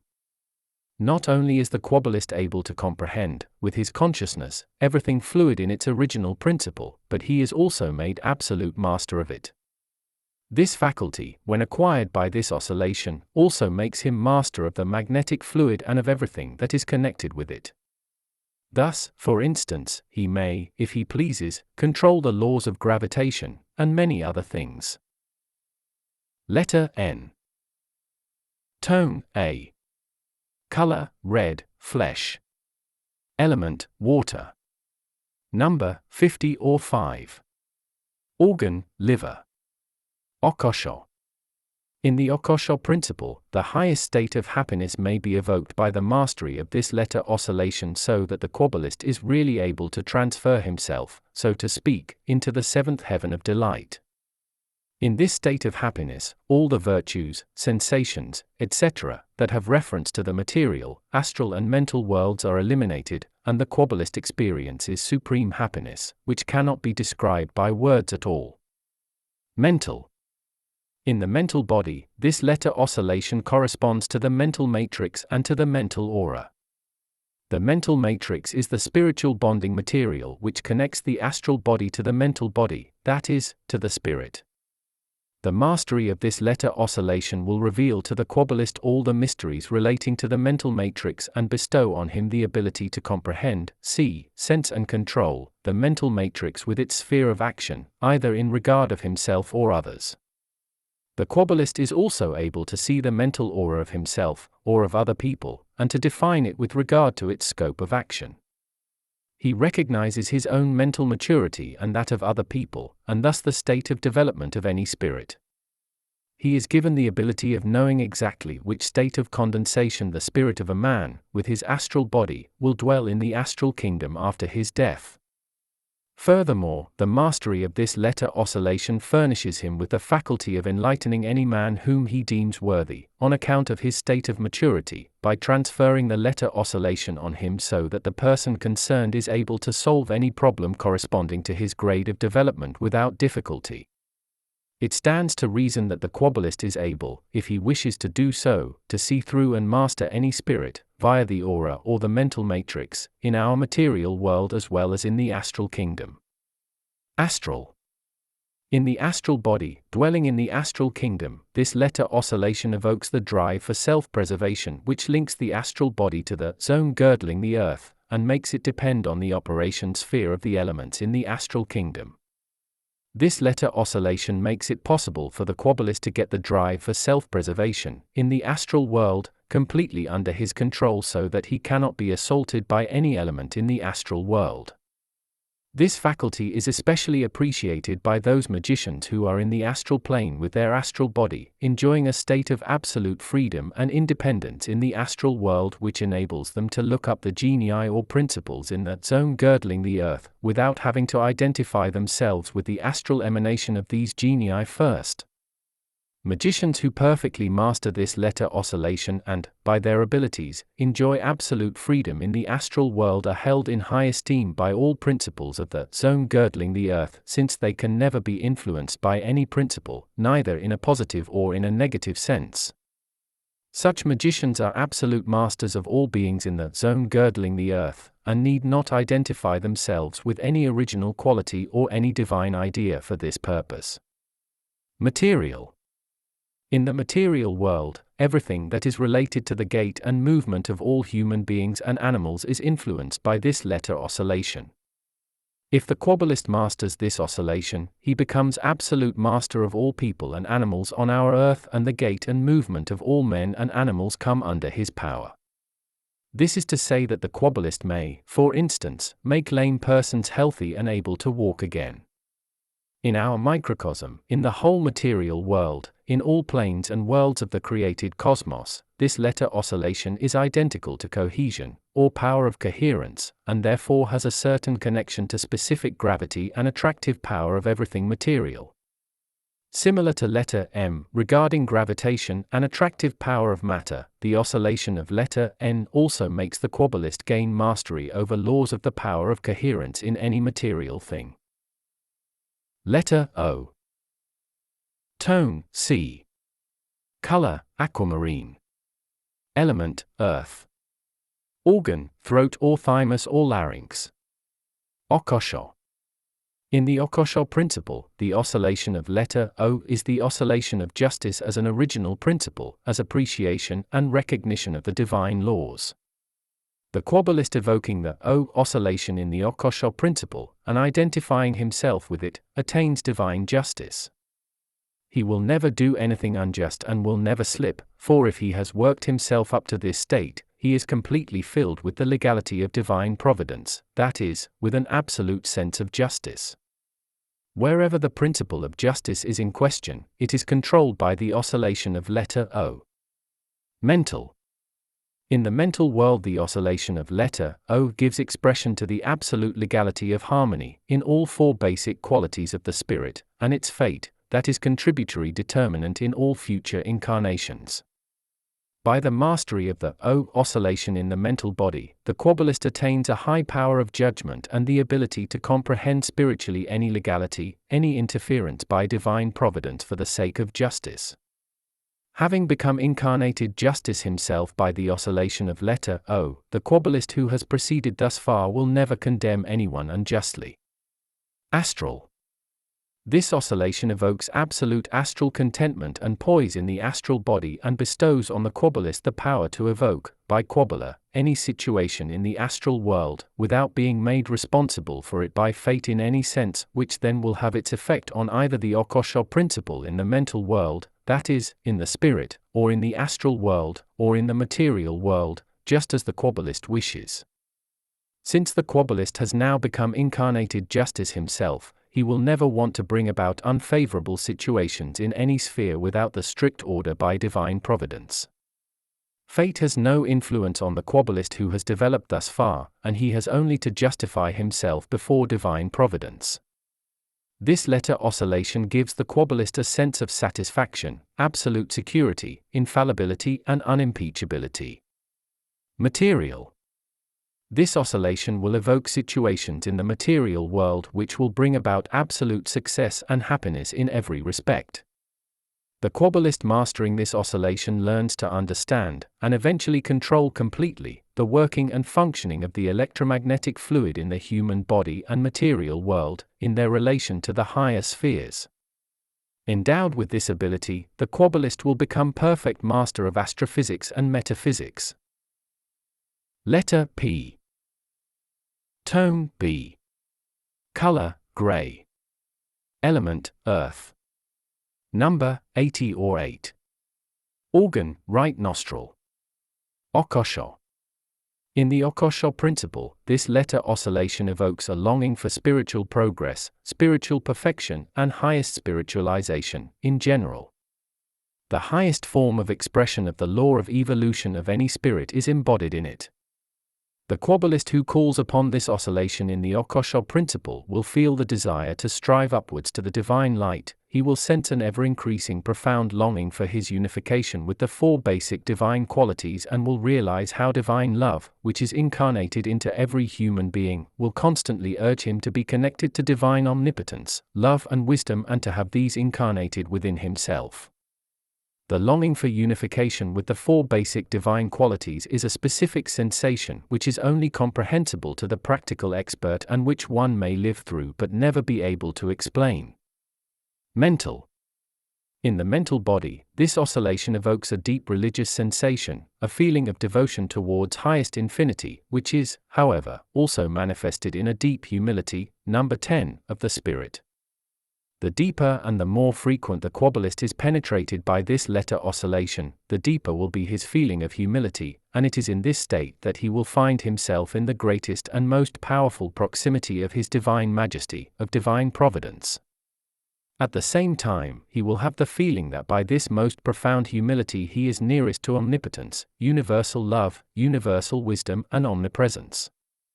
He will be fully aware of the fact that, being a true servant of divine providence, he is only able to give expression to all his thinking by giving assistance, at any time, to suffering mankind and those who are still contending with fate and by elevating, not only materially but, above all, spiritually, the spirit of anyone who is striving upwards. Astral. In the astral body, this letter oscillation evokes the longing for the purification, the transformation, of one's character, the longing for magical equilibrium. Furthermore, it evokes the ability to perceive beauty from the universal standpoint as the outcome of perfect harmony. Only the honestly striving Kabbalist is able to experience the true essence of beauty without being bound by outside appearance, which usually is a relative thing. the sensation of absolute beauty and harmony in their absolute purity and profundity can only be achieved by the mastery of this letter oscillation. Material. In the material world, this letter oscillation is parallel to the oscillation of some other letters identical with the reproductive instinct. It has no direct specific analogies, but some analogous connection to love for children, to maternal love. As soon as the Kabbalist also masters this oscillation materially, he will be able to achieve, in the material world, everything relating to the reproductive instinct, to maternal love and love for children, and to many other things. Letter Q. Phonetically, Q is a combination of K and W and is therefore not regarded as a single letter. In the Hebrew Kabbalah, the Q in pronunciation is identical with K and has thus to be dealt with in the same way as K. From the Kabbalistic point of view, however, letter Q is not to be regarded as a single letter with any analogies of its own. Letter R. Tone, C. Color, gold. Element, earth. Number, 202. Organ, left nostril. Okosho. In the Okosho principle, this letter oscillation, together with some others, is attributed to independence and freedom. The Kabbalist who evokes this letter oscillation in Okosho will become guardian and master of freedom and independence. In this state he feels mentally perfect, he feels free of any pressing burden of the laws, for by the mastery of all the preceding letters, he has achieved a state of maturity by which his feeling of independence has been transformed into an absolute state of security and unimpeachability. Mental. The mastery of this letter oscillation in the mental body makes the Kabbalist acquire an eminent mind and furthermore, the feeling of freedom of will and the freedom of action. He acquires not only this, but also the state of maturity in which he will never violate a law, having himself become master of all laws. Any law transferred into the micro or the macrocosm is represented by him and must serve him. The feeling of absolute security cannot be explained by words. The Kabbalist who has proceeded to this point will first convince himself of what has been said and, in spite of his freedom of will, he will want to subject himself willingly to divine providence and accept missions to serve divine providence with deep humility, immense gratitude and highest devotion without losing his feeling of absolute freedom of will in any way. Astral. The evocation of this letter oscillation in the astral body will awaken an ingenuity which will manifest itself in a number of abilities. Anything that a spirit trained in this way will undertake in an equivalent astral body will be done with a high-grade ingenuity of which a non-initiate cannot have the faintest idea. Material. In the physical world, this letter oscillation will cause a rational widening of the Kabbalist's intellect which will enable him to comprehend any knowledge quickly and without difficulty and also to express it by words. By doing this, the Kabbalist will acquire the abilities he will need for carrying through any mission accepted by him. Letter S. Tone, G sharp. Color, purple. Element, fire. Number, 60 or 6. Organ, gallbladder. Okosho. In the Okosho principle, the S oscillation represents the all-penetrating power, all power, in contradiction to the K, which represents omnipotence. Letter S is thus the quantitative form, in comparison to letter K, with its qualitative form, of the first original principle of the highest divine qualities. The S, as all power, is to be understood substantially, whereas the K has to be regarded as the highest divine virtue. Someone who is able to evoke the S oscillation in the Kabbalistic manner will get into contact with the most subtle substance of the divine spirit, that is, with the original divine fire which works as a substantial power in everything that has been created by divine providence. Omnipotence, on the other hand, is manifested in the original idea as the original virtue of the first divine principle in all the kingdoms and in everything that has been created. Therefore, in all cases where the realization of the original divine fire, the all-power, is the point in question, the S oscillation and not the K oscillation is to be used. Mental. On applying this oscillation in the mental body, the Kabbalist will attain the spiritual gift of perfect mastery over the electrical fluid. The Kabbalist will thereby understand, and be able to control, everything that is analogous to the electric fluid or the fire principle. Astral. In the astral body, this letter oscillation will evoke absolute clairvoyance in its purest form in all spheres and planes of creation. At the same time, the Kabbalist is given the gift of prophecy, by which seeing over time and space is meant, and, furthermore, perfect control of all human beings and animals along with many other faculties that are analogous to this oscillation. Material. By the mastery of this oscillation in the material world, the Kabbalist attains complete control of his consciousness, of himself and of any other human being or being of any sphere or plane of our macrocosm, starting from the kingdom of the elements up to the highest angels, original beings, genii, etc. It stands to reason that by the faculty of transferring consciousness, other magical abilities may also be developed at the same time. Letter sh, sh. Tone, C. Color, red. Element, fire. Number, 303. Organ, brain. When describing the S oscillation, I mentioned that letter K stands for omnipotence, for the original light, and letter S for the original fire. The oscillation of letter sh connects both original light and original fire, and thus indicates the non-manifestable omnipotence.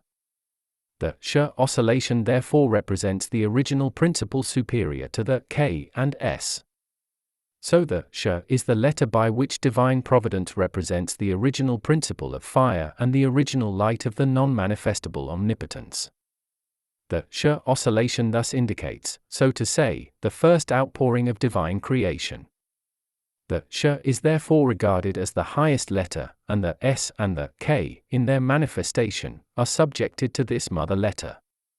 It is pointed out in Kabbalah that divine providence has created the original principle of the elements by the three letters A, sh, and M, and that all other letters derive from these letters. According to Kabbalistic legality, the A is analogous to the original element of the air principle, sh to the original fire, and M to the original water element. The A is analogous to the intellect, to wisdom, to the legality of equilibrium, etc., the sh to willpower, to all power and omnipotence, and the M to love. Letter sh, as an original principle, is the principle of activity that is analogous to the magnetic fluid. For reasons of balance, the A has a mediating role between the original fire and the original water. Thus it should be noted that the sh oscillation represents the original element of the fire, the M oscillation the original element of the water, the A oscillation having the role of mediator between these two oscillations. Consequently, these three letters are the original letters or basic letters, that is, the mother letters. Okosho. He who is able to evoke this letter in the Okosho principle will recognize, from the Okosho principle, the original element of the fire together with the original light and acquire the highest form of enlightenment. Symbolically, the sh appears as a shining sun in the Okosho principle, with the original fire, as substance, in its middle and the original light as radiation of the original fire. This is also the case in normal creation, where the sun, as original fire, stands for the hottest glow and the radiation of the heat of the sun is assessed as light. It would be possible to mention numerous analogies between symbols and letter oscillations with regard to their original universal qualities, but these hints will be sufficient for the practical Kabbalist. Mental. In the mental body of the Kabbalist, this letter oscillation will bring about the highest enlightenment, highest spiritualization, which will be increased to the point of ecstasy. This ecstasy is a positive form of rapture and only a little different from the one described by me with regard to the oscillation of letter J. The J oscillation has the original principle of love, the sh oscillation, on the other hand, has the principle of the original fire. By the sh oscillation the intellect is also somehow enlightened, no less so is consciousness, so that both become more receptive. Astral. In the astral body, the sh oscillation evokes the original state of the manifestation of faith and likewise the ability of transmutation and perfect mastery over the fire element in all kingdoms. Since the principle of willpower is also identical to this letter oscillation in the astral world, it naturally also comes to bear therein. Material. In his material body, the Kabbalist will strengthen his absolute faith by the help of this oscillation. He will learn the mastery of the electrical fluid in all three kingdoms, to a larger extent in the material world, and at the same time acquire the faculty of influencing everything in the material world by the help of the electrical fluid or the fire element, where he thinks it to be necessary. Letter T. Tone F. Color dark brown. Element fire. Number 404. Organ right kidney. Okosho. In the Okosho principle, this letter oscillation raises high inspiration which has special reference to all legal matters of this principle. A Kabbalist endowed with this gift in the Okosho principle will by the help of the T oscillation realize that he is allotted divine inspiration and intuition in respect to everything arousing his interest and attention. Mental. In the mental body, this letter oscillation awakens remarkable inventive faculties which are especially favorable with regard to those things that have earlier aroused one's special interest. This gift also favorably influences one's memory, especially one's mechanical memory. Astral. This letter oscillation enables the astral body to carry through genuine astral magic in its complete scope. Since this faculty is, at the same time, also linked up with the mastery over all elements, the Kabbalist is given other great advantages which he will certainly appreciate accordingly. Material. In the material body, that is, in the material world, this letter oscillation enables the Kabbalist to comprehend fully, and make practical use of, all laws of analogy in the three kingdoms, the mineral, vegetable and animal kingdoms. Letter U. Tone B. Color black. Element Okosho. Number 3. Organ solar plexus or adrenals. Okosho. The oscillation of letter U in the Okosho principle bestows on the Kabbalist the faculty of comprehending this principle from the point of view of the creative act and karma. If the Kabbalist masters this oscillation, which he will achieve by repeated practice, the original source of everything that exists in all its forms will be revealed to him so that he will fully comprehend it and have it close at hand in his consciousness. This faculty cannot be acquired by anything other than the oscillation of letter U. Mental. The U oscillation evokes the highest form of intuition and inspiration in the mental body, and at the same time renders it possible for the Kabbalist to explore and master his own karma and its modification. Astral. When mastering the U oscillation in the astral body, the Kabbalist will be endowed with the faculty of transferring his consciousness wherever he wants it to be and thus becoming perfect master of it. At the same time, he will gain the ability to evoke states of trance of any kind, just as he pleases, and to master the art of emitting his astral body, astral projection, completely. Material. In the material world, this letter oscillation makes one understand and apply the secrets of the Okosho principle in respect to matter and impart the faculty of comprehending the mode of action of the quadrupolar magnet with regard to the whole of matter, of penetrating into all its mysteries and of mastering it. Apart from other things, the Kabbalist, by the help of this oscillation, also learns to apply the principle of the ether in our material world from the magic and Kabbalistic point of view. Letter V. From the Kabbalistic point of view, letter V is no actual letter and is usually dealt with in the same way as F, which has the same phonetic pronunciation.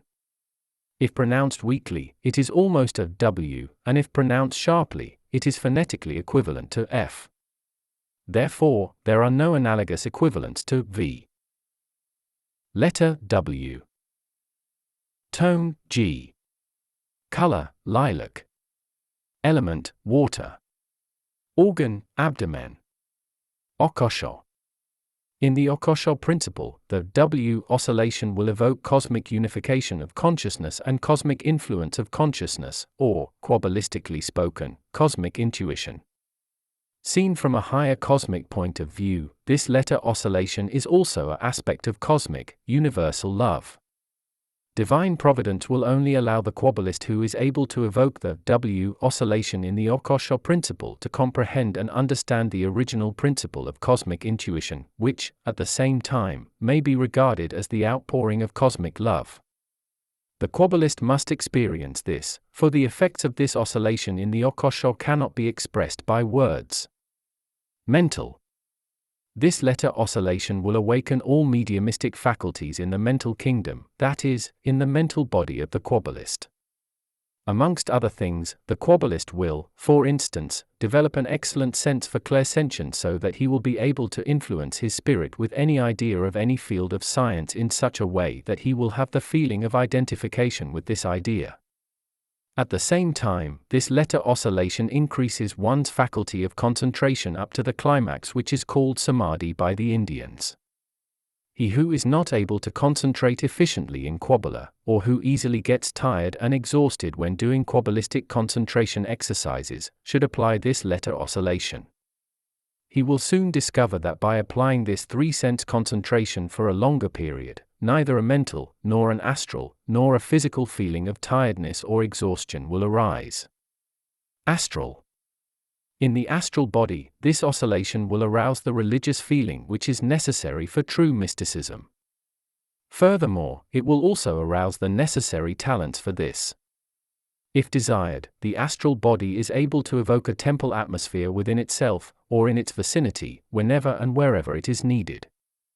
Naturally, the people that are in the vicinity of the Kabbalist are seized by a religious and mystical devotion which passes into some sort of rapture and isolation from the world. By evoking this letter oscillation repeatedly, an absolute faculty of clairaudience and telephony will develop.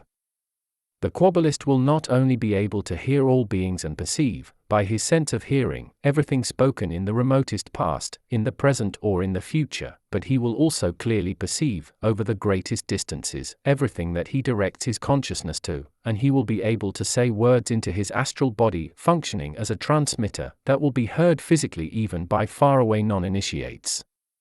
This means that the Kabbalist is thus capable of condensing his astral sounds in such a way that the words may not only be heard, but also recorded, over the distance, if the Kabbalist so wishes, without the necessity of the Kabbalist's physical body.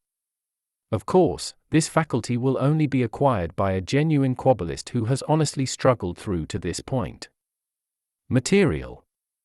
In the material world, the Kabbalist may, by the help of this letter oscillation, acquire the faculty of differentiating everything mortal in our world from the eternal, the universal. The Kabbalist will succeed in getting under his control everything relative on our earth and in making use of it. He will at once recognize any form of deception in all beings, human beings and animals, but will also be able to evoke the same in a man or in an animal.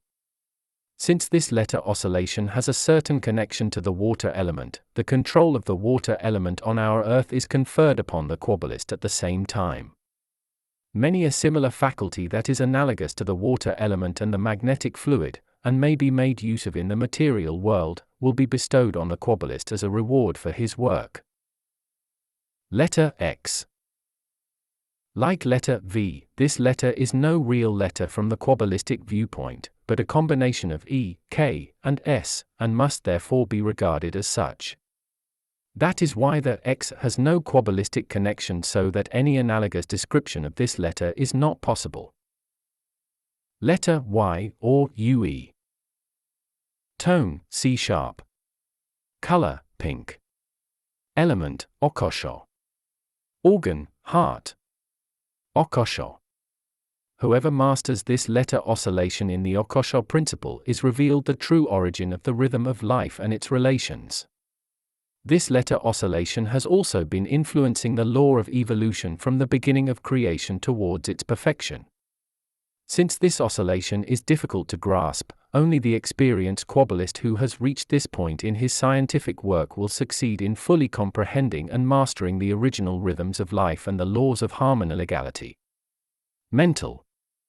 In the mental plane, that is, in the spirit, this oscillation, like the one discussed before, will bring about the faculty of profoundest cosmic intuition and inspiration which, at the same time, may be regarded as the gift for absolute devotion to, and deepest love for, divine providence. Another advantage is the fact that from this faculty many other abilities may develop which cannot be described by words alone because of their being of exceptional macrocosmic value. Astral. Mastered in the astral body, this letter oscillation will impart an excellent aptitude for prophecy that will exclude any possibility of mistake. Who has become familiar with this oscillation will have spiritualized his astral body in such a way that he will be able to see and know prophetically, beyond all doubt, the fate of everything, of every creature, be it man or animal, from the microcosmic point of view. His prophecies will be so certain and infallible as if they would come directly from divine providence. Such a high faculty cannot be acquired by any other letter oscillation. The greatest prophets that ever lived acquired their abilities for prophesying only in the secret schools of prophecy in which true Kabbalah was taught. Material. When evoked in the material body, this letter oscillation will lead to the ability to explore, comprehend and apply the absolute influence of the occult principle on the material world with regard to all forms and bodies in the mineral, vegetable and animal kingdoms. At the same time, the faculty of making astral and material objects invisible is also achieved by the help of this letter oscillation, for whoever recognizes and masters the occult principle in the material world in all its forms of existence is able to change the grade of condensation in our material world at will. Thus the Kabbalist possessing this ability is in a position to dematerialize his body and to materialize it again at a great distance within a few moments. Consequently, he is able to bridge over time and space, that is, any distance, not only mentally and astrally, but also materially. The Kabbalist may acquire many other magical abilities if he has succeeded in getting this letter oscillation under his control. Many of the miracles that are cited in the Bible, and that were worked by initiates of all periods, give evidence of what has been said here. Letter Z. Tone, G. Color, lemon yellow. Element, air. Number, 7. Organ, heart. Occult. To evoke the Z oscillation in the occult principle is to influence the higher intellectual faculties, especially in regard to so-called cognition. This faculty, aroused to a high grade, is in harmony with all universal laws of the micro and macrocosm. Of course, it also finds expression in all forms of consciousness and takes full effect Kabbalistically. Mental. In the mental world, the spirit, this letter oscillation will bring about a general increase of intellectual talents and abilities of whatever kind. It is especially suitable for recollecting previous incarnations in the memory of man. But this is not all. Apart from this, the Kabbalist is also endowed with the faculty of renewing all intellectual gifts and talents that he may have acquired in his former lives in his present incarnation. He will suddenly become aware that actually no time has elapsed between each former embodiment and his present incarnation. That means, he has no sense of time and space.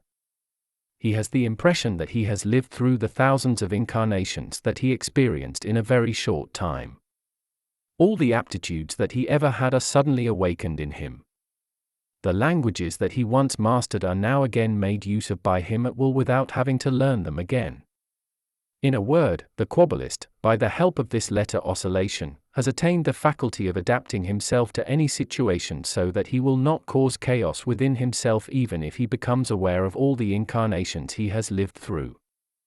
Those magicians, however, who want to learn about their former incarnations without having prepared themselves appropriately, usually have to struggle hard to adapt themselves to the resulting situation. The feeling of being responsible for evil deeds will arise and find expression in heavy pricks of conscience. Apart from this, the retrospection into former incarnations without appropriate preparation will evoke a feeling of dependence on fate, and a limited freedom of will in thought and deed will make itself felt.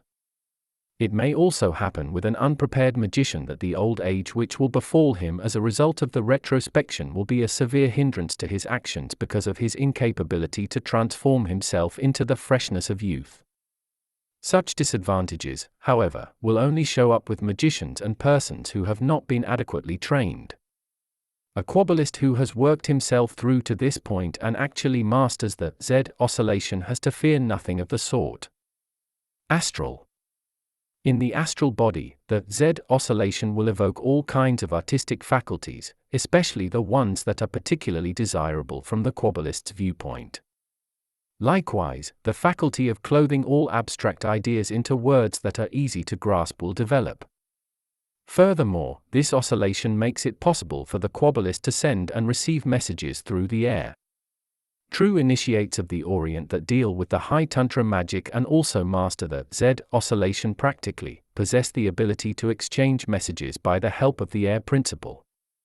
This ability must not be confused with normal telepathy known to us, in which only thoughts are tied to thoughts, that is, one spirit speaks to the other. The ability to send messages through the air by the help of the Z oscillation is quite different, for here the air principle is used as a medium for the sound oscillation, which is quite another thing than what is understood as telepathy. Material. This oscillation will make the body tough in a material sense and will furnish it with immense endurance. For instance, the Kabbalist may undertake long trips on foot without getting the least tired. The Kabbalist who thinks it desirable to direct his concentration on the material world by the help of this letter oscillation is able to prepare his body in a manner which, helped by this oscillation, will allow him to walk many miles without feeling any fatigue, exhaustion, or other attendant symptoms of long marches. In Tibet, there are so-called runners who cover hundreds of miles by leaps without getting tired and who achieve this by the help of Tantra formulas which have a certain analogous connection to this Z oscillation. Many other faculties will be imparted to the material body by the Z oscillation. Thus, for instance, the control of storms, their evocation and calming down, change of the direction of winds, etc. Since the Z oscillation is analogous to cheerfulness and all relevant qualities such as gaiety, amusement, and so on, the Kabbalist only needs to conduct the Z oscillation into himself or his environment and he will instantaneously make the saddest party change over to amusing thoughts, putting people into the best of humor. Although the Z oscillation is the last letter of our alphabet, I am going to describe two more letters hereinafter, namely the AE and OE, which, for certain reasons, I have left to the end. Letter AE. Tone, C. Color, light brown. Element, okosho or earth. Organ, coccyx. Okosho. If the Kabbalist evokes the AE oscillation in the occult principle, it will be possible for him to get to know the origin and the mystery of life and death regarding their transformation. He will become once more convinced that in reality death does not exist, for the so-called death is only a transformation from one state into another.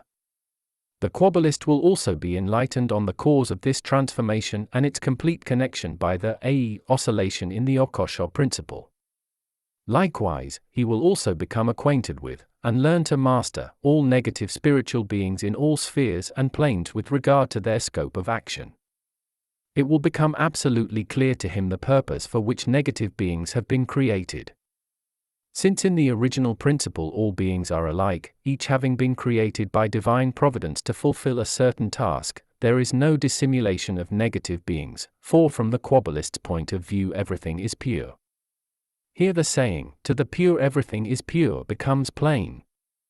If there were no negative beings, it would be impossible, from the Hermetic point of view, to distinguish between good and evil, and if there were no passions, there would also be no virtues.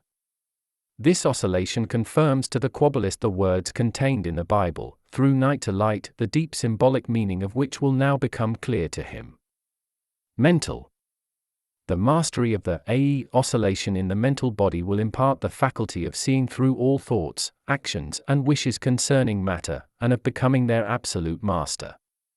This and many other faculties which the Kabbalist may achieve in the mental body by the help of the AE oscillation has also, at the same time, reference to physical matter, so that this oscillation is assumed to be the most material one, even though the control in the mental kingdom is concerned. Astral. In the astral kingdom, the AE oscillation represents desires, passions, the inclination to self-satisfaction, etc. He who masters this oscillation in the astral body will become absolute master and ruler of all desires and passions. He is, furthermore, given the faculty of not clinging to mental, astral, and material virtues and objects. This means complete independence and freedom for the Kabbalist, and the true meaning of the saying, "Bind yourself and you will be free," will thereby become intelligible to him. Material. Since the oscillation of letter AE is one of the most materialized oscillations, no matter whether it be evoked in the mental, the astral, the akasha or the material world, the earth is influenced by it to a larger extent. By the help of this oscillation, the Kabbalist therefore attains the ability to recognize the most materialized components of our earth, irrespective of their being minerals, ores or the like, and to influence them Kabbalistically. Thus he will, by the help of this oscillation, become absolute master of the physical matter on our planet. Letter OE. Tone, D sharp. Color, orange. Element, akasha or earth. Organ, gonads. Akasha. In the akasha principle, the OE oscillation evokes the most profound cognition which can only be brought about by love divine, apart from the knowledge that is called the Kabbalistic quintessence. By the help of this oscillation, the Kabbalist gets to know all the possibilities of transformation of the spirit, all the systems and ways serving this end, and all knowledge concerning transformation in all other fields. He is informed about everything that, deriving from the act of creation, had to pass through all the modes of transformation to be reunited. The Kabbalist must attain all the faculties that are offered by the OE oscillation in the akasha principle, must make use of all the possibilities, in order to get convinced that they cannot be described by words, but must be experienced, lived through. I have mentioned the letters AE and OE as the last ones in this series of exercises, because by the help of their oscillations one is able to comprehend, from the akasha principle, the crown of all wisdom in the micro and macrocosms, from the act of creation to the present state of evolution, and even to the final development. Mental. Evoked in the mental kingdom, the OE oscillation will secure the perfect mastery of Kabbalistic alchemy. By this, one understands the transformation of ideas, virtues, etc., by the Kabbalistically pronounced word, which is a very great and comprehensive field. Astral. In the astral kingdom, the OE oscillation develops the faculty of perfect astral projection and the mastery of all occult and magical phenomena that have reference to transformation, so that the Kabbalist may, for instance, assume any desired form in the astral body without being recognized by other beings and with only divine providence seeing through him. Apart from this, the Kabbalist is able to transform any astral oscillation into the oscillation he wants and to do the same with any element. Material. When mastered in the physical body, the OE oscillation will lead to perfect knowledge of Kabbalistic alchemy in the material world. The Kabbalist is taught the true preparation and charging of the philosopher's stone in the physical sense. As he can influence, at will, any oscillation, atomic oscillation, electronic oscillation, by Kabbalah, and as he is able to transform it into the oscillation desired by him, he naturally also perfectly masters the laws of transmutation. Therefore, he is able to transform any metal into gold, any stone into a precious stone, etc., if he wishes to do so. By the help of this oscillation the Kabbalist will be furnished with many other faculties of which he cannot even dream now and which non-initiates would regard as absolutely impossible. Closing statement. The description of the Kabbalistic mystic use of the whole alphabet with special reference to each letter is hereby completed. In Hermetical Kabbalah, this is called the use of the single key. At the same time, Part 2 of the practical letter mysticism has been concluded. The Kabbalist has been taught to spell Kabbalistically, is now in harmony with the micro and the macrocosm, has acquired all the abilities that are necessary for further magic of formulas and, being prepared accordingly, may now proceed to the third part of the practice. Meanwhile, the Kabbalist has also been convinced that this is quite a different kind of mysticism than that described in conventional books, and that the preparatory exercises for the practical Kabbalistic magic of formulas indicated in my first book, Initiation into Hermetics, have been inevitably necessary, for without the acquired preliminary knowledge and faculties nobody is able to practice Kabbalistic magic of formulas. The single key described here serves the purpose of working directly from the occult principle, on the mental, astral, and material world, that is, of creating the causes directly in the respective world and to bring about their effects in the spirit, the mental plane, the astral body, the astral plane, and the material world, the physical body. The Kabbalistic use of each letter enables the Kabbalist to be effective first directly in the mental plane, later in the astral plane, and finally also directly in the material world without having to create causes in the occult principle, in order to bring about the effects. When in completion of the whole series of letters, the Kabbalist has acquired all the abilities necessary for further Kabbalistic operations, he need not operate directly from the occult principle in his further application of Kabbalistic formulas, which are called the cosmic language by the initiate, that is, he need not put himself into the necessary state of trance, but can bring about effects by words of power, that is, work creatively, directly from any plane. The faculties mentioned here are only a minimum of those which the Kabbalist may acquire. It is a physical impossibility to specify all the abilities which may be acquired and attained by Kabbalistic mysticism since, without exaggeration, they come near to the unutterable, the intellectually incomprehensible. It is therefore up to the Kabbalist to satisfy himself by means of his own systematic and practical work. Never before has so much of the spheres of action been made public as is being done by me in this book, which should be an incentive for all future Kabbalists and their own work. One may regard the alphabetic series of letters as influences of the emanation of divine providence, indicating the way, starting from the deepest layer of the physical world up to the highest step of unification with divine providence.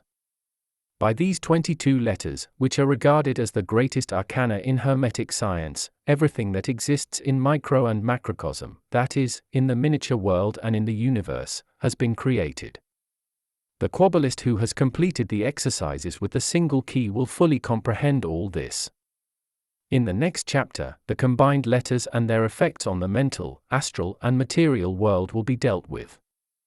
These combined letters, however, are no longer to be used for exercises, they are assigned for immediate Kabbalistic work and action. Part 3. Practice, Magic of Formulas. Step 8. The Kabbalistic alphabet, the twofold key, double letters. The single key described in Step 7 is the most important key in Kabbalah and serves the Kabbalist as a kind of preparation. It is called the single key because it represents number 1, being the number of deity. When meditating upon this, the Kabbalist will realize that he should make use of the single key only for his personal development, and that it is not advisable to work with single letters for others, since the single key works directly from the sphere of causes, the akasa.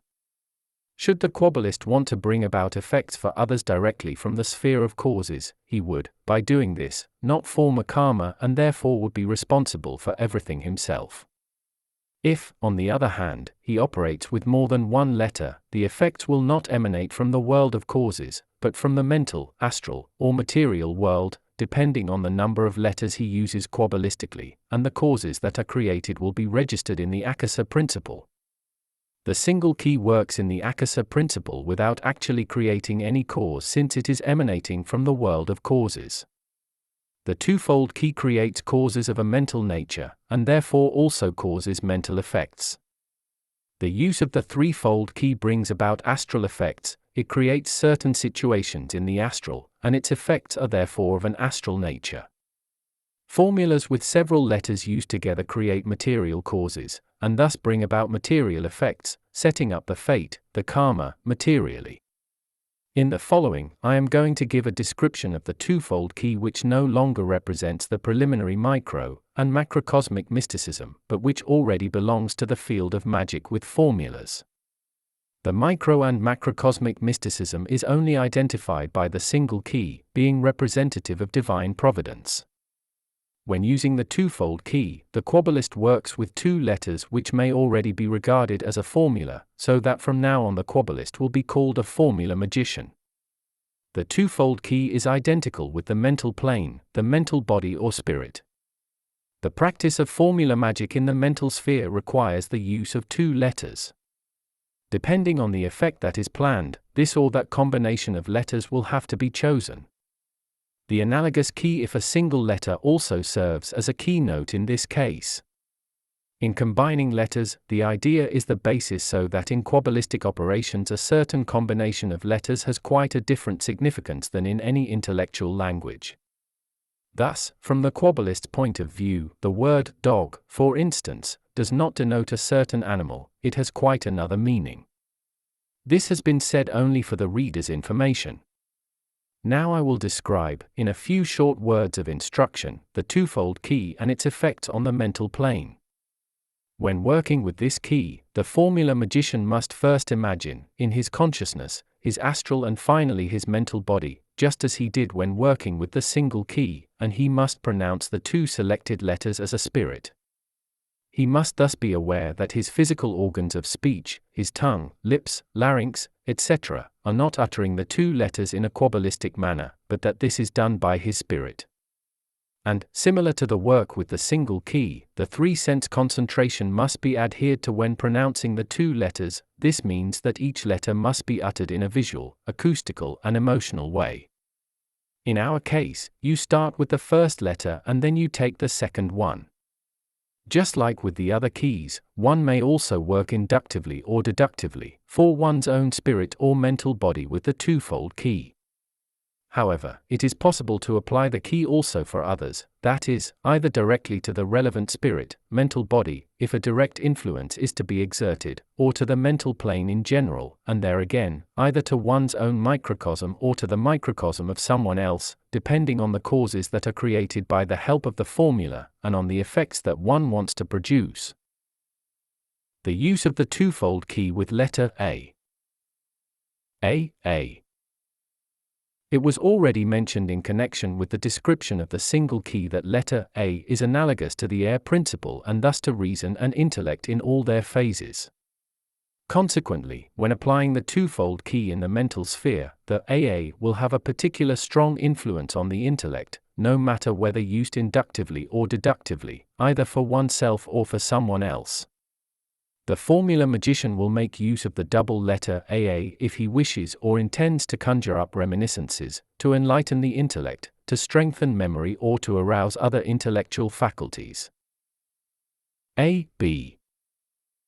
If pronounced Kabbalistically, these two letters will cure, by the help of the electromagnetic fluid, mental diseases, remove depression, fear, etc. In this case, the formula magician need not imagine the electromagnetic fluid, for it will work automatically and indirectly by means of the three-sense concentration resulted from the Kabbalistic utterance. By the help of these two letters, the formula magician is also in a position to exert a healing influence on his own or on someone else's chest region and to treat any pectoral complaint Kabbalistically from the mental plane, particularly in such cases where the causes are mental ones, as for instance shortness of breath caused by states of anxiety, etc. A.C.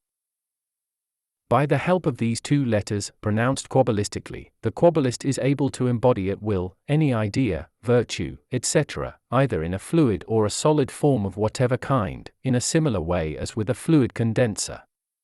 In this state of development, the Kabbalist does not need any recipes for the fabrication of fluid condensers, since he is now able to charge, by Kabbalah, any object, whether solid or fluid, with the desired virtue.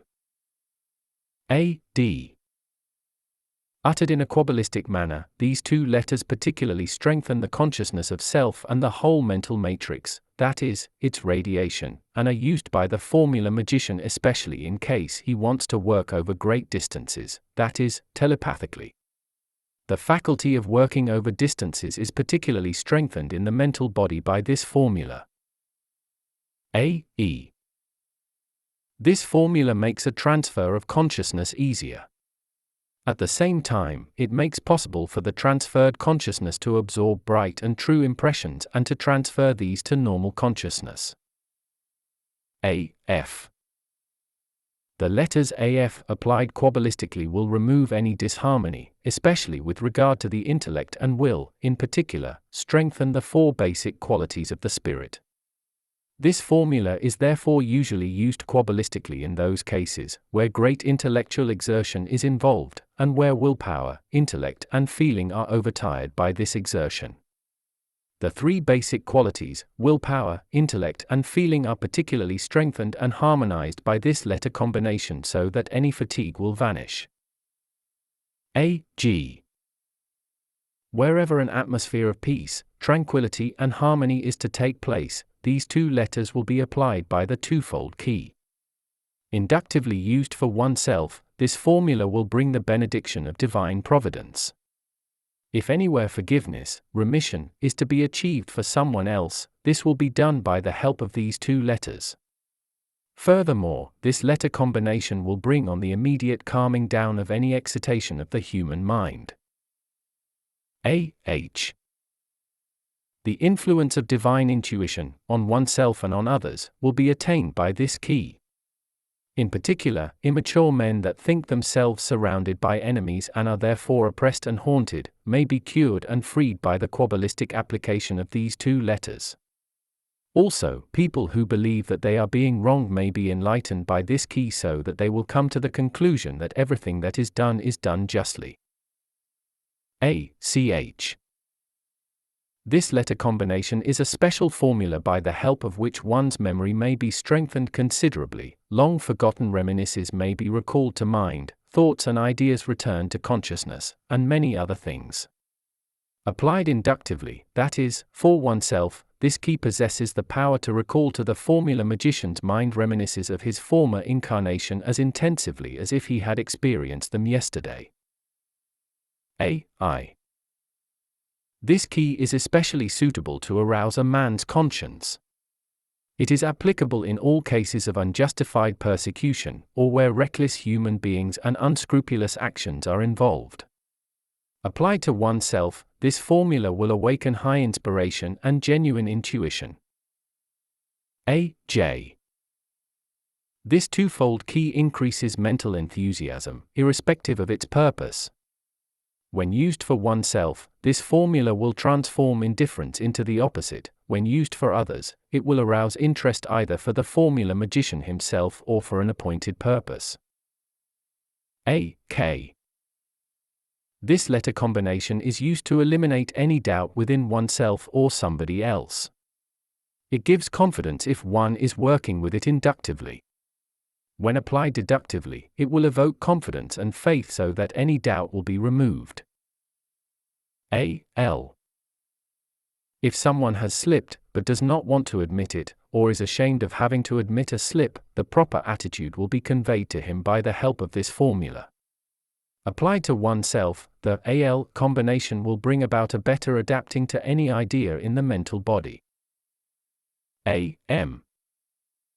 Like the preceding formula, this one is also suitable for increasing one's adaptability, especially in cases where feeling is less involved and where the mind predominates. This letter combination may also be successfully applied to people who, besides their intellectual reception, should also let their heart speak. A.N. By using this formula, any feeling of aversion within oneself, and any intellectual fatigue in others, may be eliminated.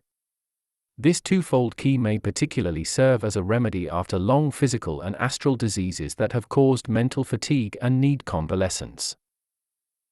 A.P. A special religious feeling may be evoked by this formula. If used for oneself, it will create a mental temple atmosphere. If this formula is applied to people who have no religious feeling at all, it will cause a certain interest in religion or a sense for religion.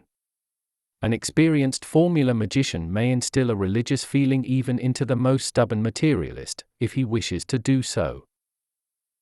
A.R. When applying this twofold key, the formula magician is able to cheer up his own mind, or the mind of someone else, to cure melancholic states of depression, and also to evoke the ability to solve the most difficult problems. A.S. If the formula magician wants to achieve a special understanding for the most profound causes, and the relevant effects, of the electric fluid, that is, if he wants to grasp these intellectually, he will make use of this twofold key. He may, of course, bring about the same with others. Using this formula, he is, furthermore, also able to arouse the spirit of invention within himself and in other people, especially if inventions are involved that are analogous to the electric fluid. A.T. When this letter combination is applied quabbalistically, it will, in particular, strengthen the memory for material things.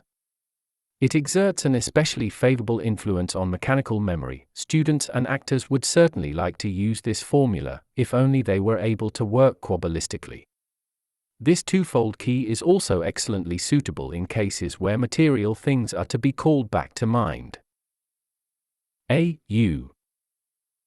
By the help of this formula, one may comprehend the workings of divine providence through one's own intellect. That which is meant by the saying, God's mill grinds slowly but thoroughly, will be evident by this formula. Each formula magician who wants to grasp, with his intellect, the workings of divine providence in their total profundity, will make use of the AU formula. A.W.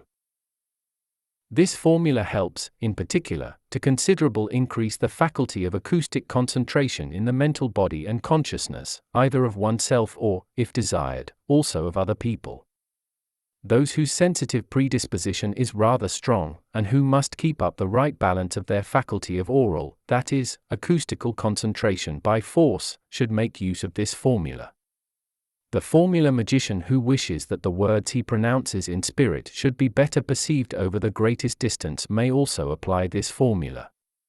It increases one's faculty of acoustic concentration, which means that there is greater condensation of the mental sound waves. A.Y. This letter combination imparts the faculty of greater inspiration of the intellect, especially if one is engaged as a writer or has to do some kind of written work. Naturally, it also imparts the faculty of finding the right expressions to clothe a quality, virtue, abstract idea, or whole trains of thoughts into words and reduce them to writing. The formula magicians who do written work and who work as authors have a great predilection for this formula. A.Z.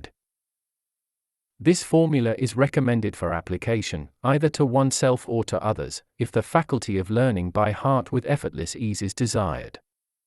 In particular, those people who want to attain a phenomenal memory may use it repeatedly. The formula magician may train himself, and if he so wishes, also someone else, to become a genuine mnemonist. A.E. This letter combination influences the relationship between intellect and physical matter.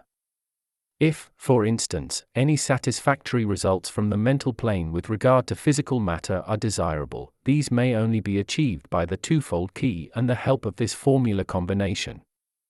The same effect will be brought about with regard to people for whom this key is used. A.O.E. This twofold key imparts the faculty of solving any problem of quabbalistic alchemy with effortless ease. The formula magician uses this formula for his students who have difficulties in delving into the problems of quabbalistic alchemy. If one is in doubt about a formula, particularly when experimenting on alchemistic transformation based on Kabbalah, concerning the change of a power or ability, etc., or if there are difficulties in applying a formula, then one should resort to this formula, for it will evoke the desired faculty. I have now described all the letters of the alphabet in their analogous connection to the first letter with regard to the mental effects achieved by them. The intellectual aspect has been particularly stressed since the intellect predominates with letter A. If more than one letter is used, we no longer talk of a letter but of a formula. This means that a double letter already represents a quabbalistic formula in which two powers, analogous to these letters, become effective. For purely technical reasons, I am not able to go into all the details of each letter. The formula magician has now reached the necessary maturity.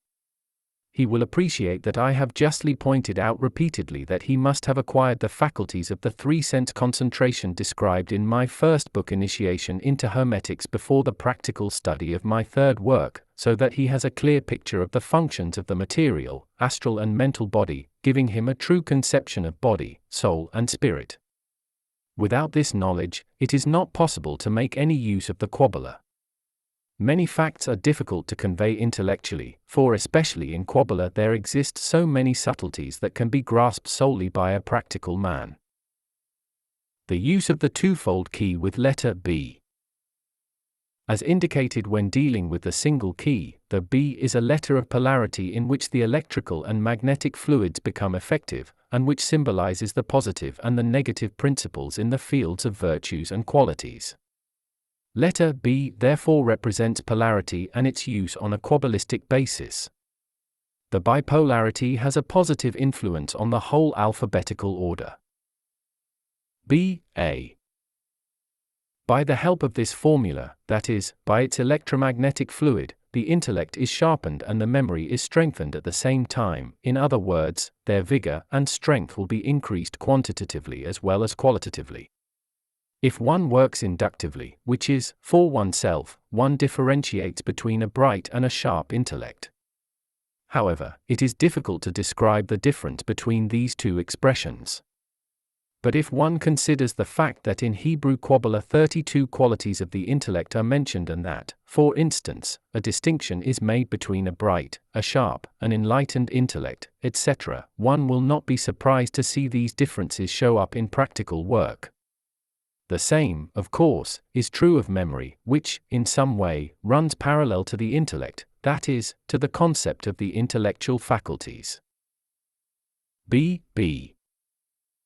With this letter combination, the formula magician increases the faculty of creating electromagnetic volts for various purposes in the mental plane or the mental body, either within himself or with other people. The application of the BB formula will facilitate the insertion of the electromagnetic fluid into the various volt forms. C. The use of this formula makes it possible to carry through space impregnations, no matter where and to what extent, by Kabbalah. Each virtue, each quality that one utters spiritually into the room, will be tied to the space as desired so that it will work mentally there. The application of the BC combination depends on the purpose that one pursues thereby. The formula magician will understand this and know how to apply it correctly. D. The formula magician will make use of this letter combination if he wants to give special strength to his mental matrix or to the mental matrix of someone else. The life cord between the astral and the mental bodies may be strengthened qualitatively as well as quantitatively, particularly the latter, so that, for example, insane patients, whose disorder has been caused by a weak mental matrix, may be cured by this formula. High-ranking initiates may, by this formula, prolong at will the duration of life between the astral and the mental body if they think this to be desirable and with divine providence permitting. If the magician, in practicing mental wandering, wants to stay outside his body for a longer period of time, or to sojourn in dangerous spheres where negative beings may be visited, he is able to enlarge his mental matrix by the help of this formula and strengthen the cord between his mental and astral body. B.E. The ability to have one's consciousness transferred according to one's wish and to bring about mental effects by the electromagnetic fluid can be easily attained Kabbalistically by applying the BE formula. In the mental body, a greater faculty of making the languages of beings one's own is evoked so that one can also understand beings who have only a small intellect and have difficulties in expressing themselves. B.F. In order to bring about a uniform efficacy of will, intellect and feeling in mental wandering, or the transfer of consciousness, it is recommended to apply the BF formula. Apart from this, it gives one the ability not only to grasp the efficacy and functioning of the four basic qualities of the spirit with reference to the mental, astral and material worlds, but also to influence them at will by the help of the electromagnetic fluid. Someone who has not fully comprehended the connections between willpower, intellect and feeling, and, as a whole, the so-called ego consciousness, self-consciousness, in their relation to the electromagnetic fluid in its functioning, may attain, by this formula, the faculty of comprehending all these connections. That the quadrupolar magnet is hereby referred to, with regard to the mental body, the mental matrix and the mental plane, becomes clearly perceivable from what has been said. B.G. When applying this formula, the formula magician will be in a position to settle, from the mental plane, the greatest discord and quarrel and to give perfect spiritual tranquility. Helped by this formula, the formula magician attains the qualitative and quantitative power of true divine benediction via his mental body and its electromagnetic dynamics, which will not only bring about the relevant effects on the mental plane, but also on the astral and the material plane. B.H. Whenever works of divine intuition that have to be grasped mentally are involved, these can be clearly comprehended by the help of the B.H. formula. In particular, this formula strengthens one's vision, one's faculty of clairvoyance, due to its polarity. The magician who is not yet able to see images well enough will want to apply this formula, because by using this twofold key repeatedly he will, with regard to his mental visualization, attain a very clear view of his visions, that is, such a resolving power of spiritual sight as physical eyes can never possess. He is able to perceive the most subtle oscillation of mental origin with his spiritual eyes when he applies this formula. Of course, the formula magician also uses the BH formula as an aid for his students who do have the necessary maturity but are still not able to perceive, clearly and distinctly, the seen vibrations. Physical eyesight is also strengthened by this formula, if the electromagnetic fluid is focused to material eyes. B.Ch. A special gift for languages may be attained by this twofold key so that one gains the mental faculty of not only understanding all the languages of human beings, animals, and spiritual beings, but also of recognizing whether a certain symbol is charged electromagnetically or not. Therefore, it is possible to assess precisely the efficiency of the dynamics of a symbol in relation to the electromagnetic fluid and its effects. By this formula, the Kabbalah initiates are able to transfer this faculty also to other people who are sufficiently mature for this. B.I. By this formula, it is possible to delete from one's consciousness any painful recollection, any disagreeable experience, and, furthermore, also any unnecessary pricks of conscience. This twofold key will especially be appreciated by formula magicians that are oversensitive. B.J. The formula magician who repeatedly uses this twofold key is able to eliminate consciousness in every man and being by means of the electromagnetic fluid and to bring on a deep state of ecstasy. Ecstatic formulas, however, have nothing to do with an hypnotic shock, which is inasmuch somehow different, as the will is taken by surprise, this resulting in an affection of the nervous system. If, however, the BJ formula is uttered in the mental body of some other person, it will put the same into ecstasy at once. This is to say that intellect and feeling are emphasized in such a dynamic way that consciousness cannot keep pace and therefore brings about rapture without loss of consciousness. B.K. On using this letter combination, the formula magician is bestowed the faculty of condensing the electromagnetic fluid in such a way that it will work virtual wonders within the scope of legality. It stands to reason that one's faith is increased and one's belief in the power of the electromagnetic fluid is strengthened thereby. The student of Kabbalah who does not succeed in increasing his faith up to the state of manifestation may successfully employ this formula. This faculty may also be transferred to other people and is called transfer of power or abhisheka in the Orient. B.L. The faculty of differentiating moral virtues from the standpoint of the efficacy of the electromagnetic fluid, that is, of the plus and the minus, is attainable through the B.L. formula. Transferred on somebody else, it can influence the plus and the minus with regard to the magical equilibrium. The formula magician who wants to initiate his student into the secret of the magical equilibrium will influence the student's mental body by means of the BL formula, by which he may, of course, also achieve a state of absolute harmony within a few moments, should it seem desirable to him. B.M. This twofold key bestows on the formula magician the faculty of perfectly mastering the water principle mentally, that is, of getting under his control all the beings and authorities that are subject to the water principle. If the formula magician applies the BM formula in mental wandering, transferring himself to the sphere of the water spirits, all water beings will sense his power and will be pleased to serve him, from their highest to their lowest ones, without it being necessary for the formula magician to assume the shape of the water being.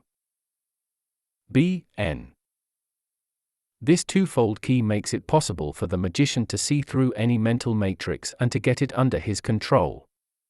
This means he can perceive the mental aura, that is, the radiation of the mental body, and impregnate it at will within him or in other people. It goes without saying that he is also able to read the faintest thoughts of a spirit, no matter whether it dwells in a physical or only in an astral body. By the way, all beings feel the superior power of a man in such a high state of development and would hardly dare to cheat the formula magician deliberately.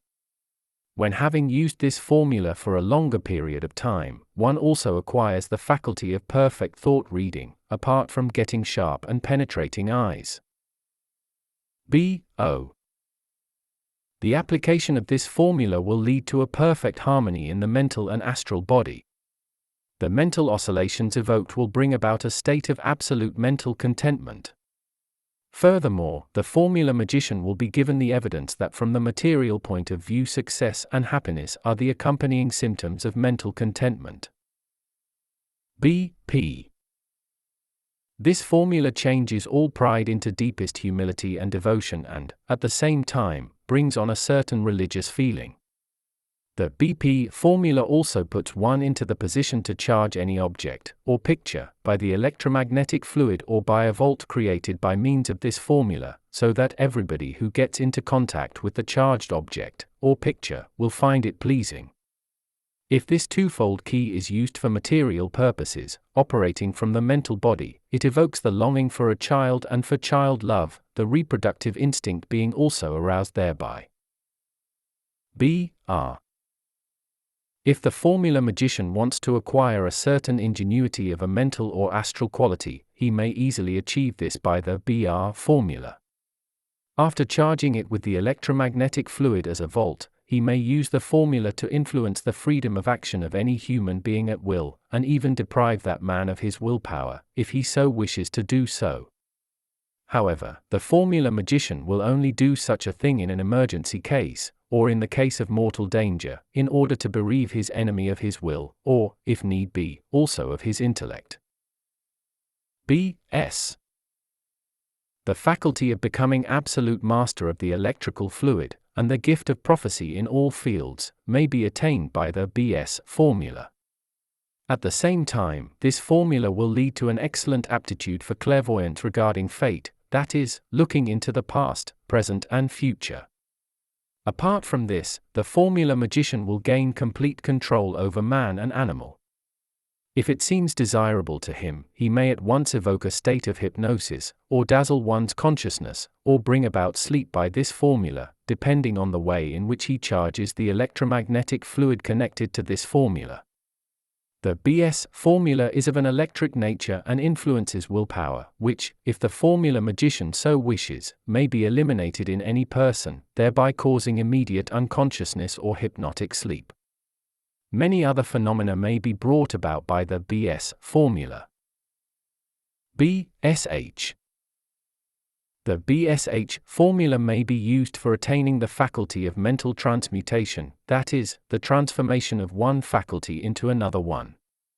It provides the electrical fluid with an especially strong penetrating power, expansion, and particularly enables one to cause many different phenomena in the fields where the electrical fluid is to take special effect. BT. The faculty of mastering one's own memory, or the memory of other people, may be achieved by the BT formula. Likewise, astral magic in all its forms may be manifested by this twofold key. The formula magician gains absolute control over the elements in all the three worlds, that is, the mental, astral and the material world, by this letter combination. BU. This letter combination is a very responsible one, for it enables the Kabbalist to get under his rule, and control, at will, the fate and karma of any human being. However, the formula magician will never interfere without mature consideration, since he would be made personally responsible for any inconsiderate action. For the electromagnetic fluid will directly enter into okosho when this formula is applied and will cause the relevant situations from there. Used for oneself, this formula will facilitate the application of the okosho principle with regard to the various planes. It cannot be doubted that also the ability of penetrating with the electromagnetic fluid into the okosho principle of physical matter, of our ether, may be attained thereby. B.W. By the help of the twofold key, that is, by means of the electromagnetic fluid, the formula magician may, if he so pleases, enormously increase all medial abilities within himself or in other people. The ability to concentrate one's feelings and sensations, the water principle in particular, may also be enhanced considerably thereby. In this connection, the religious feeling is likewise increased. This formula also contributes to better clairaudience and clairtelephony, that is, the acoustic reproduction by electromagnetic fluid over great distances. Furthermore, the formula magician will attain complete power over the water element through the BW formula and is thereby able to work real wonders in the physical world. B.Y. If the formula magician is in need of high inspiration for a certain purpose, he will apply the BY formula, for by this he will be given the mental faculty of easily uniting himself with the okosho principle in all its forms. He can achieve the same with other people, if it seems desirable to him. Further, there is no doubt that by the help of the BY formula, the formula magician is able to determine in advance the fate of any material matter, or direct it according to his own liking respectively. B.Z. This formula will help one to increase many intellectual abilities within oneself or in other people, above all, oratorical gift, organizing talent, etc. The formula magician is also given the faculty of easily forwarding messages over the farthest distances through the air principle. Apart from this, he is able to paralyze any being, human or animal, by the electromagnetic fluid charged thereby for this purpose. But if he makes use of the inverted letter combination ZB, he is able to cancel the paralysis again. B.A.E. This formula will put the formula magician into the position to consciously influence, as he pleases, any wishes, thoughts and actions. Helped by it, he may increase carnal appetites and passions, but also, vice versa, make them subside at will. Furthermore, he is able to charge the formula so intensely by the help of the electromagnetic fluid, that a quicker growth is effected. Magicians wanting to specialize in this are easily able to work the miracle of the mango tree in India, if they should want to do so. B.O.E. Using this formula, the formula magician projects the electromagnetic fluid in the form of light and warmth, in order to be able to evoke any phenomena of astral projection. By this twofold key, he is also able to enliven any kind of medicine and to make it bring on better results. Since this formula also contains the secret of forming the mental matrix for the production of the philosopher's stone, the formula magician will be given the faculty of enlivening any material object to his own liking. Now follow the formula combinations with letter C in their alphabetical order, which have a certain relation to transformation, to the Eucharist, to alchemy, to the enlivening of matter, and all analogous phases. In the circles of Hermetic initiates, it is called the second alchemistic key, that is, the alchemistic Kabbalistic key. The use of the twofold key with letter C. C.A. By means of the CA formula, one can increase the vitality of all intellectual faculties within oneself and in other people. By the mastery of this formula, also, asthmatic complaints and obstructions through phlegm may be removed. Likewise, all different kinds of medicine used for the cure of these diseases may be positively influenced by this twofold key. CB. Any food charged with the CB formula, that is, with the electromagnetic volt, will have an increased nourishing value, and if it is thus conveyed into the human body, it will also strengthen the electromagnetic fluid of the material body. Those formula magicians who intend to exert a greater electromagnetic influence in the material world, and primarily want to engage themselves in the magnetic treatment of diseases, will particularly appreciate this twofold key. Talismans may also be influenced by the CB formula, provided they have been charged by a volt. C. By the application of the CC formula, mental and astral bodies may be inspired with divine ideas in the following way by means of meditation and concentration. In connection with the CC formula, the mental body, and by means of dynamic breath, the astral body is impregnated with the specific virtues. CD. By the help of this formula, the faculty of profound cognition, of penetration into the deep mysteries, enlarged self-consciousness may, at will, be increased in the mental body.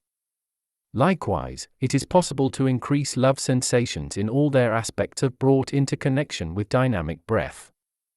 If food is charged with the CD formula and thus eaten regularly, the semen of a man and the ovum of a woman may be influenced with the virtues the procreated child is to have. Likewise, the fertility of both, man and woman, may be influenced most effectively if food and drink, or the respective medicine, are impregnated with this twofold key. CE. The CE formula helps to increase the faculty of intuition, especially that of clairaudience. Also, the faculty of easily dematerializing and materializing of beings of all kinds can be achieved through this formula. CF. This formula contributes to the consolidation of harmony in the mental and astral bodies. Positive qualities are consolidated and negative ones isolated.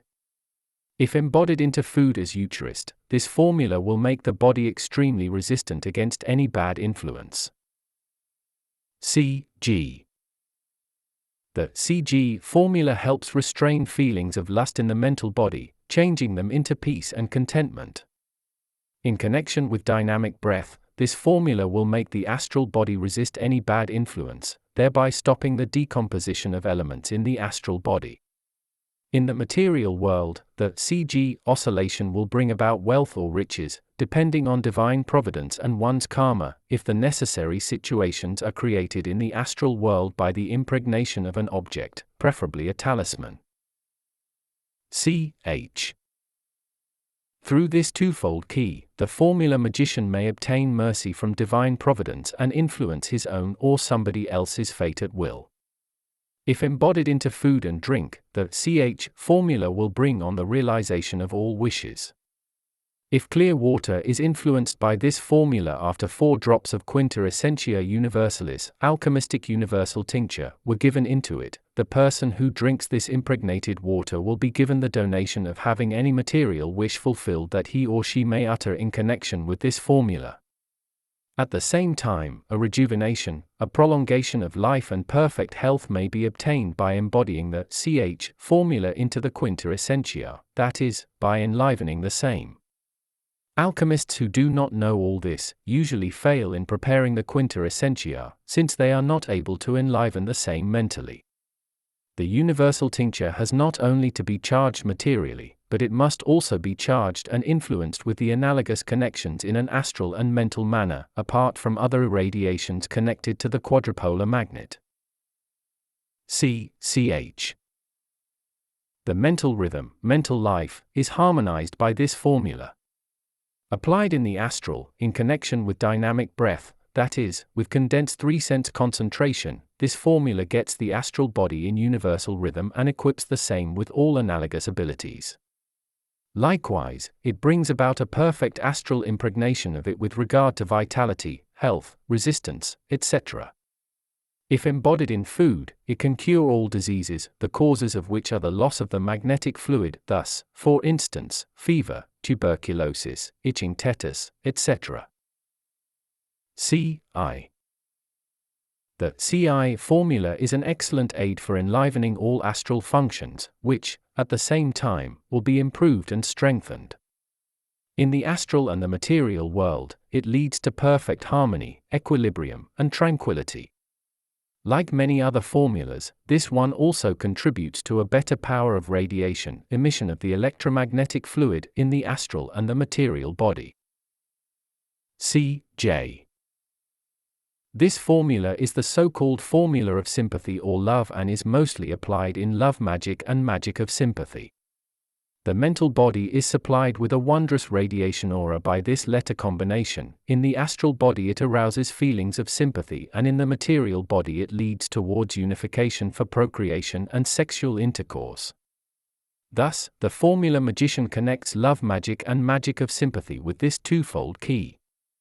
When embodied in food and drink, this formula works as a so-called aphrodisiacum which stimulates one's sexual drive.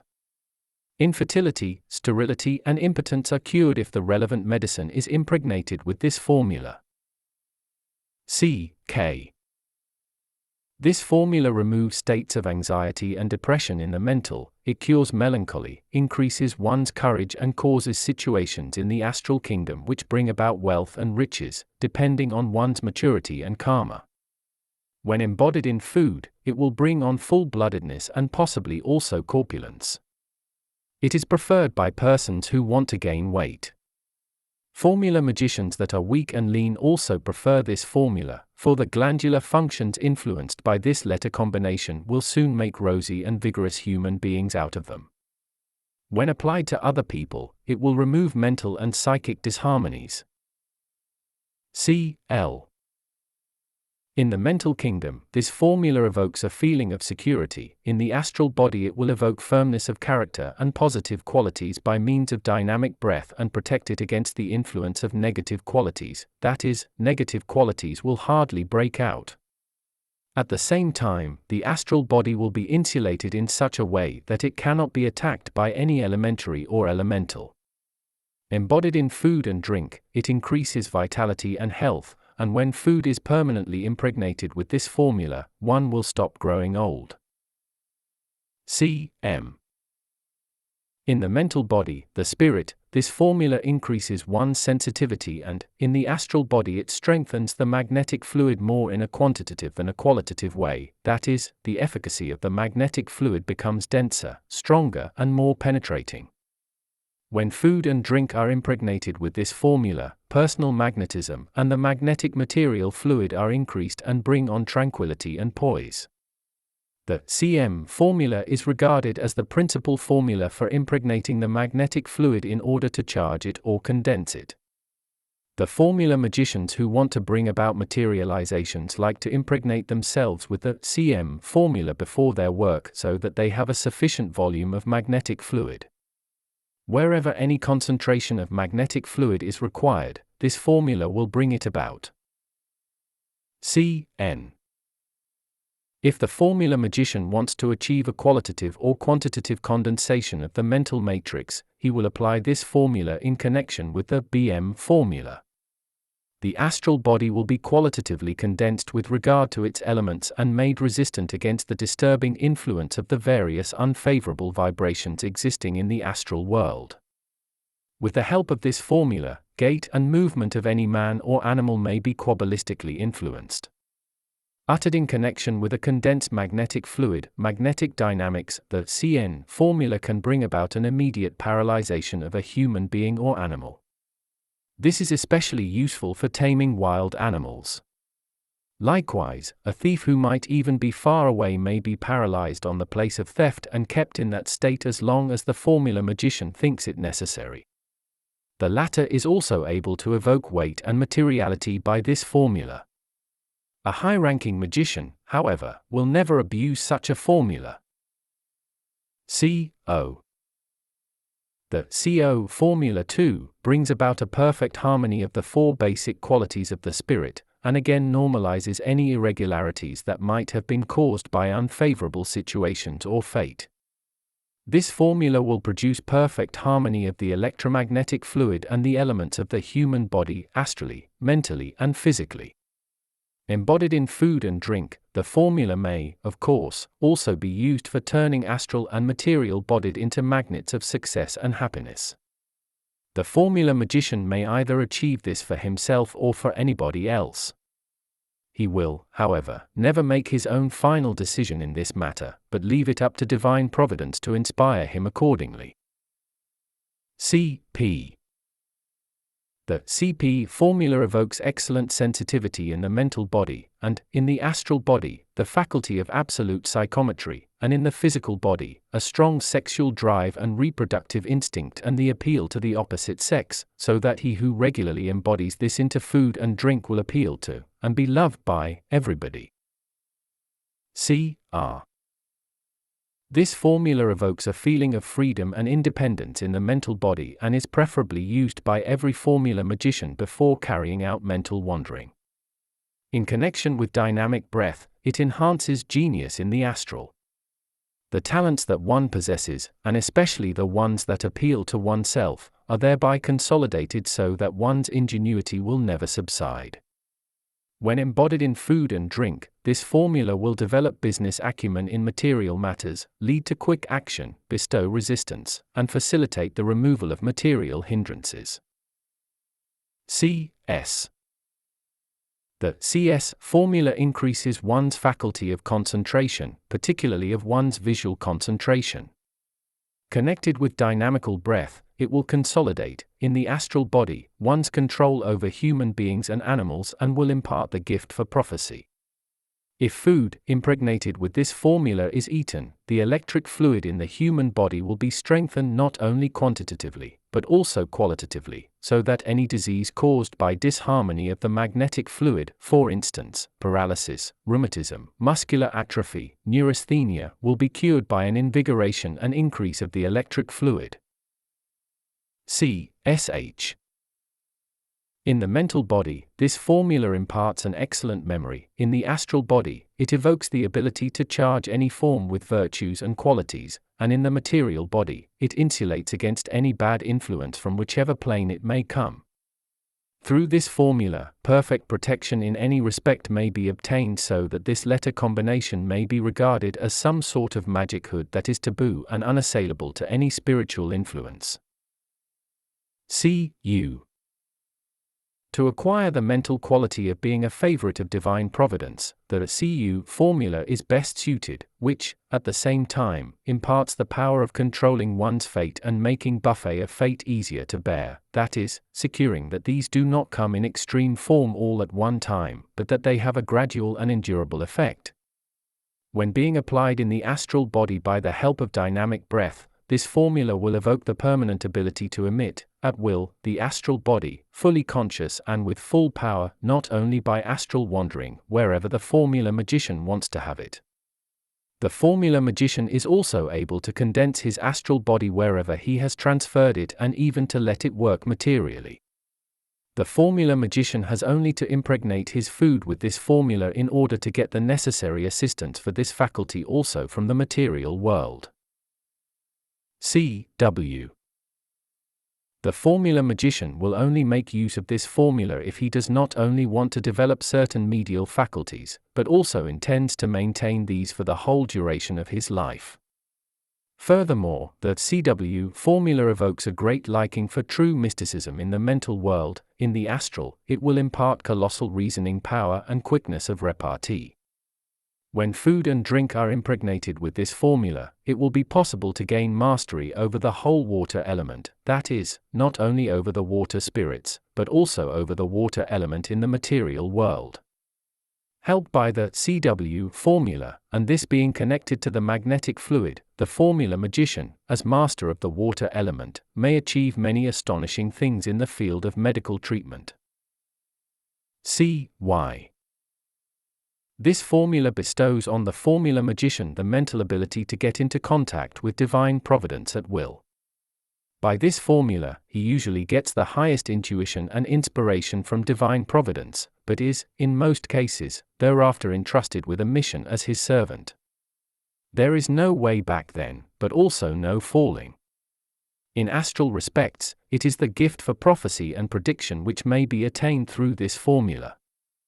In the material world, the magician is given the faculty of changing, at will, the fate of anything, of any animal as well as of any human being. If he also impregnates his food with this formula, he is able to make his physical and astral bodies invisible at his pleasure due to his permanent connection with the occult principle. Apart from this, many other things may be achieved with the help of this formula. C.Z.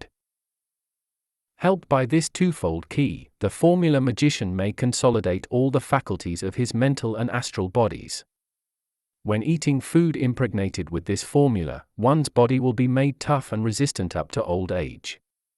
Any disharmony or restlessness will be removed by this formula, and happiness and pleasure will take their place. The CZ formula is the formula of consolidation of everything that one wants to achieve in the material world and that one already possesses in the astral world. CAE. This formula evokes contentment in the astral body, perfect control over one's own character, firmness of character in the astral body, and full cognition of the matter and its mastery by the quadrupolar magnet in the material world. COE. In the mental body, the COE formula reveals the secrets of alchemy in all its phases, and makes one see the true connections to the universal law. In the astral body, it arouses the faculty of permanent astral projection, no matter whether the projection of universal light, fluids, elements, or any other phenomena of transformation is in question. In the material world, this formula, if embodied in food and drink, turns every formula magician into a perfect alchemist who is equipped with all relevant knowledge, abilities, etc. This formula is particularly important for those formula magicians who want to become perfect alchemists one day. The use of the twofold key with letter D. The description of the D series, which in its combinations with each letter of the alphabet is analogous to all phases of love and eroticism in the mental, astral, and material world, now follows. D-A. This letter combination particularly raises and strengthens one's mental consciousness by charging the mental matrix and thus especially enlivens the intellect. Likewise, one's memory is also improved. The formula also serves the purpose of recalling long-forgotten reminiscences to mind and of enlivening them. If this formula is applied to a human being of great forgetfulness, the person concerned will develop an excellent memory. If applied to the astral body, this formula increases one's instinct for self-preservation and one's vitality. It evokes these qualities very intensively. People who have become weary of life are given new courage to live. This formula may be very successfully applied also to people who are planning their suicide. They are suddenly seized by a desire to go on living and are given courage to face life anew. Almost a new life is planted into them by this formula.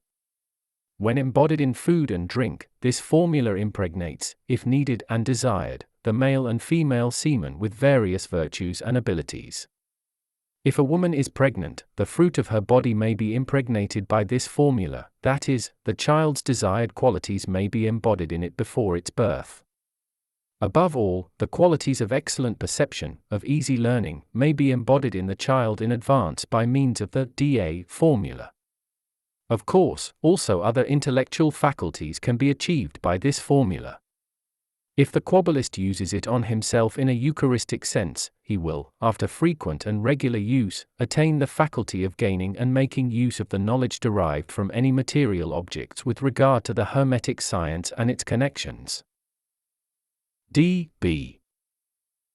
This formula serves the purpose of consolidating or loosening, as desired or needed, the mental matrix within oneself or in other people. After frequent use of it with this idea in mind, one is imparted the faculty of calling in any mental body in its sleep, no matter how far away it may be, and of getting it completely under one's control so that he is able to give orders to this mental body which will later, immediately after waking up, positively be realized in the spirit of the person concerned. It must, however, be assumed that a Kabbalist will never be misled to give egotistical or even pernicious orders. D.C. One makes use of this letter combination if a radical purification of the mental body is to be achieved. Kabbalah initiates call this formula the Kabbalistic mental broom. Wherever a quick purification of thoughts or negative mental qualities is in question, as, for instance, is the case before various magic operations requiring an absolute purity of spirit, furthermore, also when for the purpose of mental wandering into other spheres absolute harmony and poise are needed, this letter combination may be used with surprising success. When applied repeatedly, this formula brings about an increased faculty of intuition. Transferred into the astral body, this formula will purify the same, too. In short, wherever a sudden equalization of the elements in the astral body is needed, the Kabbalist will apply this letter combination, for, apart from the excellent purification of the elements in the astral body, the astral faculty of inspiration is enhanced in particular. There is no doubt that this formula also strengthens the astral matrix. When applied in a Kabbalistic sense in the material world, this letter combination enlivens any substance, no matter whether it is a thing, a human body, or any other living body. If the formula magician specializes in this formula, he is able to change the electronic oscillation that spins round every substance at will, that is, he may accelerate it or slow it down. Of course, one can also influence and change the qualities of a body at will by the help of this formula, especially after having used it for a longer period of time. The power of radiation of one's own, or of the aura of someone else, is also increased by applying this formula either directly or eucharistically, so that it has a dynamic effect which, for instance, is necessary in various magic operations. D. By the help of this letter combination, and after using it for a longer period of time, one is able to make the consciousness in one's mental body more subtle, that is, to refine it so that it becomes more receptive of any desirable idea. When transferring it to others, one can make the consciousness of any human being accessible to any idea that is transferred into his or her mental body.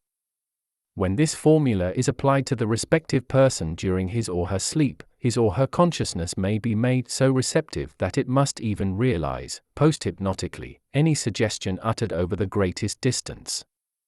Applied to one's own astral body, or to the astral body of somebody else, this formula will enhance all erotic aspects in the astral body.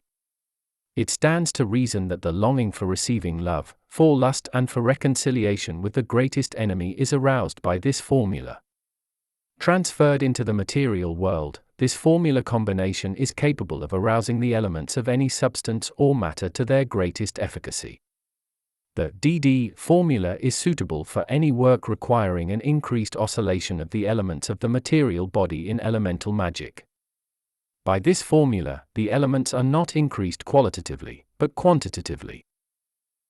DE. Repeated use of this letter combination in the mental body will bring about an excellent ability for intuition and the faculty of easily transferring oneself into the consciousness of any human being and, if necessary, of any animal, and of not only knowing everything that takes place in that consciousness, but also of getting it under one's control, if desired. Those initiates preferably use this letter combination who want to bestow on their students an abhisheka, that is, who intend to carry out a transfer of the power of consciousness, or the sensitivity of consciousness, or the enlightenment of an idea with other people. If, for instance, a student is mature enough, but is not able to seize a problem and deal with it in the right mental way, his guru is able to enlighten the consciousness of this student by the help of this formula in such a way that the student will comprehend the transferred idea to its full extent. By this way also, various talents and abilities may be transferred mentally. In the astral world, the formula magician uses this formula to bridge the distance between himself and his partner, that is, to clear the way so that his partner will distinctly perceive everything that the Kabbalist utters over great distances. This is called Kabbalistic use of clairaudience and clairtelephony. In the material world, this letter formula serves the purpose of condensing an idea in it in such a way that it will find material expression. When mastering this formula well, the Kabbalist is able to condense, for instance, the universal light in a pitch-dark room so that non-initiates will also be able to see and perceive everything. This letter combination may also be used, in connection with space impregnation, for the purpose of condensing an idea or a power in the room itself.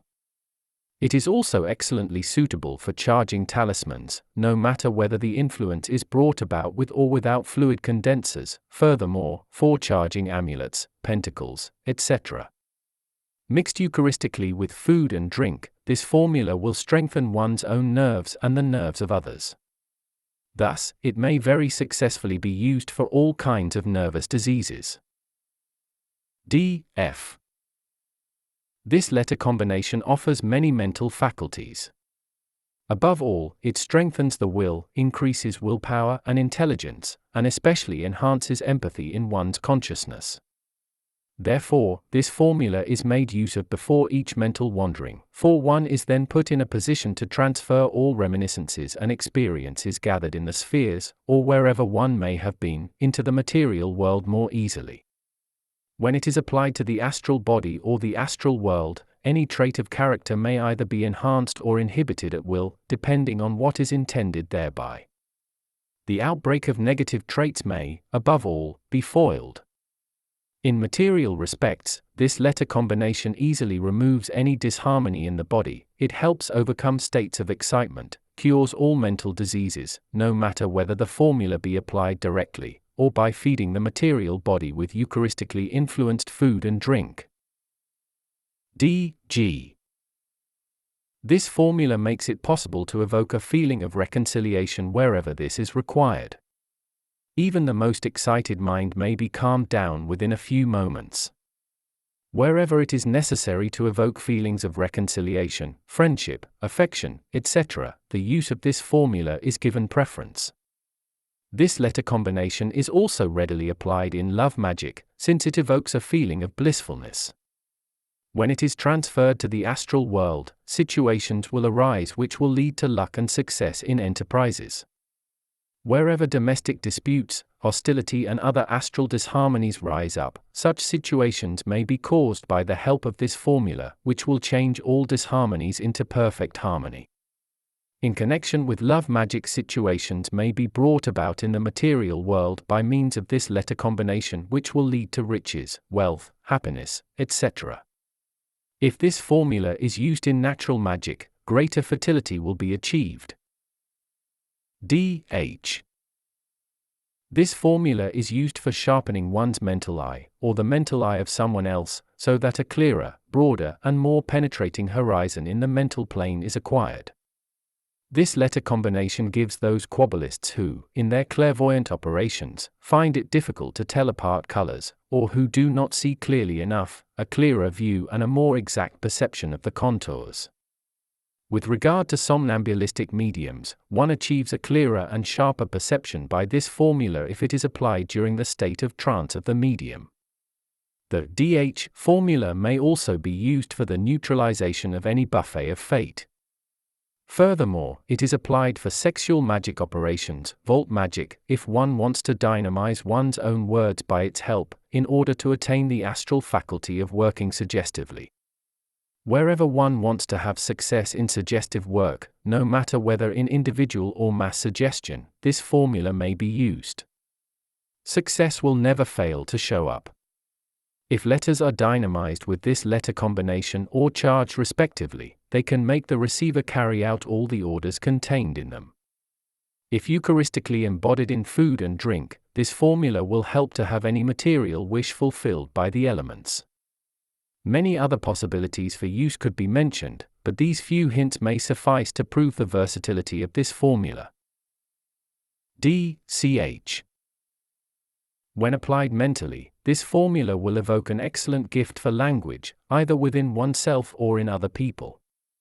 By the help of this formula, one may inspire any creature, no matter whether spirit, human being or animal, with one's own thoughts. Any object may be dynamically impregnated with any idea, and enlivened, by the application of this formula.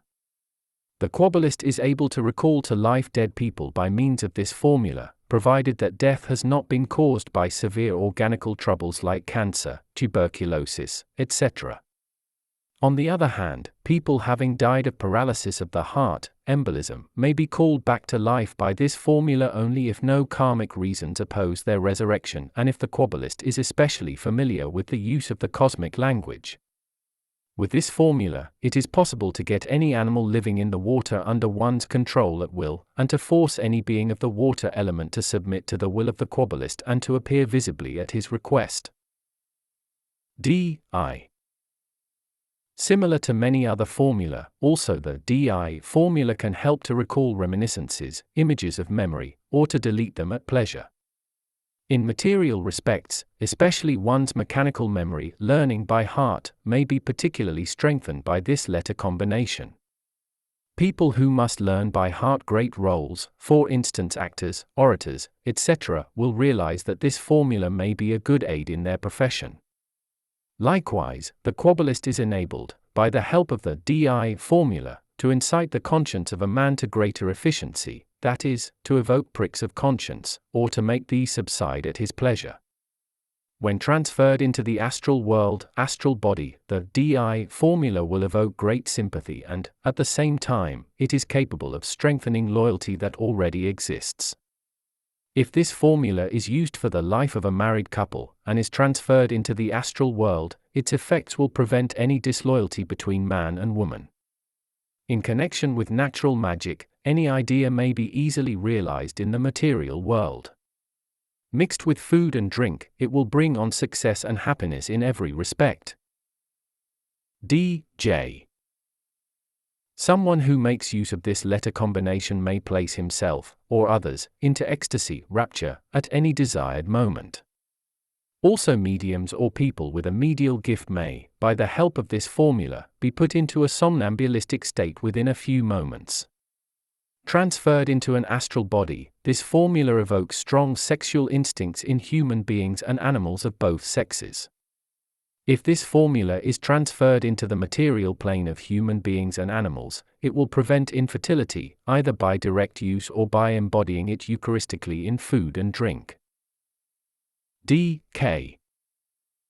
This formula enormously increases the power of faith in one's spirit, especially in one's consciousness. The projection of light, or work with universal light, is facilitated if the formula magician repeats this letter combination often. Applied in the astral, the DK formula removes any state of anxiety and secures success in love-making.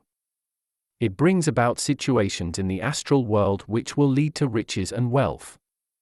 Materially, this formula may be applied wherever abundant fruit, rich harvests, etc., are expected. D.L. With this formula, it is possible to incorporate into the mental body any desired virtue that is required for one's spirit. It stands to reason that it may also be successfully applied to other people. Used in the astral, this letter combination subdues any sensual appetite, any passion, and, apart from this, dissolves any astral elementary. The DL formula is especially suitable for prenatal education. As far as health is concerned, food and drink are influenced with the wish that the semen be impregnated with future health. Repeated use of this formula in the material body, also by eucharist, will lead to almost miraculous physical resistance and toughness. A body that has been Kabbalistically impregnated in this manner will be distinguished by great efficacy in work and sports, and any Kabbalist who wants to achieve something in competitive sports will gladly use this formula. D.M. This letter formula may be successfully applied, either to oneself or to other people, to attain mental brightness and vitality and special interest in mental matters. Mental tiredness is transformed into mental vigor by it. In the astral body, this formula arouses an ardent longing for love and being loved. A volt produced and transferred into the astral world by the help of this formula, with the purpose of stirring up love thoughts or similar ideas, will cause situations that will contribute to the realization of these desires. In the material world, the material body, this letter combination will strengthen the magnetic field. The desire for sexual satisfaction is roused in the opposite sex. If an enforcement of one's own magnetic fluid is required, this letter combination should be used either directly or eucharistically, that is, transferred into food and drink. The DM formula also helps cure any diseases of the water region, that is, the abdominal region, when connected with the magnetic fluid. This is particularly the case in respect of chronic constipation, enterospasm, dropsy, and all diseases that are analogous to the water principle. D.N. This letter combination reinforces the mental matrix and consequently increases the faculty of mental perception. When applied to oneself or to others, it intensifies the spiritual irradiation, the aura, and enhances the qualities of the spirit. The risk, however, is that, when applied to others, the negative of their spirits may also be strengthened. Thus one has to be very careful when applying this formula to others. If one wants to make use of it for oneself, it is advisable to repeat the formula, DC, that cleans the mental body before doing so. Applied astrally, this formula will fulfill any desire for love in man and woman. When applied to oneself, it will lead to a blissful wedding, to a happy married life, and to contracting good and permanent friendships. In material respects, this letter combination represents an excellent formula for procuring sympathy, evoking mutual love and attraction. D.O. By repeating this formula, one attains an excellent power of judgment, of reasoning. Whether used for oneself or for others, it will bring about absolute harmony and poise as well as tranquility of the spirit. In the astral, situations are caused by this letter combination that will lead to satisfaction in all sorts of love matters. Embodied in food and drink, this formula may bring about changes in one's taste so that, for instance, bitter coffee may be turned into sweet coffee without having to use a sweetening agent. By the use of this formula, one is even able to change water into wine and, vice versa, wine into water. D.P. This formula inspires one with humility and awe. Applied to others, it will give a fall to arrogance, pride, conceit, and arouse pricks of conscience. Even the coldest heart will be warmed up by the D.P. formula. Astrally, this formula may serve the purpose of enlivening pictures so that they get a beautiful and appealing effect. The fact that incubuses and succubi can be consciously created thereby may be mentioned by the way. For in connection with the strong enlivening of a picture, there also takes place a strong condensation of it so that it gives one the impression of being alive. The enlivening process of the picture may also be perceived by non-initiates.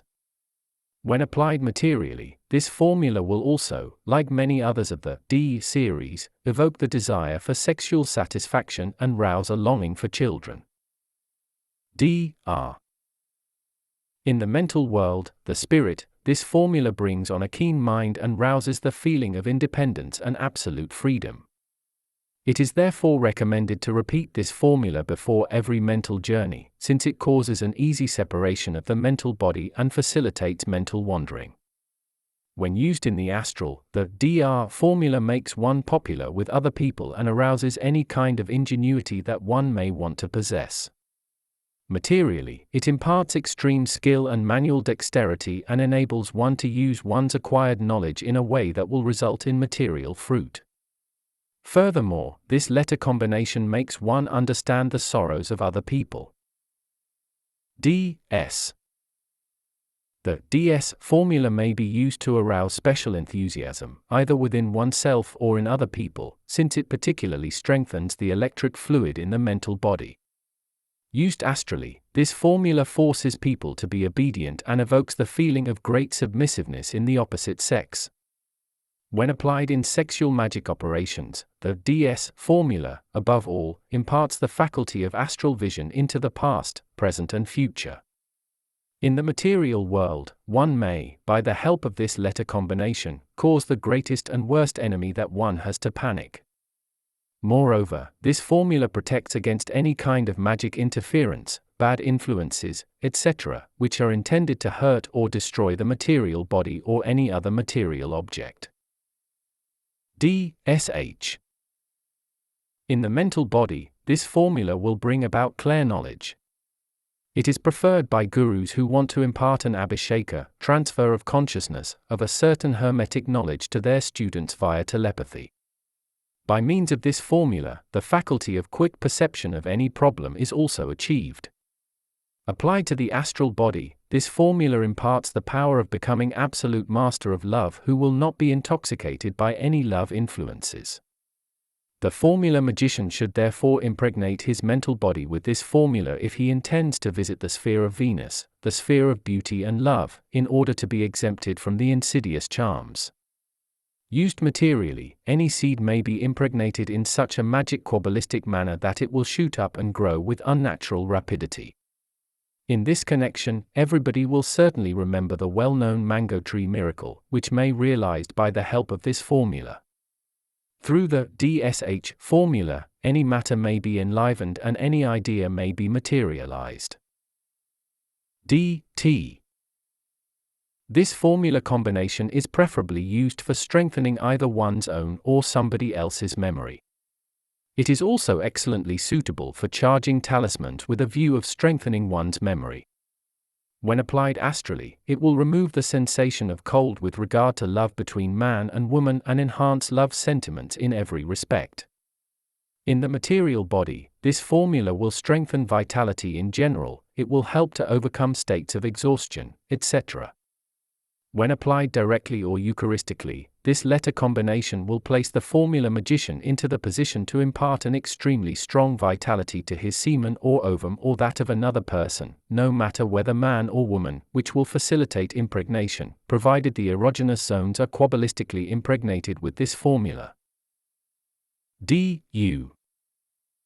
This formula particularly evokes the faculty of thought reading, further, the faculty also of perceiving the mental fate, the karma of the past, present and future, of oneself, or of others, and of influencing it favorably at will. Every quabbalist knows that there is a mental, an astral, and a material karma. Astrally, this formula combination may be used for influencing love affairs.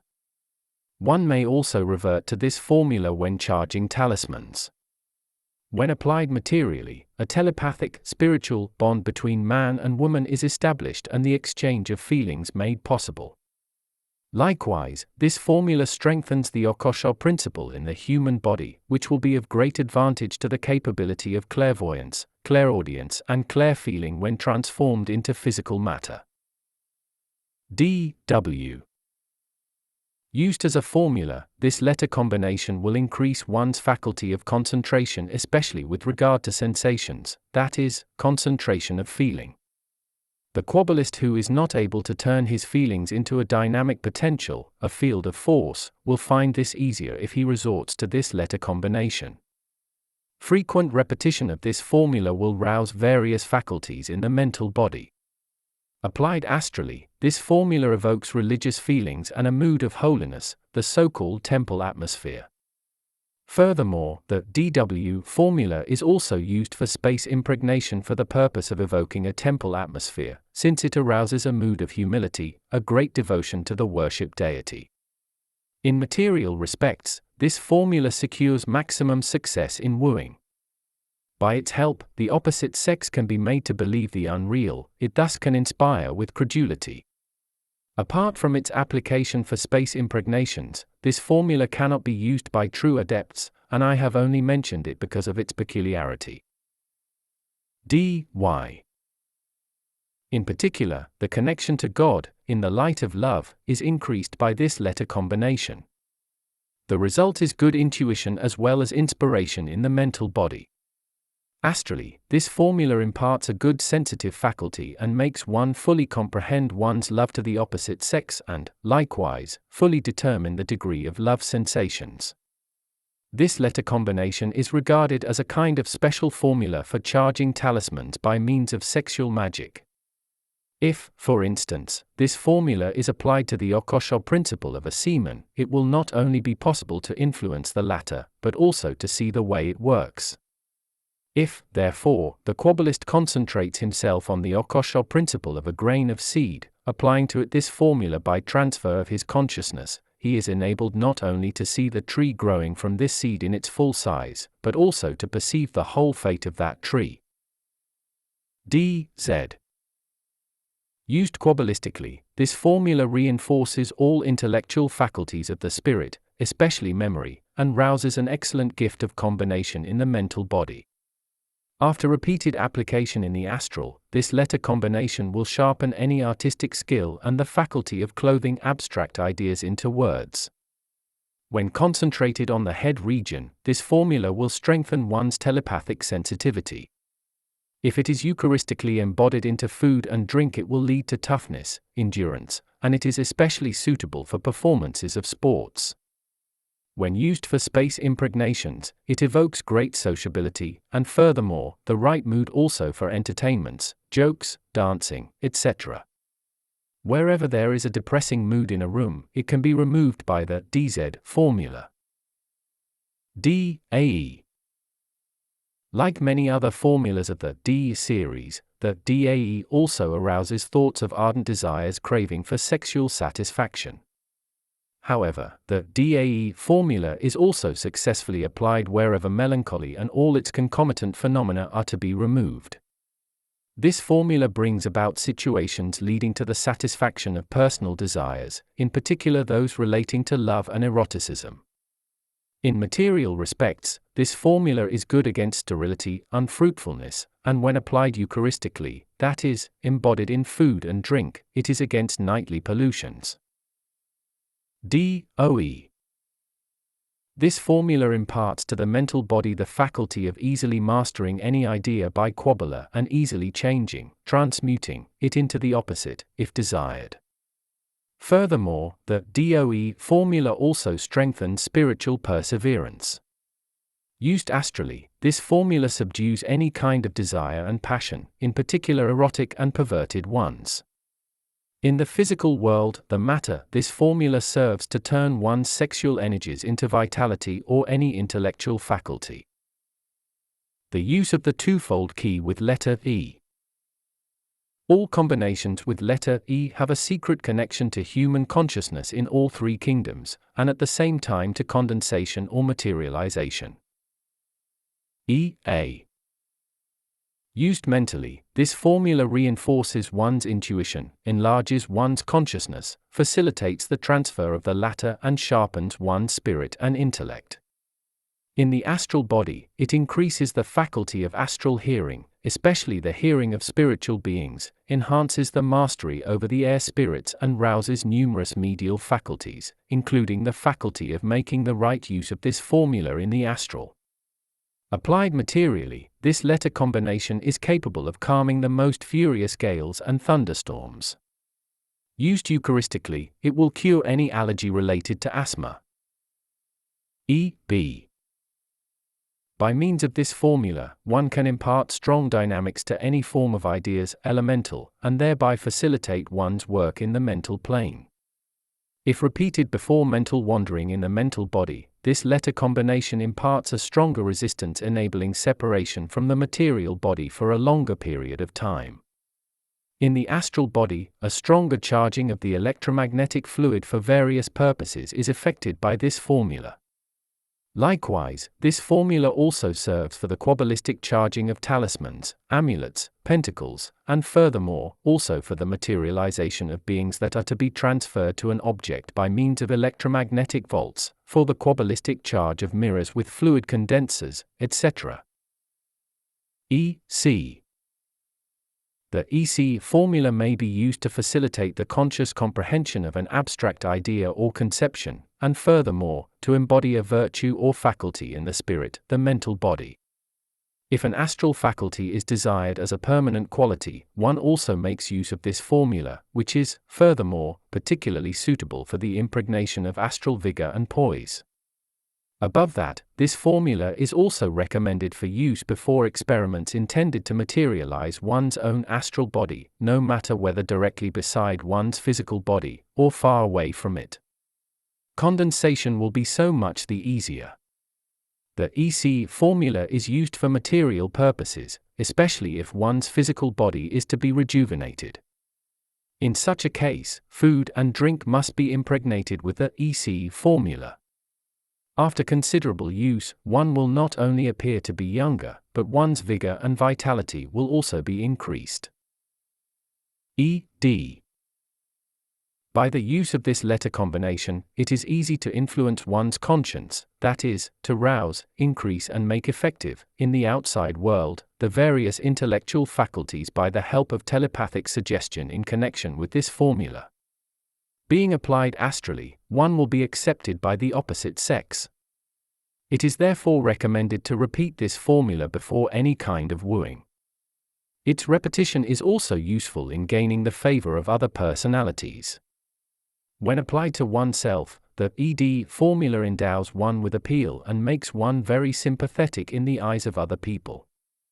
Regarding the material world, a seed may, by the help of this letter combination, be brought to rise up more quickly, fertility in nature may be increased, one's sexual energy influenced favorably, success be brought about in any situation, especially with regard to friendship, etc. Someone who uses this formula Eucharistically, that is, who impregnates food and drink with it, and eats and drinks it thus, will turn from a thin man into a corpulent one. Used in the mental body as Kabbalistic formula, it will facilitate the mental wandering of that body, but also the transfer of one's consciousness, either to a certain place or into a certain object. If this formula is applied to sick people whose consciousness is disturbed, these people will recover their normal consciousness. The EE formula is also regarded as a protective formula against getting drunk. He who uses this formula cannot get drunk nor suffer any disorder of consciousness. If it is Kabbalistically cast into the astral body of a drunken man, he will get sober at once. Applied to one's own astral body, this formula evokes the faculty of astral hearing. If the formula is used in connection with the impregnation of a room, all people in that room will be able to perceive, without difficulty, the invisible world, invisible beings, etc. When impregnating a room over a great distance, the Kabbalist, helped by this formula, is able to utter his words in such a way that they will be heard also by magically untrained people present in that room, be its distance ever so great, with such clarity as if the Kabbalist were there himself. It is, however, recommended to dissolve this room impregnation at once after use, for otherwise all kinds of hoaxing spirits and elementaries are likely to haunt it, and these beings may then also be perceived by untrained people. In the material world, a favorable faculty of projection is attained by this formula, and the fluid condensers may be charged by it with the purpose of carrying through materialization of either a being, elemental or elementary, etc. Anything that is to become more physical is easily materialized by the help of this formula. E.F. By the help of this formula, absolute mental balance may be achieved, apart from absolute spiritual tranquility and poise. If applied to married couples who are constantly quarreling, these will soon be reconciled. The greatest rage will be turned into imperturbability and composure. This formula will therefore be used wherever tranquility is required. Even the most agitated mind may be calmed down in a few moments. Applied astrally, a quick purification of one's astral aura, which then will shine like a wonderful light, is achieved by this letter combination. In other people, this formula will arouse a feeling of peace and security and make them experience well-balanced happiness. In the mental world, this formula will increase the vitality of the human body. Mesmerists are fond of making use of this formula when they want to reinforce Kabbalistically their own vitality. The EF formula is capable of rapidly renewing lost vitality, or reinforcing low magnetism. This formula will exert a universal influence on physical health, especially with regard to nervous diseases. If mixed with food and drink, it strengthens the individual element of the food, thus stimulating it to become more effective. Concentrated in medicines or fluid condensers, this formula will particularly increase the healing or curing effect. E.g. This formula removes absent-mindedness, imparts mental tranquility, makes one bear karmic blows of fate more easily, and leads to the realization that everything happens justly from the Hermetic point of view, no matter whether it is right or wrong in our opinion, and that everything that happens has its reason. To arrive at this understanding is to have the blessing of divine providence, which can be achieved either for oneself or for others by the help of this formula. When used astrally, this formula will give the inspiration how happiness and success are to be achieved. A vault that has been formed and charged for the astral plane by means of this letter combination will cause situations that will bring on happiness and success and everything one wishes to achieve, unless it is karmically inadmissible, and will initiate everything necessary to attain one's final goal. This formula is especially suitable for people who are really unlucky fellows. After repeated use, it will lead to absolute contentment. When used in the physical body and the material world, this formula will protect against any kind of material losses, lead to riches and wealth, and increase these gradually. Embodied in food and drink, this formula is a proven medicine for anemia and green sickness, since it quickly forms erythrocytes and favorably influences glandular activity and blood circulation. E.H. If a problem of particular importance is in hand needing direct inspiration from divine providence, it is recommended to transfer this problem into the occult principle, the principle of all causes, to repeat the EH formula several times, and then to persevere in the negative state, that is, the thoughtless state. The first inspiration is always the right one and may therefore be regarded as the answer. If, apart from this, the formula is mentally uttered into both eyes and likewise repeated, it is capable of sharpening the mental eye, hermetically speaking, of spiritually purifying the eyes, so that one gets a clearer mental view. This formula is therefore particularly suitable for clairvoyants who must make daily use of their spiritual vision. The repeated use of the mental eye, however, reduces one's physical eyesight. To avoid this, it is recommended to use this letter combination. In the astral body, the EH formula makes one invulnerable to astral influences. The astral body is almost mummified by this formula so that it becomes practically unassailable. Furthermore, this letter combination protects against decomposition through astral elements, and makes the astral body resistant so that the good and noble qualities may never be shaken. The astral body is thus spared any temptation and will anticipate any danger lying ahead. With regard to the material body, the EH formula will cause the situations that the Kabbalist wants to have it in. Applied to other persons, this formula makes a success of all undertakings and fulfills any material wishes. Mixed Eucharistically with food and drink, it makes the physical body resist any kind of disease. ECH. In the mental kingdom, the mental body, this formula leads to clear knowledge and develops the ability to read any plans from the consciousness of a human being and to transfer one's own consciousness into any spirit, man or animal, that is, to identify oneself completely with any object. Expressed in other words, absolute mastery of the consciousness of spiritual beings, human beings and animals is achieved by the help of this letter formula. At the same time, the use of this formula imparts the gift for psychometry. When it is mastered in the astral body, one attains the gift for clairaudience over short and long distances, into the past and the present. Life rhythm in all its phases in nature and man may also be influenced by means of this formula, that is, by the mastery of this formula. It is also possible to make the dead rise to life again by restoring the rhythm to their hearts, providing that their physical bodies have not suffered from a severe disease which has already decomposed them during lifetime. Likewise, people hard of hearing who have no anatomical defect may also be delivered from their complaint by means of the ECH formula, if it is rhythmically applied to their ear regions. In material respects, many Kabbalistic feats may be carried through by means of the ECH formula, together with the water element. Thus, for instance, water may be kept fresh constantly, it may be made to evaporate in front of the eyes of onlookers, it may be evoked in the driest desert, if required, even directly from a rock. In natural magic, rain may be caused through this formula, fog may be evoked, water may be made solid, but not its transformation into ice is meant by this. A great number of other phenomena may be evoked by the genuine application of the ECH formula, which will sound unbelievable to the non-initiate. E.I. Only experienced Kabbalists should make use of this formula, for by its help it is possible to transfer the spirit back into previous incarnations, whereby the reminiscences of former lives on earth, with all knowledge and experiences, are released, the Kabbalist being fully conscious of them. If the Kabbalist allows this to happen, he becomes fully responsible for his former incarnations and the fate of these, which will then be transferred to his present life. In most cases, this curiosity is paid for dearly. I only mention this formula, firstly, to point out its peculiarity and the dangers involved, and secondly, not to cause a gap in the series of letter E.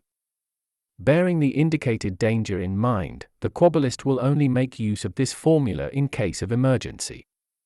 If, however, the Kabbalist is able to offer divine providence the reasons for his exploring the past, for instance to explore the karma of others, he may safely use this letter combination. By the use of this formula in the astral, all the astral functions, no matter of whatever type they may be, are increased and stimulated to more intensive activity. The EI formula stimulates the activity of the elements in the astral body with the disadvantage that, due to the great efficiency of the formula, unfortunately the negative workings of the elements are also increased, which then have to be inhibited by means of other suitable letters. The EI formula reinforces the instinct of self-preservation and may therefore also be applied to people who have become weary of life. If the EI formula is mastered also in the material world, one's muscular energy may be doubled or trebled by its help. After repeated use, and especially if mixed with food and drink, this formula makes one attain enormous muscular strength, even in case one's physical body may appear to be much weaker. The energetic efficiency achieved by the help of this formula comes near to the miraculous, thus thick iron bar may be bent, heavy stones lifted, and many other things. E.J. Mentally seen, a medium may be placed into a state of trance and a state of ecstasy simultaneously by this formula. It delivers the spirit from the bonds of the astral body, and the medium is enabled to look over time and space and to reproduce authentically to the operator what has been viewed. Applied to oneself, this formula facilitates an easy exteriorization of the mental and the astral body. Likewise, it allows all impressions and experiences to be taken over into normal consciousness, in particular those things that were perceived through language. This formula is very successfully applied in mummial sympathetic magic. Likewise, the faculty of clairaudience is easily attained by mummial magic in connection with this formula. Practice is as follows: 2 partners of equal state of development prepare 2 similar mummies, influencing them with their own blood. Then they enliven the mummies, wax figures, by the help of this formula magic. If one operator speaks into the mummy at the prearranged time, the other operator, after having placed the other mummy to his ear, will clearly hear every word that is spoken irrespective of the distance. Then the rules are changed, that is, the transmitter becomes recipient, and vice versa. This is called mummial telegraphy. Both wax figures must, of course, be charged with the EJ formula to guarantee success. I only mention the practice with this formula because of its peculiarity. If, in the material world, this formula is transferred into the sexual regions, it will excite and stimulate them for sexual intercourse. This formula may also be used to increase one's sexual energy. It will, furthermore, enhance the fertility of a woman and serve as aphrodisiac for both man and woman. E.K. Applied mentally, it will especially strengthen the power opposed to the fire element and the will, and therefore reinforce the state of manifestation of one's belief. The formula contributes to the quickest realization of everything that one wishes to have, and that one believes in, due to one's knowledge of the universal laws, the laws of analogy. In general, absolute security is obtained by this formula together with a strong belief in everything that one is interested in and that one wants to have realized, and the elements will fulfill these wishes automatically without having to cause situations for their realizations first. If the formula is used for other people, it will guarantee them absolute security in their undertakings. In the astral, this formula will bring about absolute tranquility, resoluteness, and careful consideration so that one will be able to resist even the greatest dangers and never lose one's mental equilibrium. Hostile people will keep out of the way of an astral body that has been influenced by this letter combination, because they feel its superiority. If this formula is applied to other people, it will rouse restlessness, courage, and perseverance in them.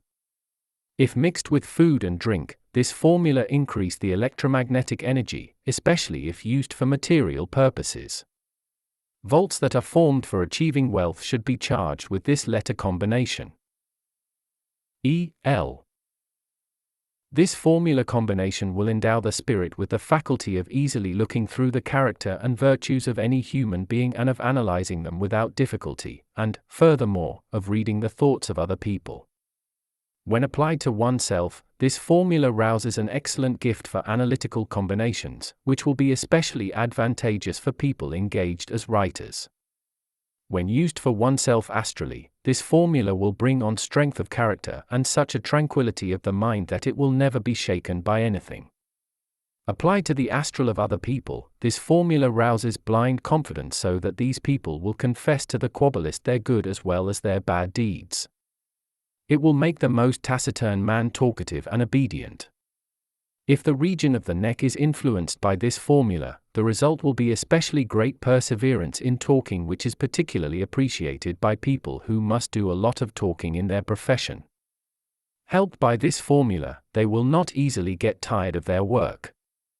This formula makes one's physical body healthier and more resistant and endows it with stronger nerves and greater vitality. Therefore, this formula may be used for all kinds of nervous diseases. Mute persons who lost their speech due to a shock may regain it unless they have an organic defect. E.M. In the mental body, this formula will increase the faculty of clairsentience and psychometry. But other medial faculties that are analogous to the sensitive faculty may also be aroused and reinforced by this formula.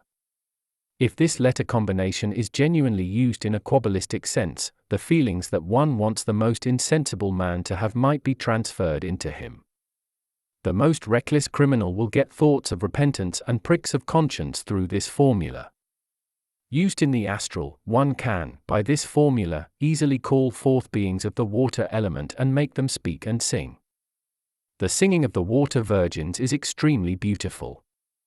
Apart from this, the faculty of differentiating tone oscillation well and of using them for various purposes may be obtained by the help of the EM formula, that is, one may thereby learn the astral tone magic. Embodied materially into food and drink, the EM formula strengthens the magnetic fluid. This formula is used wherever an extremely strong magnetic energy is required for an experiment, irrespective of whether for healing or curing purposes, or for any other type of magnetic magic. If the formula is used dexterously, fish may be easily fixed in the water so that one can catch them with one's hands. When this formula is banished into a vault, the greatest enemy may, in case of great danger to one's life, instantly be rooted to the ground and the most dangerous animal made stiff and hard. E.N. This formula is used in connection with a mental protecting coat. If, by using this formula, one surrounds oneself with a mental wall, known as odic protective coat, one cannot be penetrated or influenced by any power, no matter whether positive or negative, for this is a state of perfect mental insulation. In the astral, this formula serves the purpose of protecting a room, building, etc. It does not only give protection against bad influences, but also against elemental powers like lightning, etc. Furthermore, it also guards against thieves if the room is impregnated with this formula. No being, neither spiritual nor material, is then able to enter the impregnated room, and in case it should dare to do so, it will panic and leave the place at once. The EN formula thus secures perfect protection against any assault and any influence. As long as the room impregnation is effective, neither a good nor a bad being is able to enter the room in question. In material respects, everything that moves, be it man or animal, or even an invisible being, may be spellbound instantaneously so that he or it will not be able to move from the spot. If this spell is to be broken again, the formula must be repeated vice versa, ne. Also vaults serving various purposes may be formed by the help of this formula. It is usually used that way for things that are to be attracted. This formula makes heavy things light, and, vice versa, light things heavy. Many more Kabbalistic jobs analogous to the ones stated here may be carried out in connection with this formula. E.O. Used mentally, this formula forces the biggest liar to tell the truth, the greatest criminal to admit his foul deeds, and the opposite sex to confess infidelity. If this formula is applied to a person during sleep, that person will admit everything he or she has done without being aware of this confession. If the EO formula is used for oneself, it will make one attain an excellent power of judgment. The craving for the reparation of a mistake is roused by it, and an uncompromising honesty is awakened in man. Applied astrally, this formula arouses an inclination to asceticism and to spiritual independence. If applied astrally to other people, it will lead to absolute contentment and to success in undertakings. The inspiration necessary for success, the required impulse and suggestion, will always come at the right moment. If it is applied to enemies materially, karmic retaliation will show up very soon. Repeatedly used for oneself, no matter whether Eucharistically or directly, this formula will bring about outstanding success in all undertakings, and also good luck at games. EP. This formula combination evokes a strong religious feeling in the spirit, mental body, in connection with deepest humility. The Kabbalist usually uses this formula before prayer, profound meditation, or work in the occult principle, in order to rouse the right mood and to increase the faculty of intuition within himself. For people devoid of feeling, or persons who do not appreciate any religious feelings at all, it is recommended to make use of this formula to rouse the respective feeling in them. If this formula is used in the astral, it will evoke the mood necessary for the elemental equilibrium. It therefore pays well to use it for temptations which can hardly be overcome, for instance, for overcoming beauty appeals, etc.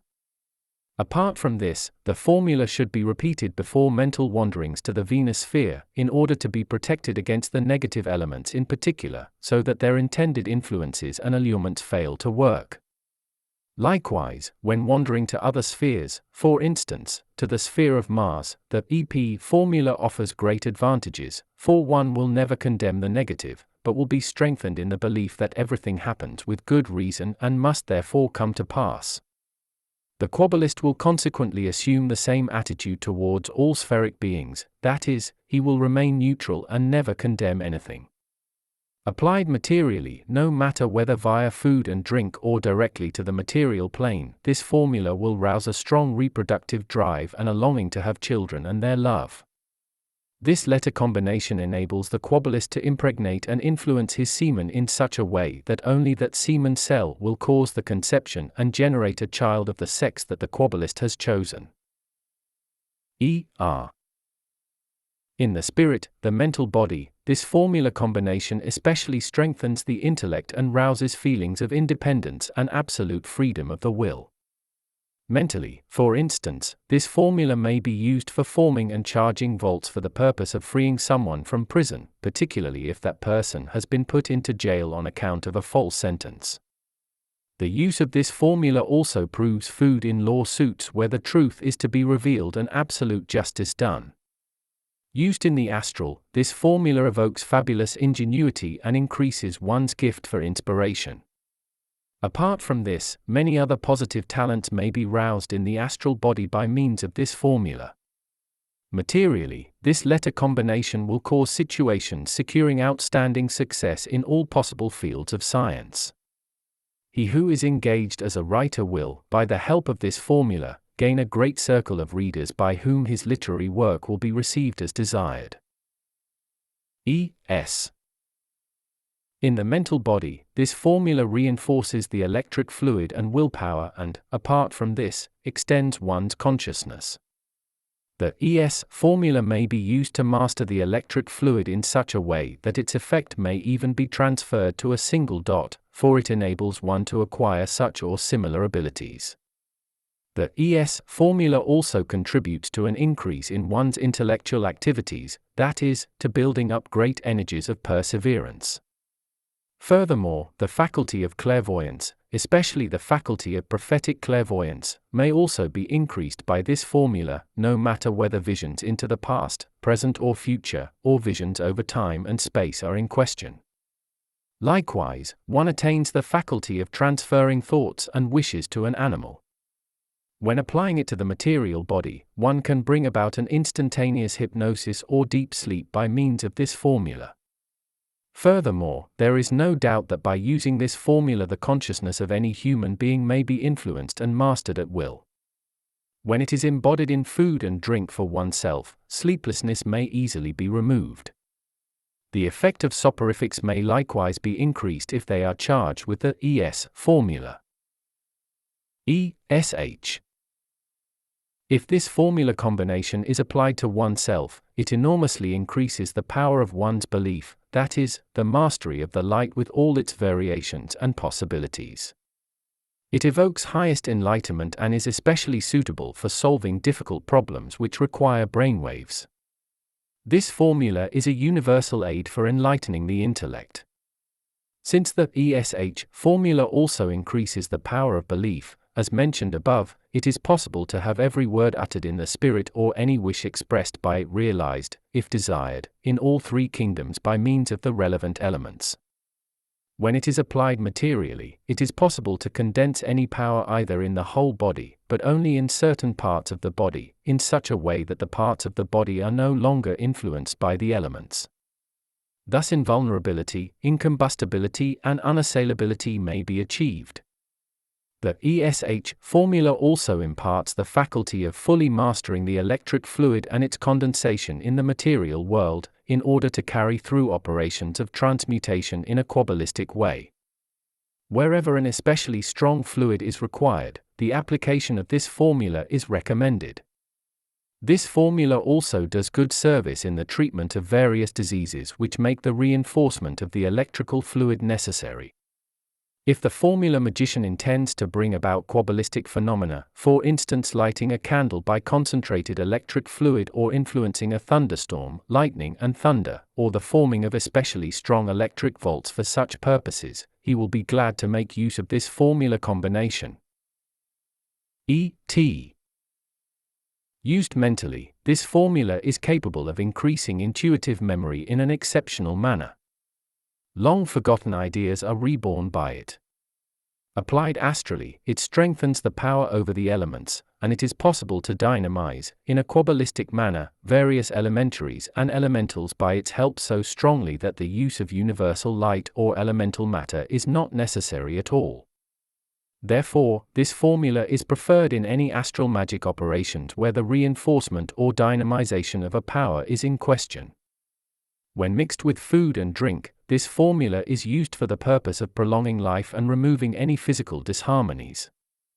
It thus strengthens health and the astral bond between body and soul. Thereby a great power of resistance is achieved, enabling all sorts of useful applications in practical life where special physical endurance is required. EU. The mental application of this formula makes an easy transfer into the occult principle possible, that is, the achievement of a state of trance, no matter what is intended thereby, whether clairvoyance, clairaudience, clairsentience, or the evocation of positive effects in a direct manner, for example changing the fate, forming volts, transferring them into the occult principle, and so on. By frequent repetition of this formula, the faculty of intuition is increased exceedingly.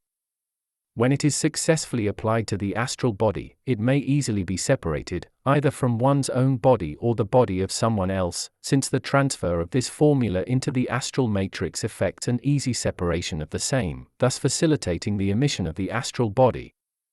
If food and drink are influenced by this formula and then eaten and drunk, the faculty of materialization in the material world will be increased. This letter combination may be successfully used for materialization mediums and for the condensation of spiritual beings. In connection with space impregnations, spiritual beings can easily be seen and felt, possibly also by people who have not been trained spiritually, will appear. Connected with charges of fluid condensers, or with mirror magic, this formula facilitates the concrete visual perception of a materialization image. Wherever something condensable is involved, no matter whether thoughts, astral or mental forms, spiritual beings, etc., this formula may be applied with outstanding success. E.W. When this formula is applied to oneself in the mental plane, it will evoke increased medial abilities, especially the faculty of clairsentience and psychometry. Wherever the enhancement of the concentration of feelings is in question, this formula may also be used with good success. Persons who are strong analysts, that is, who have a predominating intellect lacking adequate emotional understanding and empathy, may readily make use of this formula, for it will evoke a greater sensitivity for feelings when used repeatedly. Of course, it may also be applied to people who are said to be insensible in general. After frequent repetition in the astral, this formula will develop the faculty of clairvoyance and clairtelephony over great distances. Applied materially, this formula helps to overcome any kind of trouble easily, so that the Kabbalist who influences food and drink by this formula will get over grievances, sorrows and pains more easily, thus becoming well balanced. The magnetic fluid in the physical body is strengthened in particular. If mesmerists use this formula, they are able to treat successfully all diseases analogous to the fire element and the electric fluid, thus, for instance, inflammations, states of fever, etc., where a strong magnetic fluid may help. Many other things may be favorably influenced by this letter combination, for instance, operations of natural magic, charges of talismans, and so on. E.Y. This formula combination makes a strong bond to God possible. Furthermore, it rouses a strong feeling of cosmic love. If it is often repeated in the mental body, it will evoke all mental faculties that arise from cosmic love.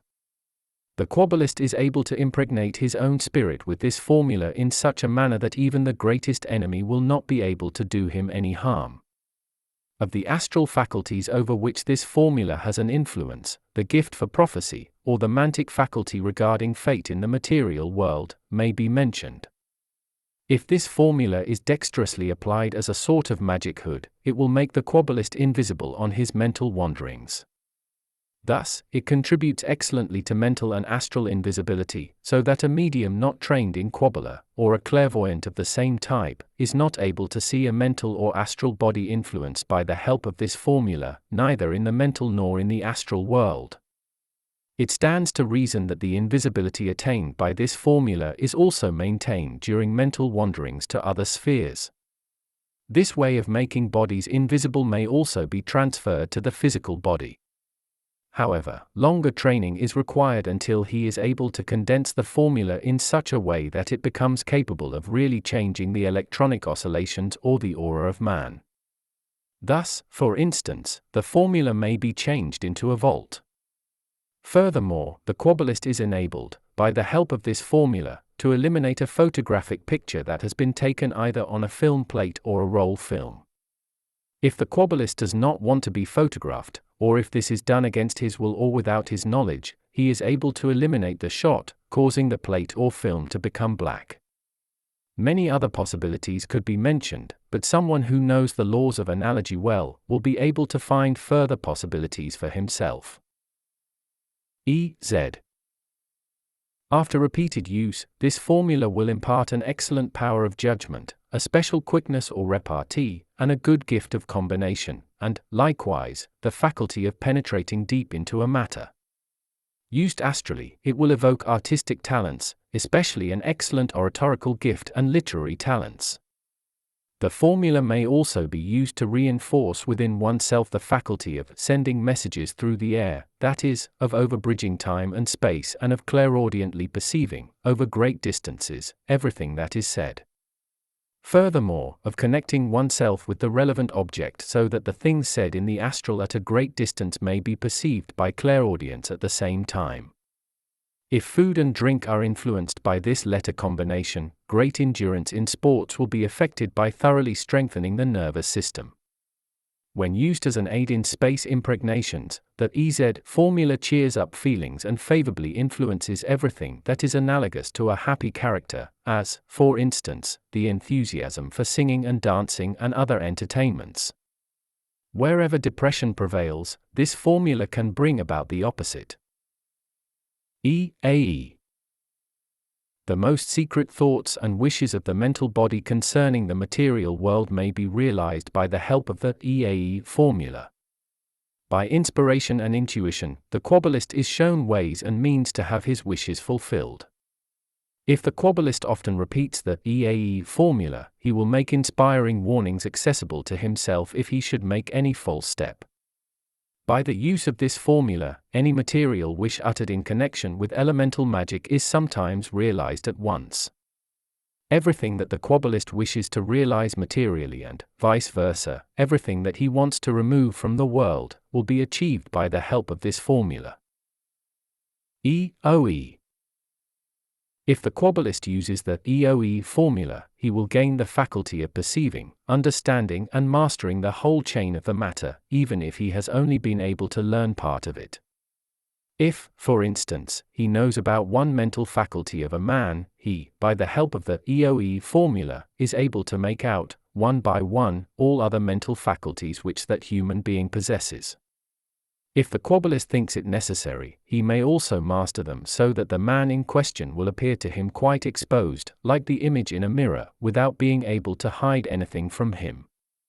If the Kabbalist applies this formula in the astral, he is also capable of condensing his orders over great distances in such a way that they will strike like thunder. Everything that causes sounds, no matter whether astrally or materially, may be condensed, reinforced and projected by means of this letter combination. This formula is therefore rightly called the tone amplifier of all sound vibrations, tone vibrations, and also of all color and emotional oscillation. This is only a minor example of the numerous important functions of this formula. The Kabbalist will no doubt work out further variations himself. If he is able to use this formula well, he is in a position to influence and master the astral oscillation of any body, even of speeding up or slowing down electronic oscillation to cause the desired modification of the quality of an object.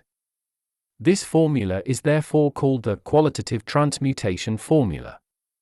Now, if I wanted to deal with all the formulas of the twofold key with all combinations, I should have to indicate 27 by 27, which is equal to 729 letter combinations.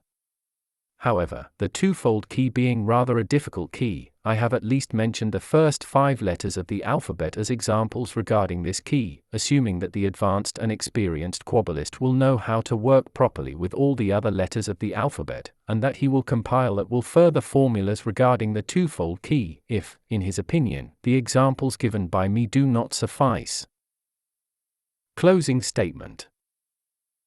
It should be considered that the following key, the threefold key, has 27 by 27 by 27, which is equal to 19,683 letter combinations, and the fourfold key even 531,441 letter combinations, that is, 27 raised to the 4th power. To describe them all is really impossible. I do describe the keys in this book, indicating a number of formulas analogous to each key. However, my work is not to be regarded as Kabbalistic dictionary, but contains concrete explanations of the 4 Kabbalistic keys. With regard to the twofold key, I am now going to indicate to the Kabbalist, as a further aid, the mental qualities of the letter series. I shall inform the Kabbalist about the qualities appertaining to the threefold and fourfold keys by means of one letter formula, the so-called basic key, on the basis of which all the other letter combinations may be compiled. Taking the letters of the alphabet one after the other with regard to their mental application of the twofold key, everything referring to the letter A is analogous to the enlightened intellect, faculty of judgment, comprehension of profoundest truths, knowledge and faculty of perception, and development of all intellectual faculties. B. Letter combinations impart absolute power over the electromagnetic fluid in all spheres. This is the mastery over polarity. C. The influences of all divine ideas, virtues and qualities. D. Everything analogous that is connected to consciousness and the mental matrix. The D everywhere enlarges the ego consciousness and leads to wisdom. E. Everything related to the transfer of consciousness and intuition. F. Everything that refers to the unification of the basic qualities of the spirit, that is, willpower, intellect and feeling, as ego consciousness. G. Everything that is analogous to divine blessing, for instance mercy, peace, remission, etc. H. Everything that is meant by intuition regarding divine providence. Ch. Everything having an analogous connection to linguistic talent, no matter whether the languages of spiritual beings, human beings or animals, or the knowledge of symbols is concerned. I. Everything relating to conscience, reminiscence and memory. J. Everything connected to ecstasy and rapture. K. Everything concerning the state of manifestation of belief. L. Everything regarding the spiritual comprehension of true morality from the Hermetic point of view. M. Everything referring to feeling, life and sensitivity. N. Everything concerning the mental aura and the mental matrix with regard to the aura. O. Everything analogous to the basic qualities of the spirit with regard to harmony, faithfulness and legality. P. Everything that has to do with religious feeling and deepest devotion. R. Everything concerning freedom of will, freedom of action and intellectuality. S. Everything regarding enthusiasm and the absolute mastery of the electric fluid. Sh. Everything connected to perfect enlightenment, spiritualization and rapture related to these, enlightened intellect. T.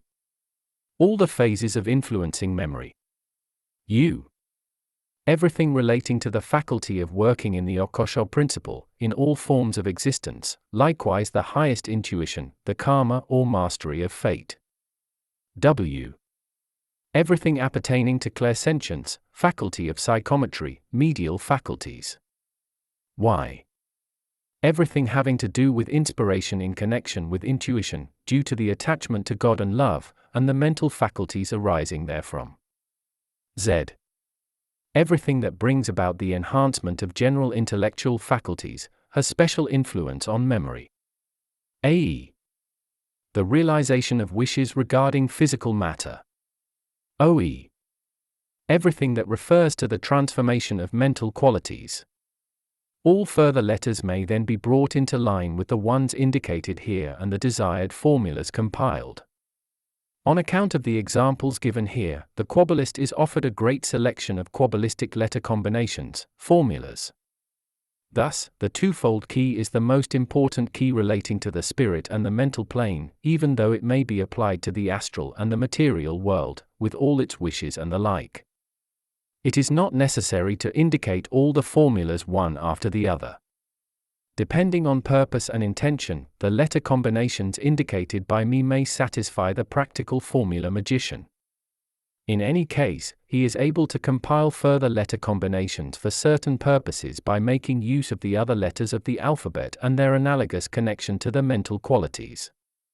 If desired, the astrological analogies may also be called on. Likewise, the Kabbalist may avail himself of the elemental key, that is, the elemental analogies of the letters and their analogous connection to color and sound, and compile, on his own, further analogous formulas as to the twofold key, or possibly also the threefold key, or even the fourfold key. Never will he make a mistake in doing so. Step 9. The use of the threefold key. With the threefold key, the Kabbalist will work Kabbalistically either directly on the astral body or on the astral plane. The formula magician and Kabbalist knows that all situations that come to pass in the material as fate or external effect are caused in the astral world by the elements in connection with the electromagnetic fluid deriving from them. Therefore, the astral world is the world of the situations. The application of the threefold key, the astral key, to the astral world is effected by transferring the first letter of each triple formula into the astral world. The third, last, letter of the triple formula, being the letter of realization, is either vaulted, or eucharistically transferred into food and drink, or connected to breath, either inductively or deductively. It stands to reason that it is not the normal intake of air, but only the imagination and the inductive and deductive application of the three-sense concentration, connected with the letter as inhalation and exhalation, that is meant by this. The analogous connections are to be seen indicatively from the letters. However, apart from these, I do mention such analogies of the alphabetic series of letters which are hardly known to anyone, and which really do need profound intuition. By doing this, I hope to facilitate somehow the Kabbalist's exploration of further operating spheres of the threefold key. The practical Kabbalist will regard this as a matter of course, but it would be difficult for the theorist to find analogous connections. A in the astral world, letter A is related to the acquisition of all talents that are analogous to the air principle, for instance, musical, oratorical or dramatic gift, etc. Of the occult faculties, the following fall within the astral sphere: telehearing, clairaudience, the art of levitation, power over the air element in the astral kingdom, and all the analogies appertaining to the air element. Also, the language of symbols is somehow connected to this letter. This also applies to Z. B imparts the faculty of forming magic vaults, charging talismans, knowing and mastering the mysteries of sexual magic and reaching astral intuitions. C offers everything relating to the impregnation of the astral body with virtues, qualities, etc. D is analogous to eroticism with all its aspects. This also applies to AE. E has reference to everything relating to clairaudience and inspirations, including inspiration by heard words, inner voice. This also applies to W and A. F has reference to all analogies relating to the quadrupolar magnet in the astral world, taking into consideration the elements and the qualities of the character. G is related to everything that contributes to contentment, bliss, wealth, success, happiness, etc., and has reference to all situations causing these. This also applies to O and K. H imparts the faculty of influencing one's fate or karma by Kabbalistic formulas. Everything that is connected to Kabbalah, the comprehension of this high science with all its aspects and analogies, is subject, in the astral, to the orbit of power of this letter. CH influences everything relating to the mystery of rhythm and life and power to master these. I has reference to the astral matrix with all its functions. This also applies to T, R, U, and OE. J influences everything that has to do with sympathy and antipathy, including mummial magic magic with spiritual beings, etc. K influences everything that corresponds to courage, endurance, and resoluteness. This also applies to SH. L has reference to everything relating to the astral equilibrium in respect to character and psychic spiritualization. This also applies to P. M influences all effects and analogies relating to the pure magnetic fluid or the pure astral water element. N influences everything pertaining to the instinct of self-preservation and, furthermore, also everything that ties the astral body to the zone girdling the earth, that is, the astral magnetic attraction of the astral body to our zone girdling the earth with all its analogies and possibilities of application. This also applies to I, R, T, U, and OE. O influences everything that causes situations leading to perfect contentment, in every respect whatsoever. This also applies to K and G. P is analogous to everything connected to the longing for ennoblement of character and to the sense of beauty. This also applies to L. R. All dispositions of astral nature that are in some way connected to astral genius are subject to this letter. This also applies to I, N, T, U, and OE. S. Everything having reference to clairvoyance, to the gift for prophecy, as well as to the mastery over human being and animal is analogous to the astral legality of this letter. This also applies to Y. SH is related to the state of manifestation of belief with all its analogous connections. At the same time, all the letter combinations with SH are subject to the faculty of transmutation which applies to C and OE. This letter imparts the disposition to achieve the mastery over all elements in the astral kingdom, in particular over the electric fluid and the fire principle. This also applies to K. T is analogous to all astral practices in all their forms, especially to those which bring on the power over the elements. This also applies to I, N, R, U, and OE. U. Everything connected to the faculty of emitting the astral body to voluntary transfer of consciousness, to states of trance, to the evocation of these, etc., is analogous to letter U. This also applies to I, N, R, and OE. W. The gift of telehearing and telephony comes under the occult astral analogy of this letter, likewise, does everything that is connected with the predilection for true mysticism and religion. Y influences everything in connection with the gift for prophecy in respect to fate and physical matter. Z. Everything related to artistic talents, no matter whatever art may be involved, is subject to this letter.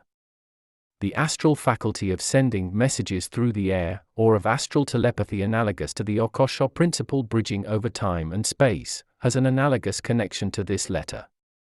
AE corresponds to everything analogous to desires, passions, self-satisfaction, all the same whether their mastery or evocation is the point in question.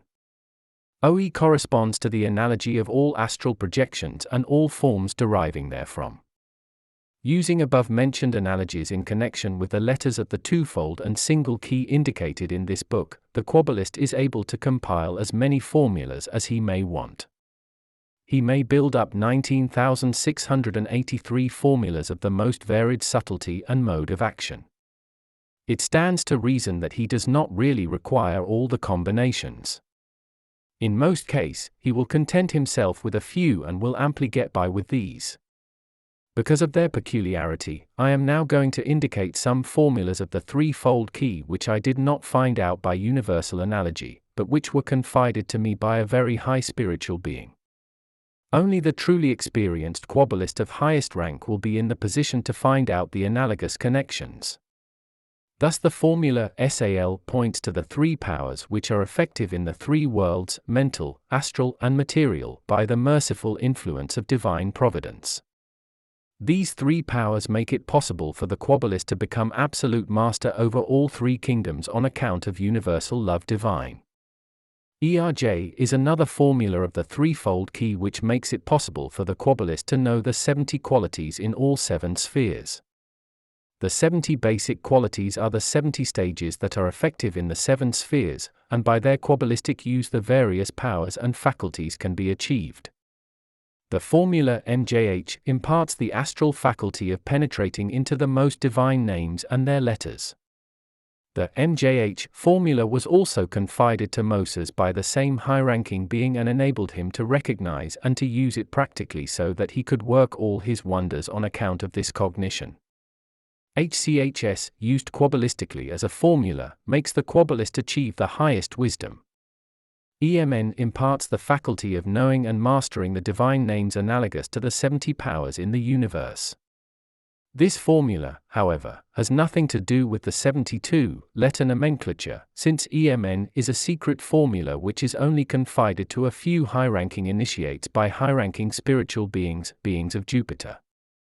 By the formula NNA, the three-dimensional benediction, mental, astral, and material, of divine providence is given to the Kabbalist.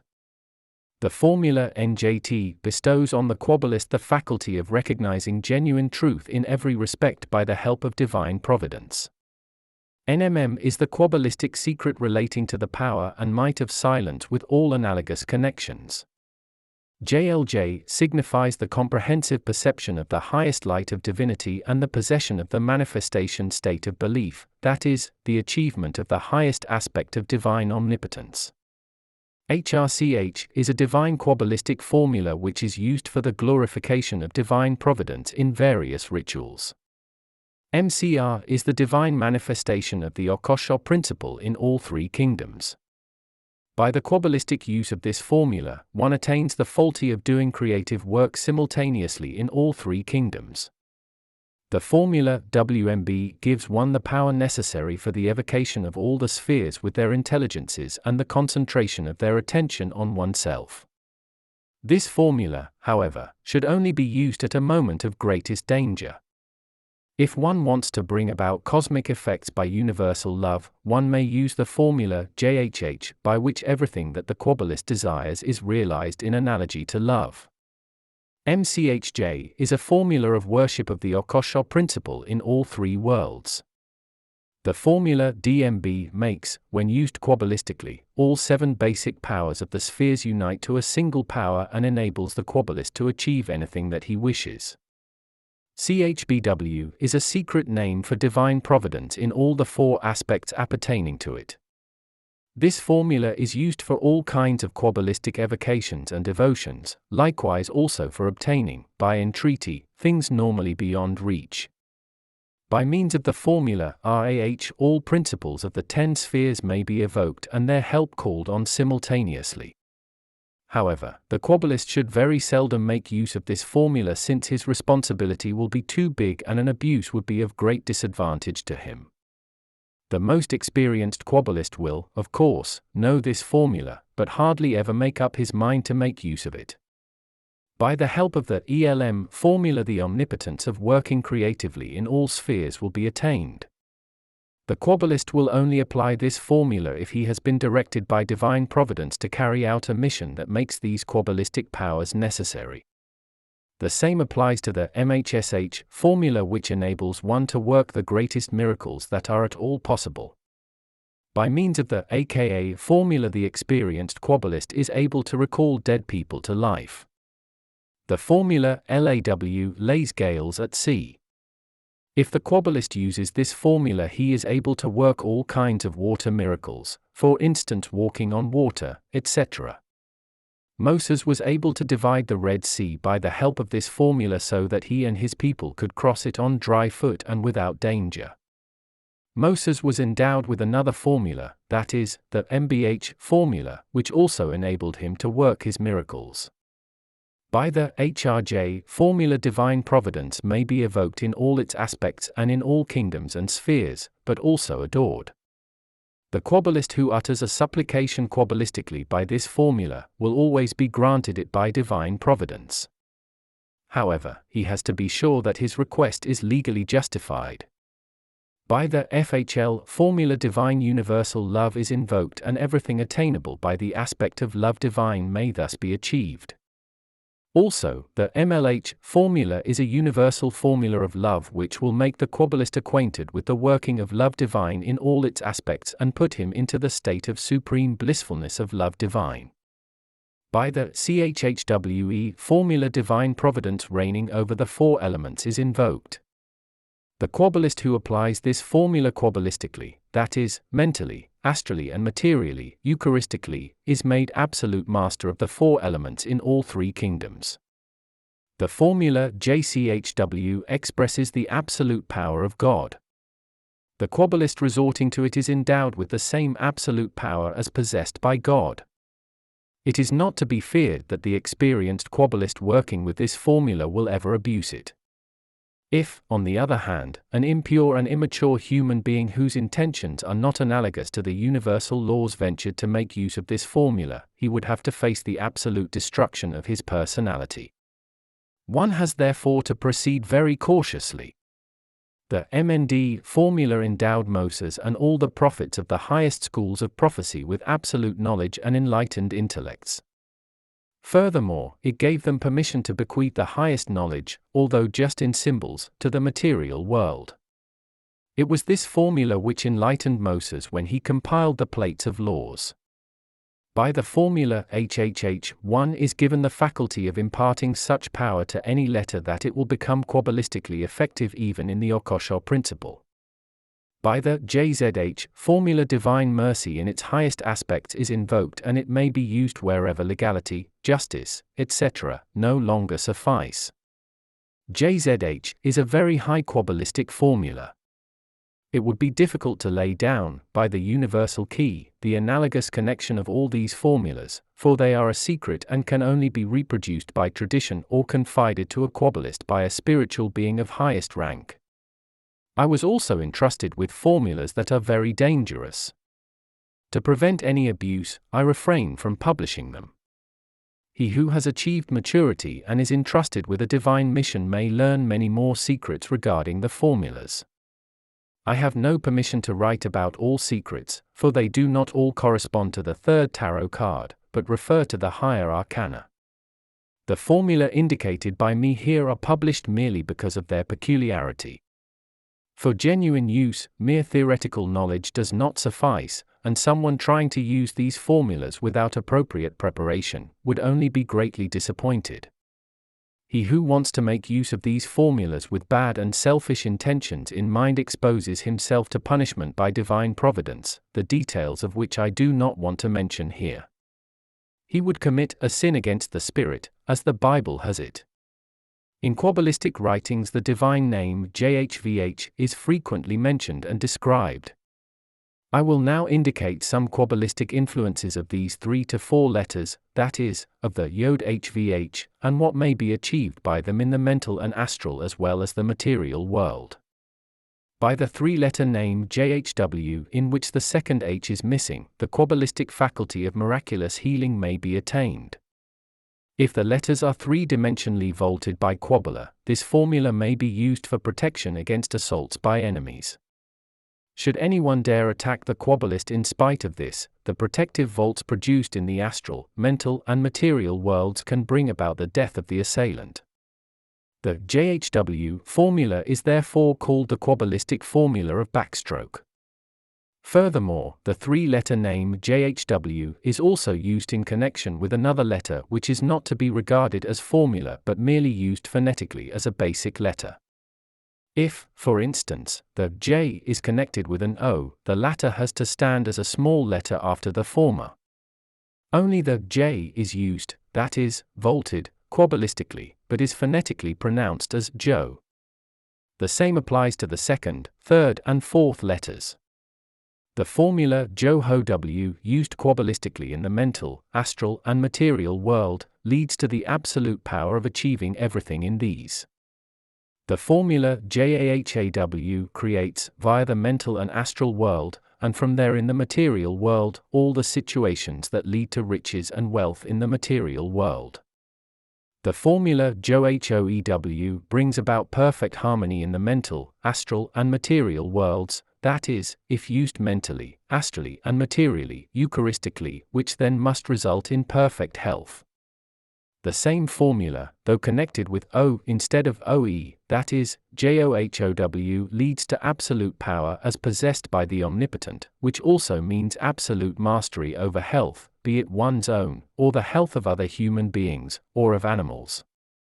The gift of prophecy, no matter whether mental, astral, or material, may be attained Kabbalistically by the 2 formulas JUHW and WEHEBI. Love and friendship, for oneself as well as for others, may be achieved by the JHW formula, that is, by JEHEW. To be given joys and pleasures one should use the formula JOHOW, but by WOHOW the same may be achieved. Success in matters of friendship is brought about by the formula JIWIH, but also by JUHW, JAHW, JIHW, and by the pure JHW. All these formulas may also bring about the annihilation of an enemy. Not, though, by the Kabbalist being the assailant himself, but by the enemy's own annihilation at these Kabbalistic formulas. For the Kabbalist mastering them has the highest protection. Special protection against negative beings of all kinds and spheres is offered by the formula JUHW. Special luck in all undertakings is secured by the help of the JAUHW formula. Satisfaction is brought about by JEWW. These are only small hints as to the practical use of formulas with the 3-letter name of JHW. There are a lot of them, some, however, being of a secret nature about which one is not allowed to speak and which do not belong to the scope of the 3rd tarot card. The formula ALZ offers absolute mastery over the air principle and also mastery over the air spirits of all ranks. The OWY formula imparts the mastery over the spirit of the earth. So does the formula GOB. With these small examples I may now finish my treatise on the use of the threefold key and the use of divine names by 3-letter formulas.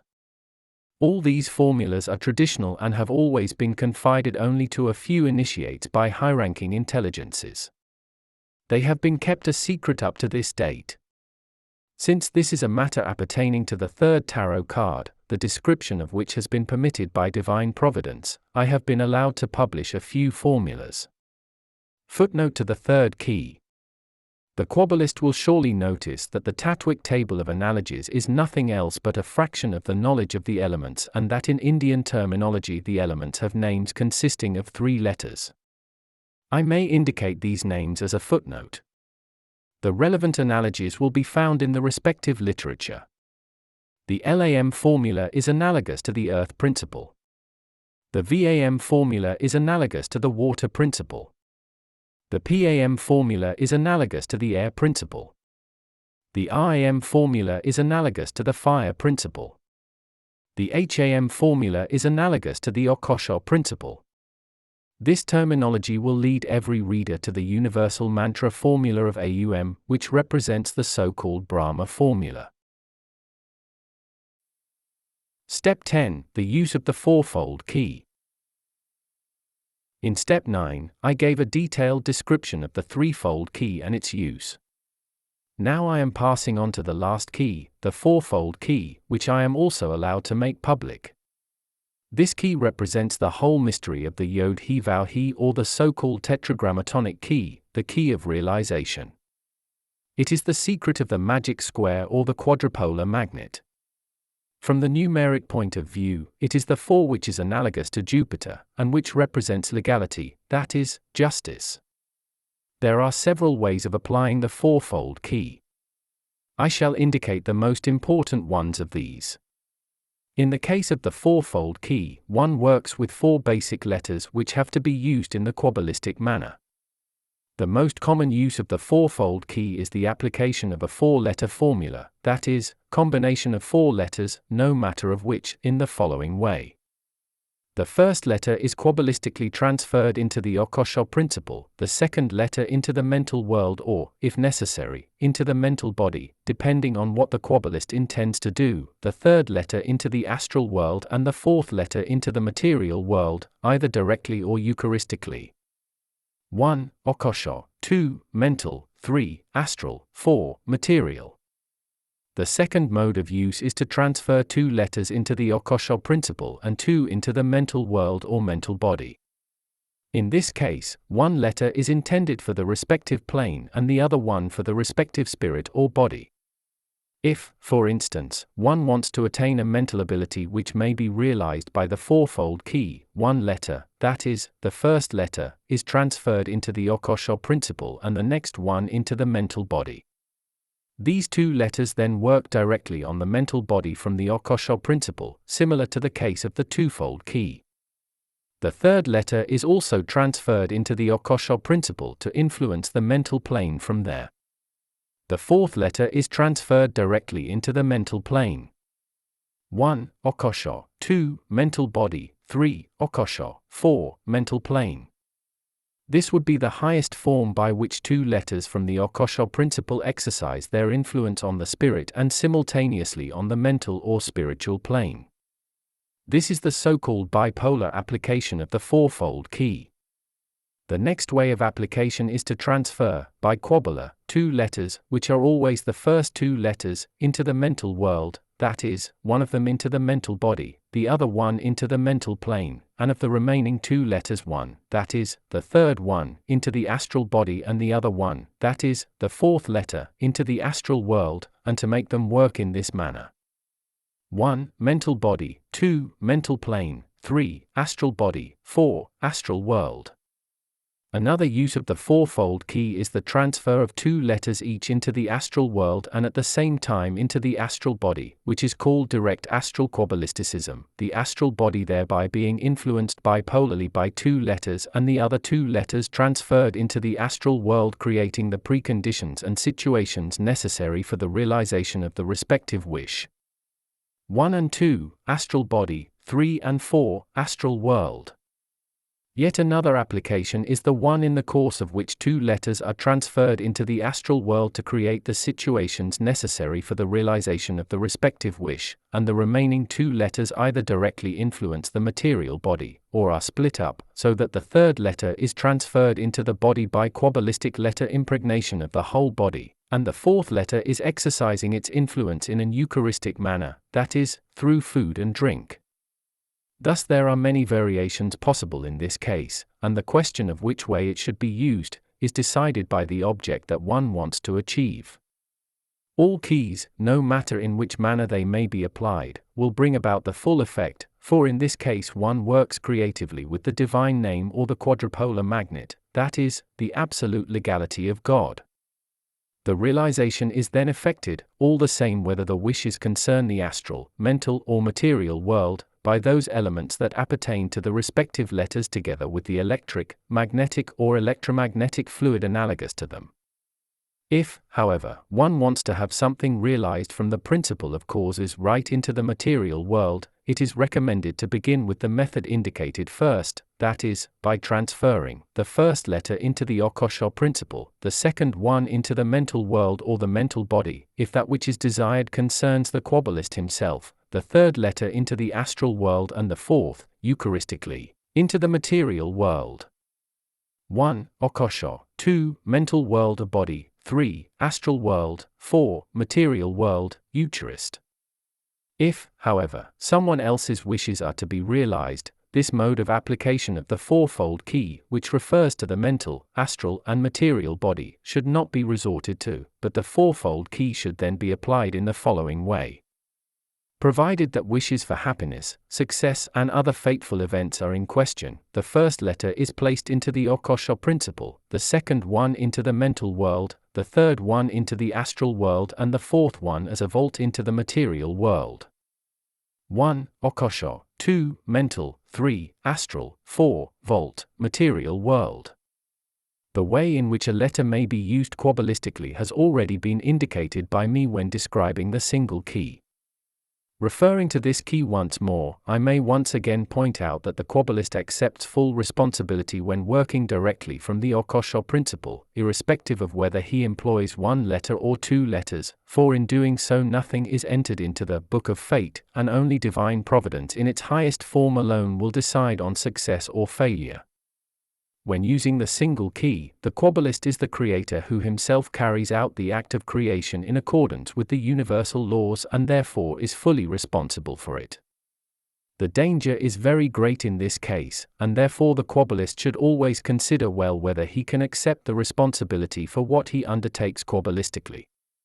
It may rightly be assumed that the Kabbalist and formula magician who already does practical work has undergone such a moral and ethical development, thus having achieved a high state of maturity, that now it need not be feared he would cause anything irresponsible or illegal. But still, my warning is somehow justified. When choosing the Kabbalistic key, the Kabbalist should be very cautious and consider things well. If the Kabbalist works with the fourfold key in all the other spheres without transferring at least one letter into the occult principle, he causes karma, depending, though, on the plane in which he is working and for which he is using the letter combination. He must be aware of the fact that mental causes bring on a mental karma or fate, astral causes an astral karma, and material causes a material karma, that is, material effects. I have described but a few modes of application. If the Kabbalist knows all the letter analogies well, he also knows how to work, how to apply this or that analogy and into which sphere he should transfer it. He is given a free hand in choosing the key. The fourfold key is no doubt the most effective type of key, for it is the key of realization wherever the Kabbalist himself works creatively without the elements having a chance of resisting him or putting any power in his way. The fourfold key makes an absolute master of the formula magician, who thus resembles the creator, for by means of the fourfold key, the Yod-He-Vav-He, the quadrupolar magnet, the creator has created everything that exists in all kingdoms and planes of our planet. According to the letter analogies, there are altogether 531,441 formulas or formula combinations resulting from the fourfold key and its combinations. It is impossible to describe all of them in this book. Therefore, it is up to the magician to compile his own formulas of the fourfold key in the way described by me when explaining to him the single key, and in accordance with the analogies of the mental and astral world to the twofold and threefold key. To make things easier for him, I am giving him, as I have done with the preceding keys, at least one series of letters of the alphabet which will possibly be of some use to him in compiling further letter combinations. The analogies to the material world are as follows. A secures absolute power over the material air principle in the material world, thus, for instance, the mastery over the air spirits, the control over storms, the treatment of all kinds of diseases analogous to the air principle like all sorts of chest trouble, etc. B helps one to become absolute master over the electromagnetic fluid in the material world and, furthermore, to redress any disharmony in the human body or the physical world, to cure any disease, to become master of life and death in the material world and to get all four kingdoms, mineral, vegetable, animal and human, under one's control. C offers the faculty of controlling the enlivening process in the physical matter, that is, expressed Kabbalistically, to become a perfect alchemist. D controls the analogy of all seeds, semens and sperms in the vegetable, animal and human kingdoms. E conceals the secret of materialization and dematerialization of all forms and possibilities of existence in the material world, all the same whether the materialization of beings, forms of ideas, and so on, is in question. F is analogous to the secret of the quadrature of the circle in the material world, that is, to the quadrupolar magnet, also in respect of the human body. This also applies to U. G corresponds to everything that has to do with increase, riches and wealth in the material world. This also applies to K and O. H influences the "it shall be" in the material world, which is to say that this letter will realize any material desire. CH stands for the absolute mastery over the water element and the magnetic fluid in the material world. I controls all the laws of analogy between the micro and macrocosm and has complete control over measurement, number and weight. This also applies to N. J is analogous to everything that is propagated in the material world. With respect to man, it has an analogous connection to the sexual act. K, like G, is influential with respect to riches and wealth in the material world. L corresponds to physical vitality, to perfect health and physical harmony. M is analogous to everything fluid, that is, controls the fluid state in the micro and macrocosm, and thus also the magnetic fluid and the attractive power in the material world. N. Everything in connection with the movement and gait of man and animal is analogous to this letter. So is also the force that keeps everything together, that is, the cohesion of the physical matter, and likewise, the attractive power and the weight of material things. O is analogous to the electromagnetic fluid in the human body, but also influences higher spheres when used in astrophysics. At the same time, this letter produces luck and success in the material world with regard to everything that is being undertaken. This also applies to G and K. P. Everything in the material world that is connected to the reproductive instinct in vegetable, animal, and human being is analogous to letter P. Qualitatively, this letter is expressed, in the material world, by the love for children and, with respect to the animal kingdom, by the care for the young ones. This also applies to D. R. Everything related to intellectual knowledge and intellectual cognition and experiences is connected to this letter. S. Everything in connection with the control of one's consciousness in the material world, be it sleep, hypnosis, narcosis, or other interferences in consciousness, is analogous to this letter. SH is analogous to the electric fluid and the material element of fire and has a great material enlivening faculty. This letter may prevent a physical body of whatever type from being attacked by the fire element, that is, makes it invulnerable. T corresponds to the laws of analogy of all three kingdoms and controls the knowledge thereof as well as their practical application. U is, like letter F, analogous to the quadrupolar magnet in respect of the whole physical matter alike, whether its penetration or control is in question. W. Everything in the material world that is somehow connected with the transiency of things, no matter whether by delusion, deception, etc., has an analogous connection to letter W. But it also controls the magnetic fluid and the water element. Y has an analogous connection to the workings of the occult principle in the material world and the physical body. Since it is analogous to the occult principle in the material world, it may, when used in the appropriate letter combination, also serve the purpose of making objects in the material world invisible. Z. Everything that is somehow connected with the air principle in our material world is represented by letter Z. When applying it Kabbalistically, one is in a position of evoking or stopping storms and of influencing anything that is related to the air principle. Applied to the human body, it brings about endurance and toughness. It is, in general, analogous to gaiety and delight, to dancing and similar entertainment. This also applies to A. AE represents the physical matter in the material world. OE controls the material processes of enlivening and has, from the alchemistic point of view, a direct connection with the philosopher's stone. This also applies to C and SH. This information on the analogous connections of each letter with regard to their significance in the material world will no doubt be a useful aid for the formula magician in his correct application of the fourfold key. Now, it will depend on his discretion, his work, his intuition as to what formulas of his personal liking he will compile, should the ones indicated in this book not suffice. Formulas of elements. These offer various possibilities of use. One formula, for instance, is for the power over each element, another one for the control over the magnetic fluid, or the qualitative power over the elements, and yet another endows one with the power over the beings that are in the elements, in respect of the fire elements over the salamanders, in respect of the air elements over the sylphs, in respect of the water elements over the nymphs, and in respect of the earth element over the gnomes. Apart from this, an elemental formula may be used for condensing the original principle of an element in different spheres as it is done in the case of volt charges. But an elemental formula may also be useful for the materialization of elemental beings. An elemental formula also serves the purpose of getting perfect control over the qualitative forms of the elements, or of appropriating to oneself certain qualities of the elements, and, furthermore, of carrying through, qualitatively and quantitatively, mental, astral or material impregnations. Finally, elemental formulas may also be used for operations of elemental magic.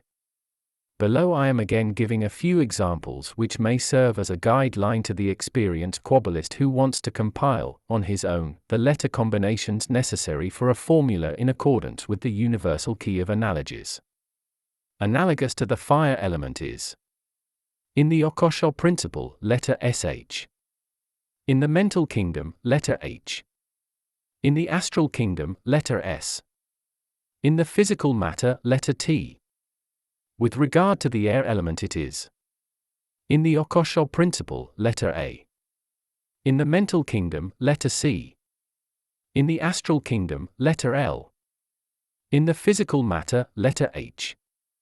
The fire principle in the mental kingdom and the air principle in the physical matter have one and the same letter expressing the activity of the air principle in the material world, H. With regard to the water element it is: in the occult principle, letter M. In the mental kingdom, letter N. In the astral kingdom, letter W. In the physical matter, letter G. This also applies to CH. With regard to the earth element it is: in the occult principle, letter AE. In the mental kingdom, letter I. In the astral kingdom, letter F. In the physical matter, letter R. This tabulation results in a chart which I reproduce below for easy reference. Occult, fire equals SH, air equals A, water equals M, earth equals AE. Mental, fire equals H, air equals C, water equals N, earth equals I. Astral, fire equals S, air equals L, water equals W, earth equals F. Physical, fire equals T, air equals H, water equals G, earth equals R. If one wants to gain absolute mastery over the fire principle, that is, the power over the fire element in the occult principle, the mental, astral and material world, the series of letters of the fourfold key is to be applied in the following way: SH is to be transferred into the occult, H into the mental body, S into the astral body, and T into the material world, the formula for the fourfold key thus being: SHHST. If one wants to attain the electric fluid, or rather the mastery over it, in all three kingdoms, the SH and the H are Kabbalistically transferred into the occult principle and the S and T into the mental body. If one wants to conjure salamanders by means of these four letters, or achieve the mastery over all fire spirits irrespective of their rank, the letters SH and H are transferred into the mental body and the mental kingdom, S and T, on the other hand, into the astral body and the astral kingdom. When impregnating a space, for instance, for the purpose of having fire beings appear visibly, the letters SH and H have to be transferred into the room impregnation by Kabbalah, and the letters S and T must be uttered aloud, that is, materially, in a Kabbalistic manner. If the formula magician intends to use the fire element for a certain purpose in the material plane, he must utter the letters SH and H Kabbalistically into the astral world and form 2 volts out of the S and the T forming the inner and the S the outer part. In so doing, the T formula has to be brought into line with heat and the S with light. Look at the diagram below. This demonstrative example shows the Kabbalist how the fire element may be used Kabbalistically for all sorts of operations and magic work. The same pattern applies to the air principle, that is, A in the occult principle, C in the mental body, L in the astral body, and H in the material world, Eucharistically in the material body, if one wants to master the air principle in all three kingdoms. The absolute mastery over the water principle is achieved by following the same pattern and procedure with the aid of the formula MNWG, and the mastery over the earth principle in the same way with the formula AEIFR. Referring to the chart indicated, it should be noted that the formula combinations in the horizontal lines are to be used when the mastery over all the elements in the occult principle as well as in the mental, astral, and, if necessary, also in the material plane, is the issue. That is, directly from the occult principle by the formula SHAMAE in the mental body, that is, for the mental mastery over all the elements, by the formula HCNI, astrally by SLWF, and materially, Eucharistically, by the formula THGR. The quadruple formula mentioned last indicates the material mastery of the elements, which is usually brought about by Eucharist, that is, by embodying one letter after the other in food and drink.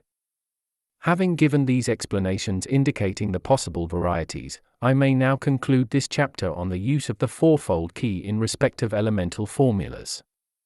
Similar to the use of the JHW as a threefold key denoting the name of God, there is also the fourfold key serving the same purpose, that is, the formula JHWH.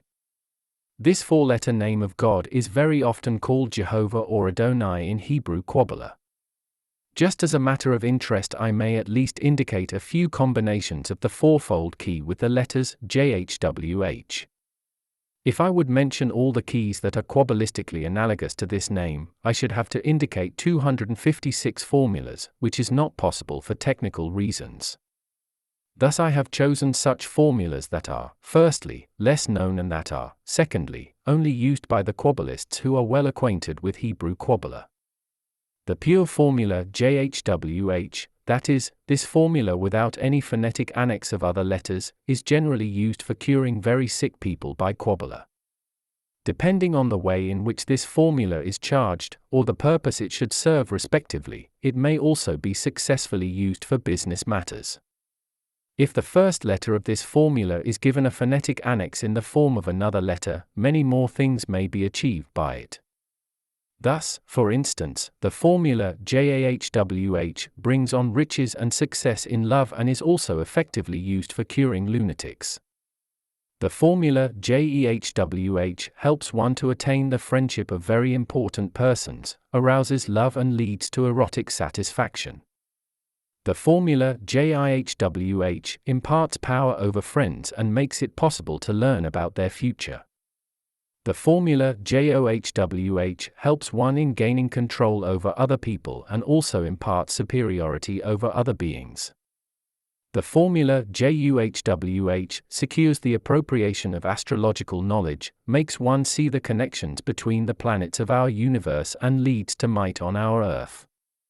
One may also make use of this formula, should one want to be endowed with divine mercy. A very effective formula combination with a phonetic annex is JAUHWH, which brings about and contributes to happy mood, verifies plans for the future, leads to riches, and so on. Finally, I want to direct the reader's attention to JOUHWH, which gives protection against negative beings and brings on happiness. When working with these formula combinations of the fourfold key, the Kabbalist will transfer letter J into the occult principle, whereas the other letters that have no phonetic annex are applied in the same analogy via the mental, the astral, and the physical matter.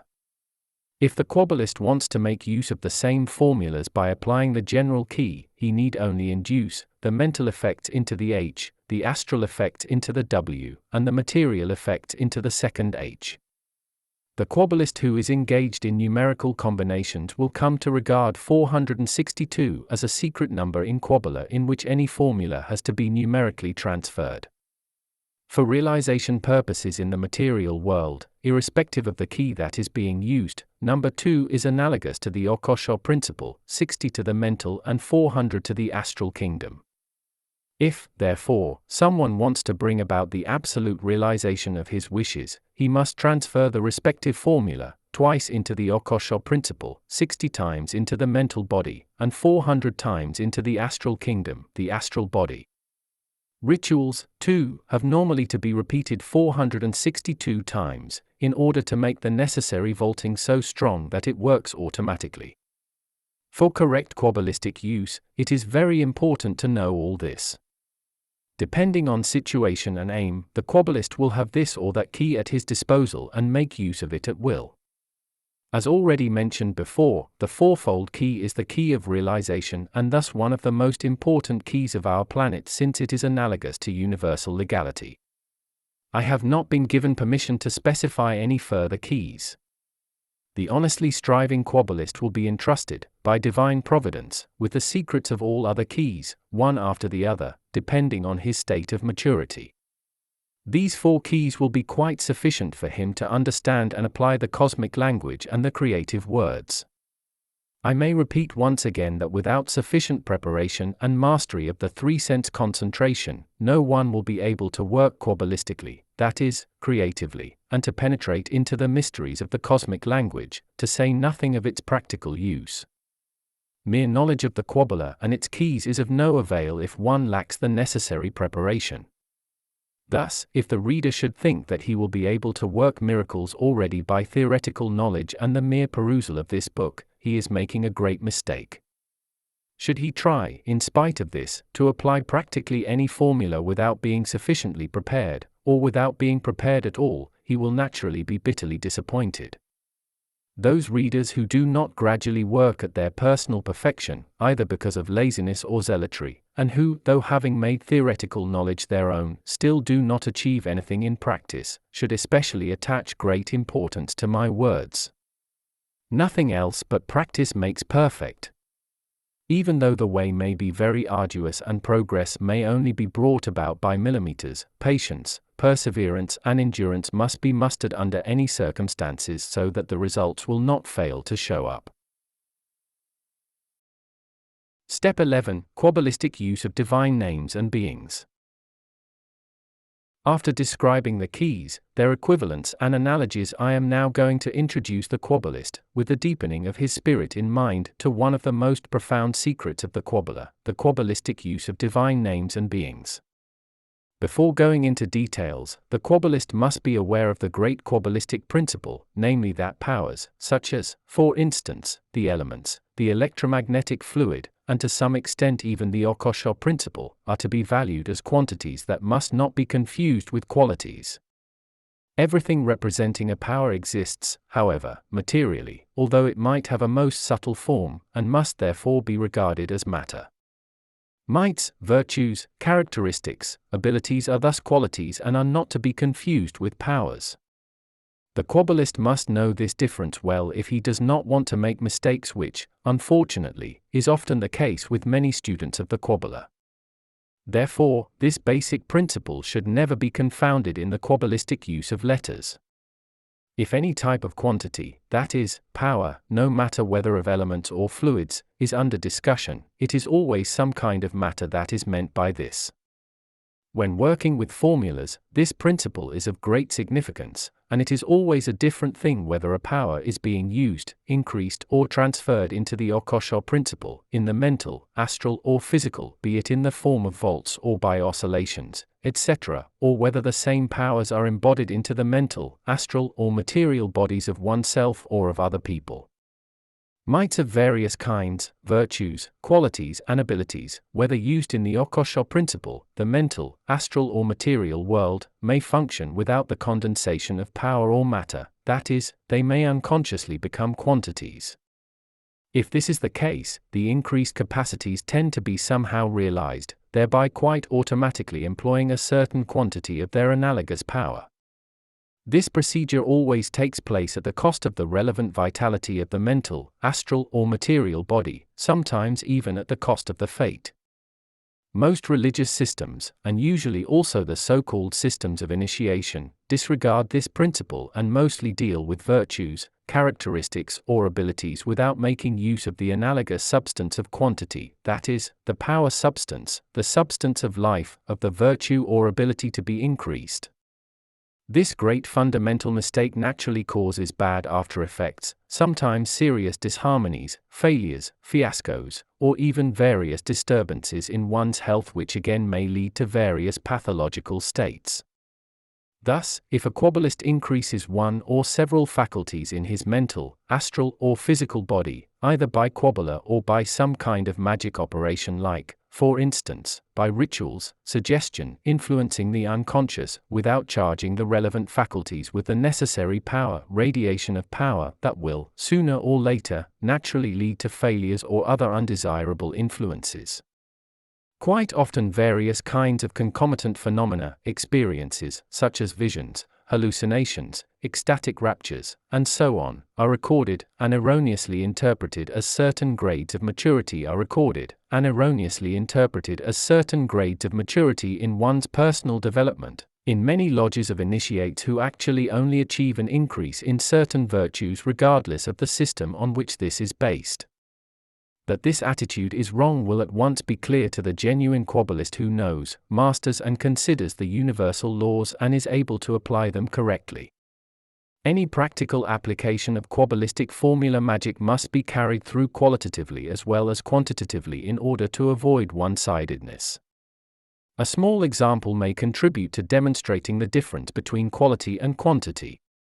A strong, muscular type of man need not always have the qualities corresponding to his strength, muscular power, and, vice versa, a lean man who is quite capable of taking up any of the positions, asanas, of the greatest yogis need not necessarily have their abilities. This example may suffice to illustrate that abilities must not be confused with powers. Therefore, the Kabbalist has been taught in the preceding steps how to apply the letter analogies, formulas, qualitatively as well as quantitatively. The preparatory exercises described in my first book, Initiation into Hermetics, have taught him the art of concentration, that is, of condensation, apart from the art of accumulating powers quantitatively, and, after having learned to master them, the art of their later qualitative alignment. This little deviation has been very important since the true Kabbalist works qualitatively as well as quantitatively. All divine names, all recorded names of angels, archangels, principles, genii, etc., have a quantitative power and a qualitative might, personal qualities, abilities, virtues, etc., providing they have been gained in a truly Kabbalistic way, that is, by tradition or personal practical experience. These principles must always be adhered to also in the Kabbalistic use of divine names, if the Kabbalist does not want to make the same mistake as do many others, namely, to imagine the divine name of an angel, genius, etc., to be a personified spiritual being equipped with the abilities, spheres of operation, etc., assigned to it. It is, however, customary to imagine that the total complex of a certain formula, that is, a certain number of letters, represents a personified spiritual being, which is certainly right from the magic point of view, since the total complex of powers and abilities is analogous to a certain form and is thus identified with a personified being, for otherwise a being could not be represented. For something that has no shape, no power, or ability, does not exist in the whole creation. However, the Kabbalist also knows that the combined letters representing a being are, at the same time, a Kabbalistic formula having an analogous connection to powers and qualities or describing the relevant personified being respectively. The practical Kabbalist must take this into consideration, for a magician calling forth a being evokes the total complex, which is, the total form representing the relevant powers and abilities, that is, quantities as well as qualities, as such. Therefore, the conjuring magician evokes the spiritual being with its full name, total complex, quantitatively and qualitatively, which then appears externally in its respective qualities and quantities. I already mentioned in my second book, The Practice of Magical Evocation, in which I described the qualities of the individual beings that they appear symbolically in accordance with their qualities. Therefore exist the different forms of beings, because they are analogous to the different qualities. A magician and Kabbalist knowing the universal laws and their analogies may at once determine the analogies, the symbolic expression, of the being on account of its appearance. This is also the reason why, for instance, a being of Venus that has the analogies equivalent to Venus is not able to assume the symbolic appearance of a being of Saturn. If, therefore, the Kabbalist wants to work with divine names Kabbalistically, that is, to make the analogous powers and virtues of the same qualitatively and quantitatively his own, he will not use the whole name at once, for this would mean evoking the total key, the whole being, but he will make use of the name, as a total complex, letter by letter. If, for instance, he were to choose the name of the angel Gabriel, which is in general use, he will not invoke it Kabbalistically all at once in its total complex but divide it into its letters. Depending on the key that he wants to work with, that is, either with the single, twofold, threefold or fourfold key, the Kabbalist will proceed as described by me when dealing with the elemental formulas. He will transfer part of the name, with either one letter or with two letters, into the occult principle and the rest of the letters into the mental, astral and material kingdom, which means that he is able to transfer, qualitatively or quantitatively, 1, 2 or 3 letters if the name into each plane depending on the intended Kabbalistic use of the quality or quantity of the name chosen. With this key in hand, the Kabbalist is thus capable of dividing the name by letters, qualitatively as well as quantitatively, and to use it Kabbalistically. Considering this, one will realize that the sphere of power of each being of whatever plane is analogous to its name. The description of the name of a being and its transfer into the desired plane, the mental, astral or material world, and the application of the individual letters of the being's name is called the genuine Kabbalistic use of divine names. The difference between a magician and a Kabbalist is that the magician works with the total complex of powers and mights, that is, quantitatively as well as qualitatively, of the whole being, whilst the Kabbalist analyzes the name of a being and uses it by means of the various keys, qualitatively as well as quantitatively, in the occult, the mental, astral or material plane. By doing this, he attains for his own use the same powers equals quantitatively, abilities, virtues, qualities, etc., equals qualitatively, without having to get into any contact with the total complex, that is, the formed being. This fundamental rule differentiates magick from Kabbalah, for the magician calls forth the desired being, or somehow transfers himself into its sphere, or tries to get into contact with the being in some passive manner in order to bring about the desired powers or effects, whereas the Kabbalist uses the names of beings as key words and appropriates to himself, by the help of Kabbalah, what the total complex of the invoked being is able to bring about and thus, also causes the same effects. This goes to show that magic is indeed easier, but that one depends on the total complex of the being. The Kabbalist, on the other hand, is able to bring about by himself anything that a being may achieve if he makes Kabbalistic use of the being's name as the key word or formula. An initiate must, at any rate, be able to master both and will usually employ a being only in case he cannot deal with a matter himself because of lack of time and therefore entrusts a being with the job. If Kabbalist wants to make the abilities or powers of a being his own, he will use the being's name as a formula. I refrain from mentioning in this book once again the beings of the 10 spheres of our universe. The Kabbalist who wants to appropriate to himself the powers and mights of each spiritual being in a quantitative and qualitative manners, will find the exact procedure in my second book, The Practice of Magical Evocation, in which I dealt with the names of the principles, genii, etc., of the individual spheres together with their spheres of operation. If, therefore, the Kabbalist wants to make any ability of a principle his own, he must apply the name of that principle in a Kabbalistic manner, that is, according to the fourfold key, the key to realization, the mental, astral or material plane. A little exception, which I did not mention in my second work, is made by the Shemhamphoras, the 72 genii of Mercury, who have a certain connection to the spiritual body. The Shemhamphoras also contains the mystery of the name of God composed of 72 letters by which, according to Hebrew Kabbalah, the longest name of God is identified as the highest mode of expression of the deity. By the name of the 72 genii of the Mercury zone, the qualities of these genii are expressed, but not their quantities, that is, the power substance which effects realization in the material plane. The quantities of the 72 genii are given expression by the fourfold key and are manifested in the names of deities consisting of 4 letters. The quantitative form or combination of letters always indicates the superior divine name of the respective genius. Many writings dealing with the 72 genii or the Shemhamphoras do indicate the superior name of God, divine name, but its true meaning or key is not revealed. I therefore specify the quantity keys, that is, the keys to the substances of power which are represented by the divine names of the 72 genii of the Mercury zone, one by one. The first genius, Vihuya, has the power key name of JHVH. The genius name of Vihuya thus gives expression to the qualitative form. The quantity key or key to the substance of power, on the other hand, is expressed by the fourfold key, the Yod-He-Vav-He. In the following list I specify, one after the other, all 72 genii with their first name as quality keys, and in the next column their divine names as quantity keys, key to power substance.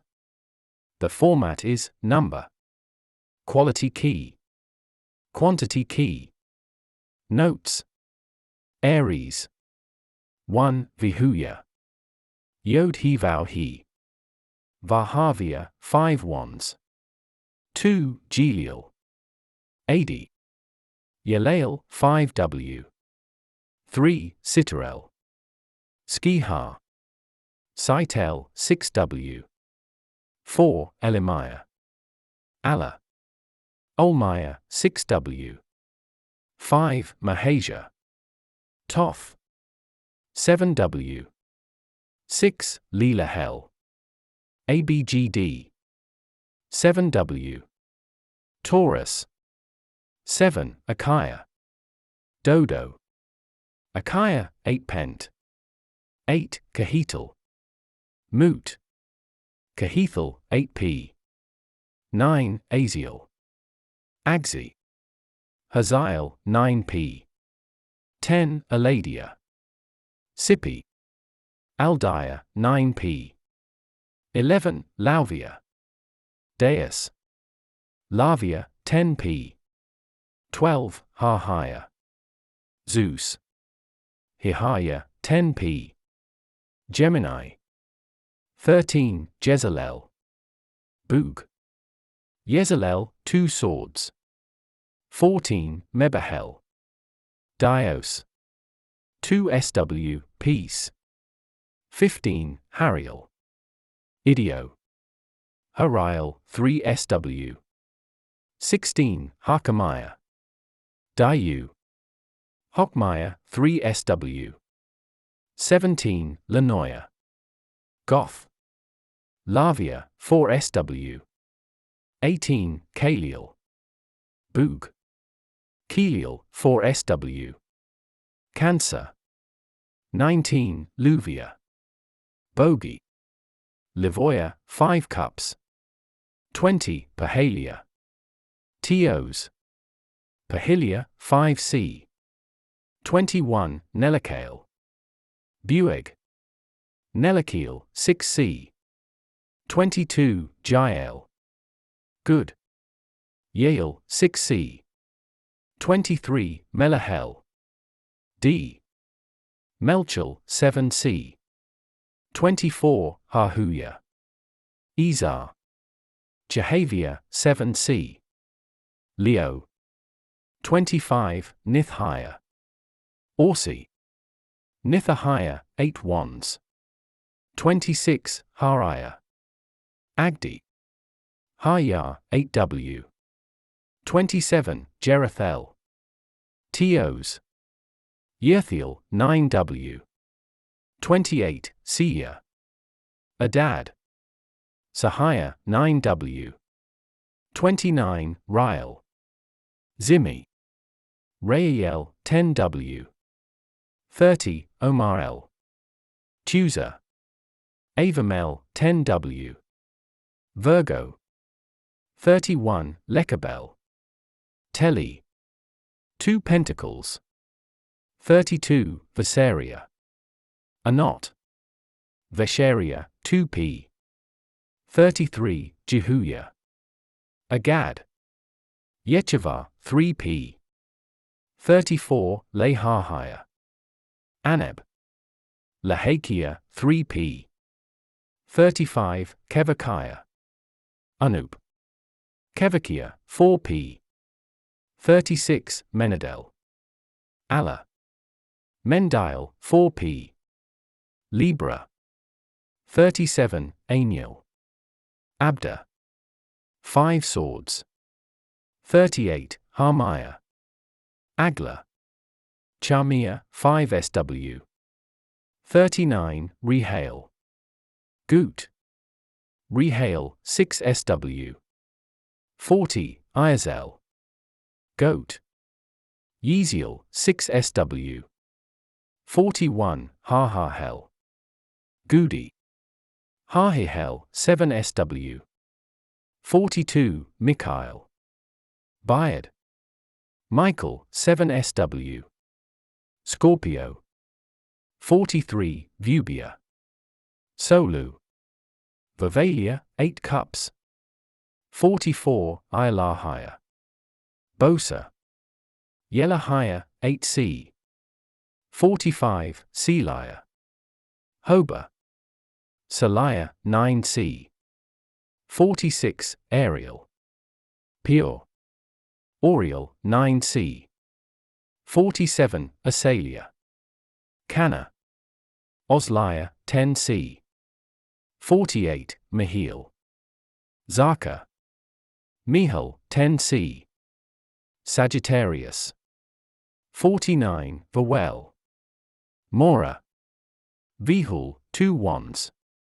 50, Daniel. Polar. Daniel, 2w. 51, Ahasia. Bela. Hechasiah, 3w. 52, Imamia. Abag. Omania, 3 sw. 53, Nanarel. Orbra. 4 wands. 54, Nitahel. Bora. Nithal, 4w. Capricorn. 55, Mabaya. Alari. Mybahia, 5 pent. 56, Poil. Eli. Puyal, 5p. 57, Nemamiah.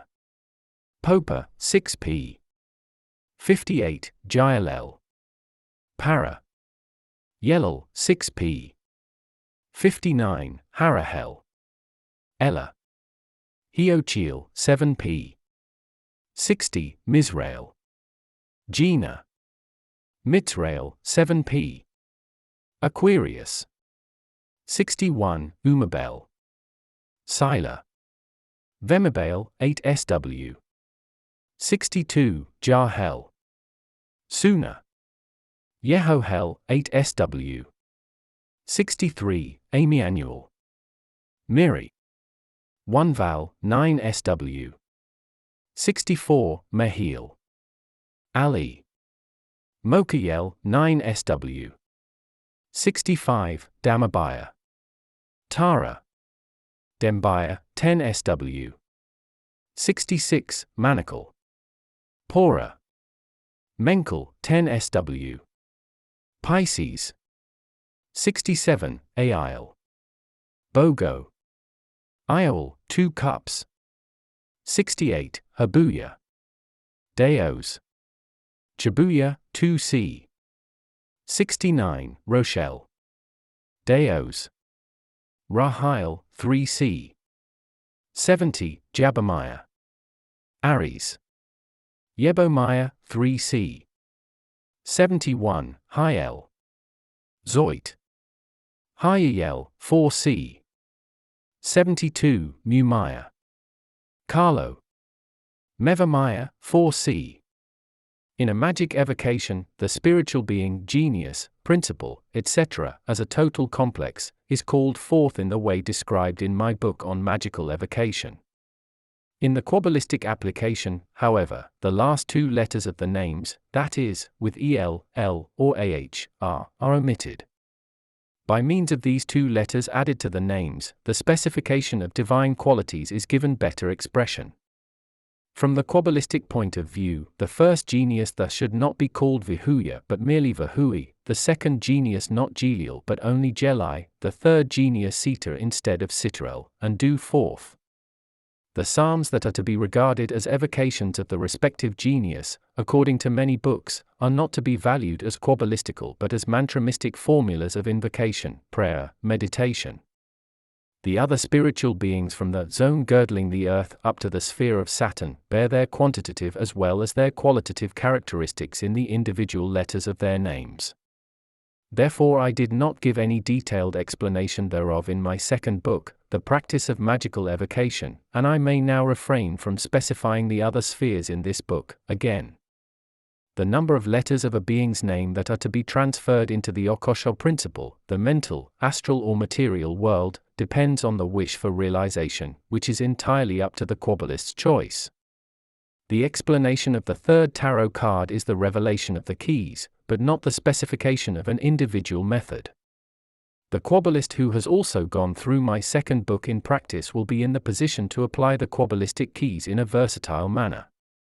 He is able to analyze, Kabbalistically, all divine names, names of angels, etc., letter by letter, and to apply the formulas at will with regard to the 4 Kabbalistic keys. He is thus given a great field of operation and his studies will be inexhaustible in this respect.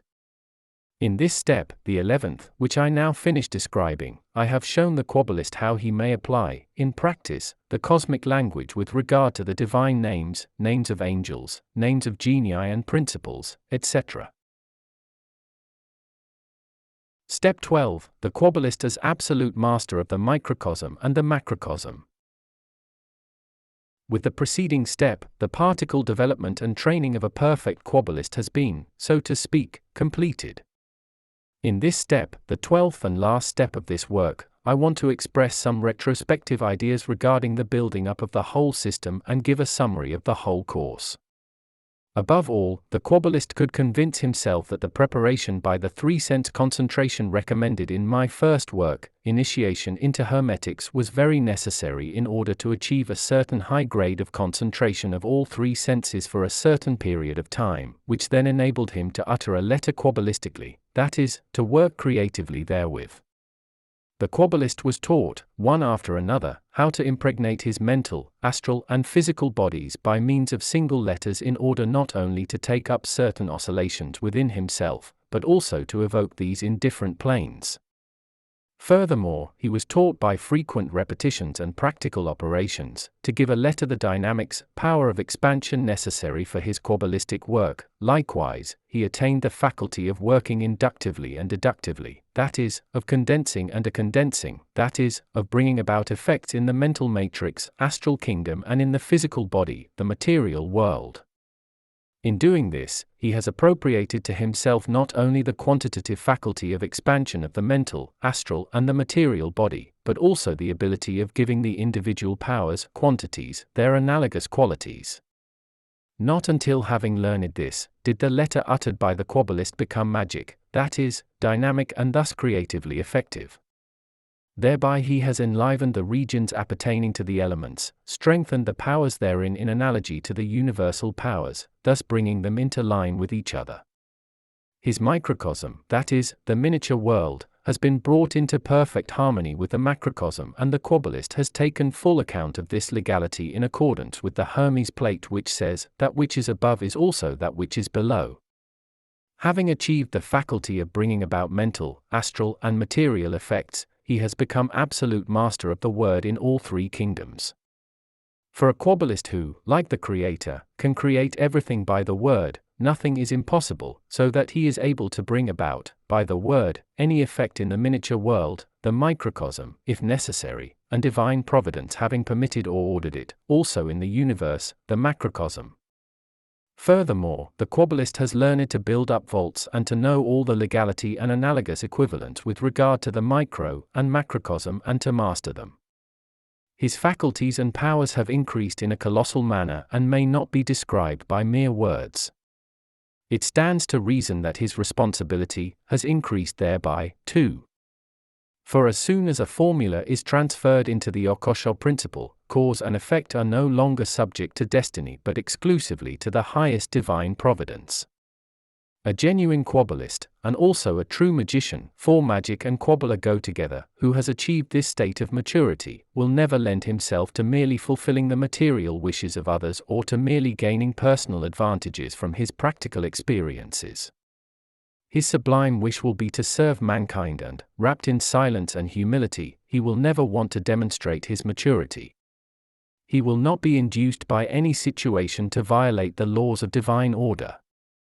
Although he is able to do anything, since he is a servant of God and a high initiate, he will always do what divine providence orders him to do. Usually, a Kabbalist who has proceeded thus far is entrusted with a high mission to mankind, or he is given permission of further increasing his consciousness by penetrating deeply into the so-called spheric Kabbalah, which has to do with the application of cosmic formulas with regard to the other planes. Thus the Kabbalist will be able to use more than a fourfold key, and he will be initiated into the further leaves of the Book of Wisdom, the tarot cards, not only theoretically but also in a practical sense, providing he conscientiously follows the will of divine providence. A spheric Kabbalist who is able to bring about Kabbalistic effects in the whole cosmos can neither be understood nor comprehended by ordinary mortals and immature people. Having reached this stage, the Kabbalist neither needs personal guidance nor a book with instructions, specifications, and keys. Such an initiate is already a true adept whom neither a book nor a mortal being can tell anything. It is then up to him alone to disintegrate his ego consciousness in divine providence, since he has achieved the highest perfection, and may go into divine providence, in all his aspects. However, before such a state of perfection is reached, the further leaves of the Book of Wisdom have to be worked through practically. I have not been permitted to reveal these and make them accessible to systematic working methods, for mankind is not yet mature enough to grasp such profound mysteries of divine providence by intellect and to digest them intellectually. Certain laws cannot be comprehended by mere intellect at all and are only to be conceived by personal universal consciousness from the standpoint of wisdom. I should, however, be very pleased if I were permitted by divine providence to reveal at least 2 more leaves of the Book of Wisdom in order to help the most talented ones on their way. It is left to divine providence alone to decide on this. Epilogue by the author. My thanks are due to divine providence for having endowed me with the energy necessary for the completion of my task, consisting in the description of the 3 tarot cards, the 3 leaves of the Book of Wisdom, and for the compilation of the universal methods, derived from my own practice, for practical application by the readers. Not being a writer by profession, and doing this in addition to the colossal work done for suffering mankind, it has not been easy for me to write down, in simple words, the highest of all sciences representing the legality of the profoundest truths, and to convey them to the readers, especially to all seekers of truth. The many letters of thanks that I received from enthusiastic readers are the best proof of the fact that up to now no book has appeared in the book trade which would describe the path to true perfection in such an open and intelligible manner. My mission, however, does not consist in satisfying personal wishes of individuals, but in showing means and ways for the encouragement of those who are interested in their personal perfection, and the occasional utilization of their acquired faculties, for the improvement of their existence. Everybody must go the way by himself, no one else can do this work for him. My books, written in clear and intelligible language, will be the safest guide for everyone. But he who is only aiming at the attainment of a higher standard of living will never achieve what he desires, for the books have not been written for the purpose of merely procuring riches, wealth, fulfillment of all personal wishes, but for the purpose of making the reader steadfast and successful in his struggle for life. On earth every human being has two teachers, firstly, himself or herself, and secondly, fate. What man is not able to achieve by his own diligence, practice, renunciation, pain, grief, etc., will be served up to him by disappointments and buffet of fate. Life is a school, not an amusement fair. Over and over again, man on this earth is challenged to learn, to develop, to perfect himself. He may enjoy the good, he should learn from the evil, but he must never say die, for nothing on this globe happens without good reason, everything that befalls him happens with good reasons and always at the right time. It is up to man himself to encounter all events courageously and to gain a wealth of knowledge therefrom for his own advancement. May I herewith express my cordial thanks to all readers for their acknowledgements. Should I have succeeded in showing the interested readers the path to perfection by having enlarged their knowledge, my mission has been wholly accomplished, even if only a few should muster the great perseverance necessary for attaining the required state of maturity.